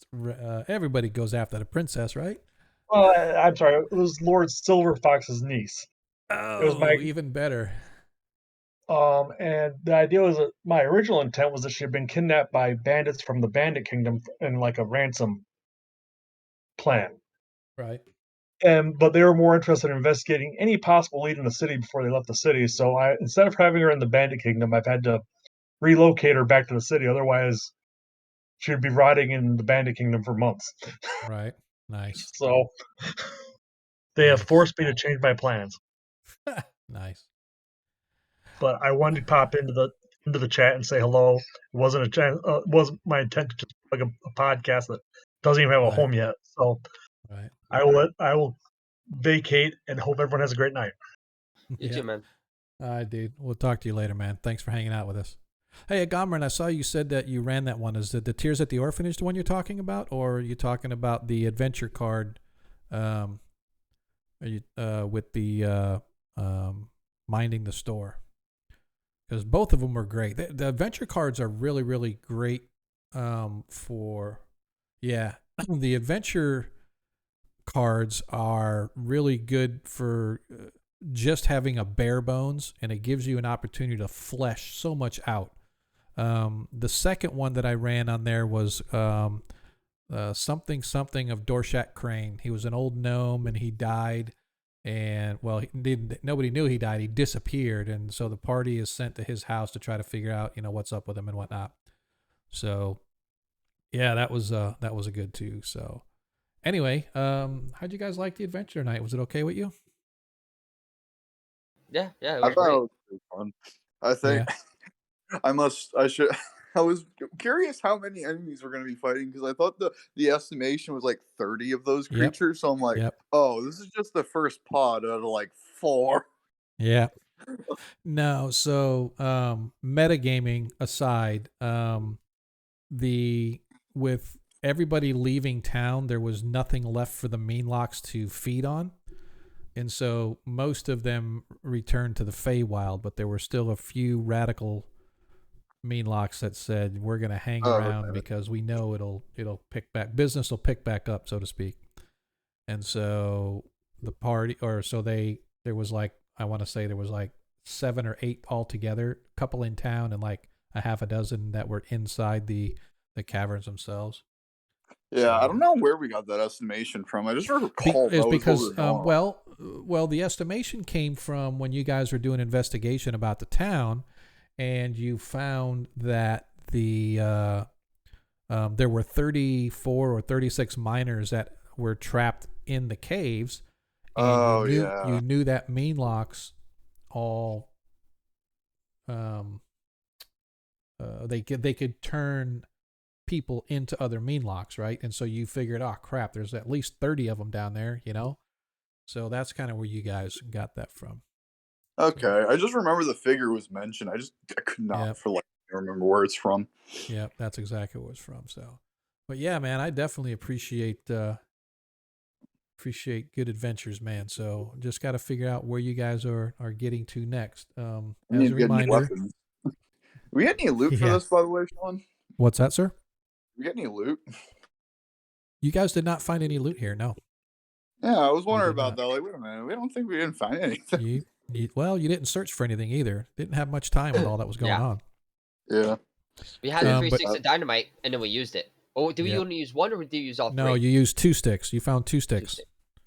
And you used them no both. one ever searched the. No one ever searched the last stalagmite. That is correct. That is correct. You did not search the last one. The one was set off. The other 2 were not. You guys never searched the third one, which if you would have found it. There was a third one, but you used the dynamite when you guys escaped. So as a reminder, don't forget to you guys do have that. Sean, can you add that in as a homebrew item for your game so I can use it, because it doesn't actually exist on Really? on Beyond, Really? because I cannot modify Yeah. any of those myself. Yeah. So you have to actually hold on, let me try one more Yeah, thing. it's really I finicky can on go. how- So what I can do is if there's homebrew stuff in there that we need, I can go into the homebrew and I can add it to my homebrew list, and it'll automatically add it to all the games that I've got that allow homebrew. Let me try one more thing real quick. And as you guys can see, that just popped up. My auto timer in chat just popped up about the merch. Like to remind everybody, we do have merchandise out there. It's nothing big, nothing special. Just another way to help support the stream. So if you guys want to go out there and do something for us, we definitely appreciate it. Like I said, I don't ever expect anybody to do anything other than really just hang out and have a good time. So if you're not having a good time, why hang out? But if you are having a good time, grab your favorite snack, grab your favorite beverage, put your feet up, grab a seat, watch the shit show fly, so to speak. But if you do want to help support us, I'm always appreciative of that. And just another way you can help support is the merch. Like I said, I am actually going to maybe when I get my next installment, take a few bucks and I'm going to go buy. By the way, subscribers, depending upon your level of subscription, you can get discounted prices. I think tier 3 is a 20% discount, tier 2 is a 15%, and tier 1's a 10% discount on the store. So if you go into the store and and it'll ask you, hey, link your Twitch if you haven't already. It will automatically apply discounts for you if you're a subscriber. So anyway, I figured it out. Did you get it? Yeah, I found a +1 chainmail instead. Okay, that's fine. So yeah, anyway, I will get off my soapbox about all that stuff, but I'm just excited about it because I've never even thought that, let's do merch, but I'm like, wow, this shit does it automatically for you. You just say, I want this, go in and set up your design. It's a real simple design. It just has our new logo. If you haven't seen it, it looks just like here.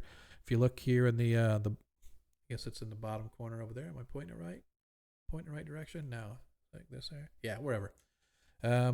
It's down there in the corner. It has the AQ and the Agora quest, but on the merch, it's the red AQ with the white lettering. So, got to have specific or black lettering, I should say, with the red border with the box. It actually looks pretty good.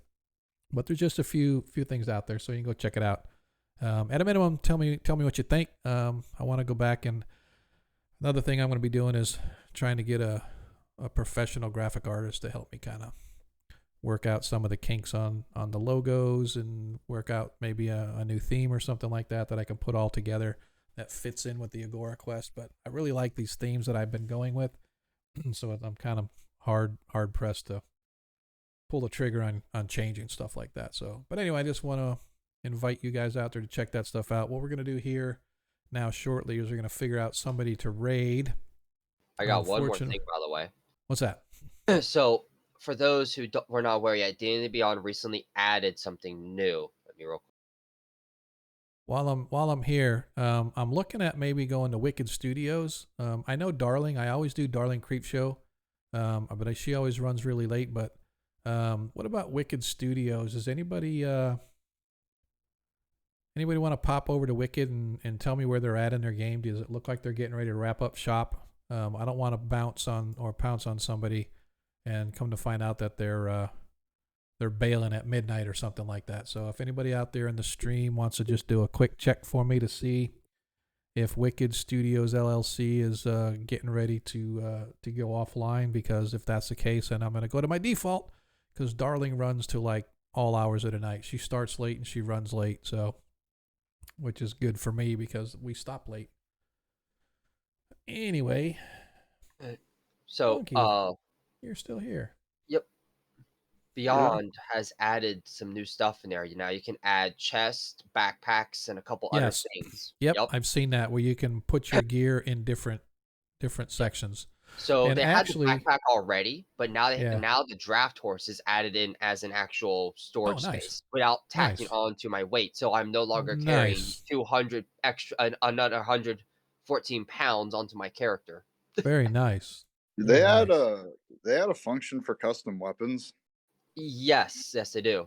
Well, custom weapons you can't add you have to, if you want to homebrew extra damage and stuff, you have to do that through the homebrew or have Sean do it because it's his homebrew items only. However, if there's another weapon similar to it in the inventory already, you can always just modify that with the name in the notes. Well, the thing I was trying to do, which is kind of strange because you would know this because you play Pathfinder, I was trying to fix my own custom silver chain, like Okay. chain whip. Thanks, basically. thanks to Gomrin. Sorry. Because that's just the whip with 2d4 instead of 1. Yeah, like I said, if there's custom things that we need to do, like that chainmail of the spider, if it's there, I just need to go in and I need to add it to my homebrew stuff, and then it'll automatically edit. I'm just saying. Yeah, I didn't share it to the community, but I Okay. realized it was literally just a +1 chainmail, so I just found the +1 chainmail and then changed the name and added climb at full speed when taking climb checks to the description. Thanks, Annex. Okay. All right, so we can continue this conversation offline somewhere as far as how that goes, but don't forget, players, that you need to roll your hit points for level 5. And I'm done. Yeah, okay. And for you folks out there, as I've said always, we so much appreciate you guys hanging out with us. Hopefully you'll hang with us for just another couple of minutes. Because what I am going to do is I am going to be raiding into Darling Creepshow. Unfortunately, Wicked's wrapping up. It's the hazards of running these late night streams, but that's okay. Eventually, we'll catch Wicked some other time, and hopefully, you guys will come back around on Monday. As I said, 7:30 Monday, same channel, just a different day of the week, and that is our first edition game.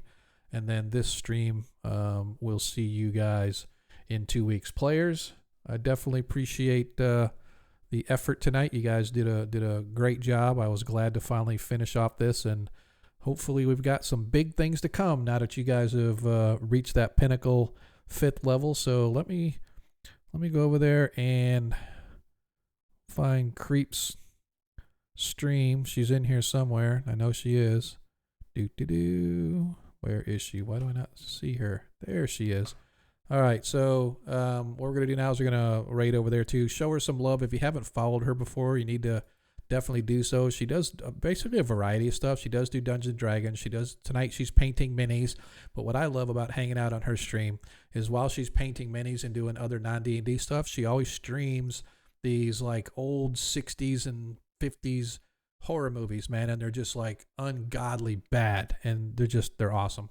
So hopefully you guys will check with us. And thanks again, Annex.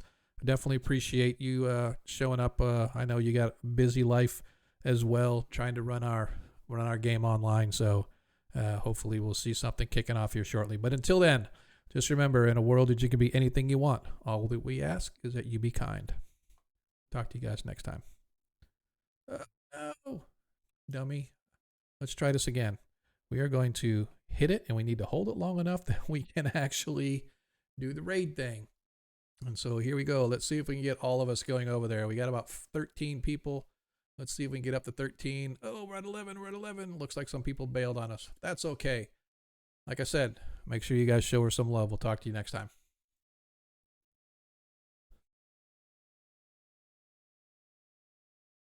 Ever. It's my first game streaming DMing. Oh, hi, everybody. Oh, hey! It's Agora Quest! Oh,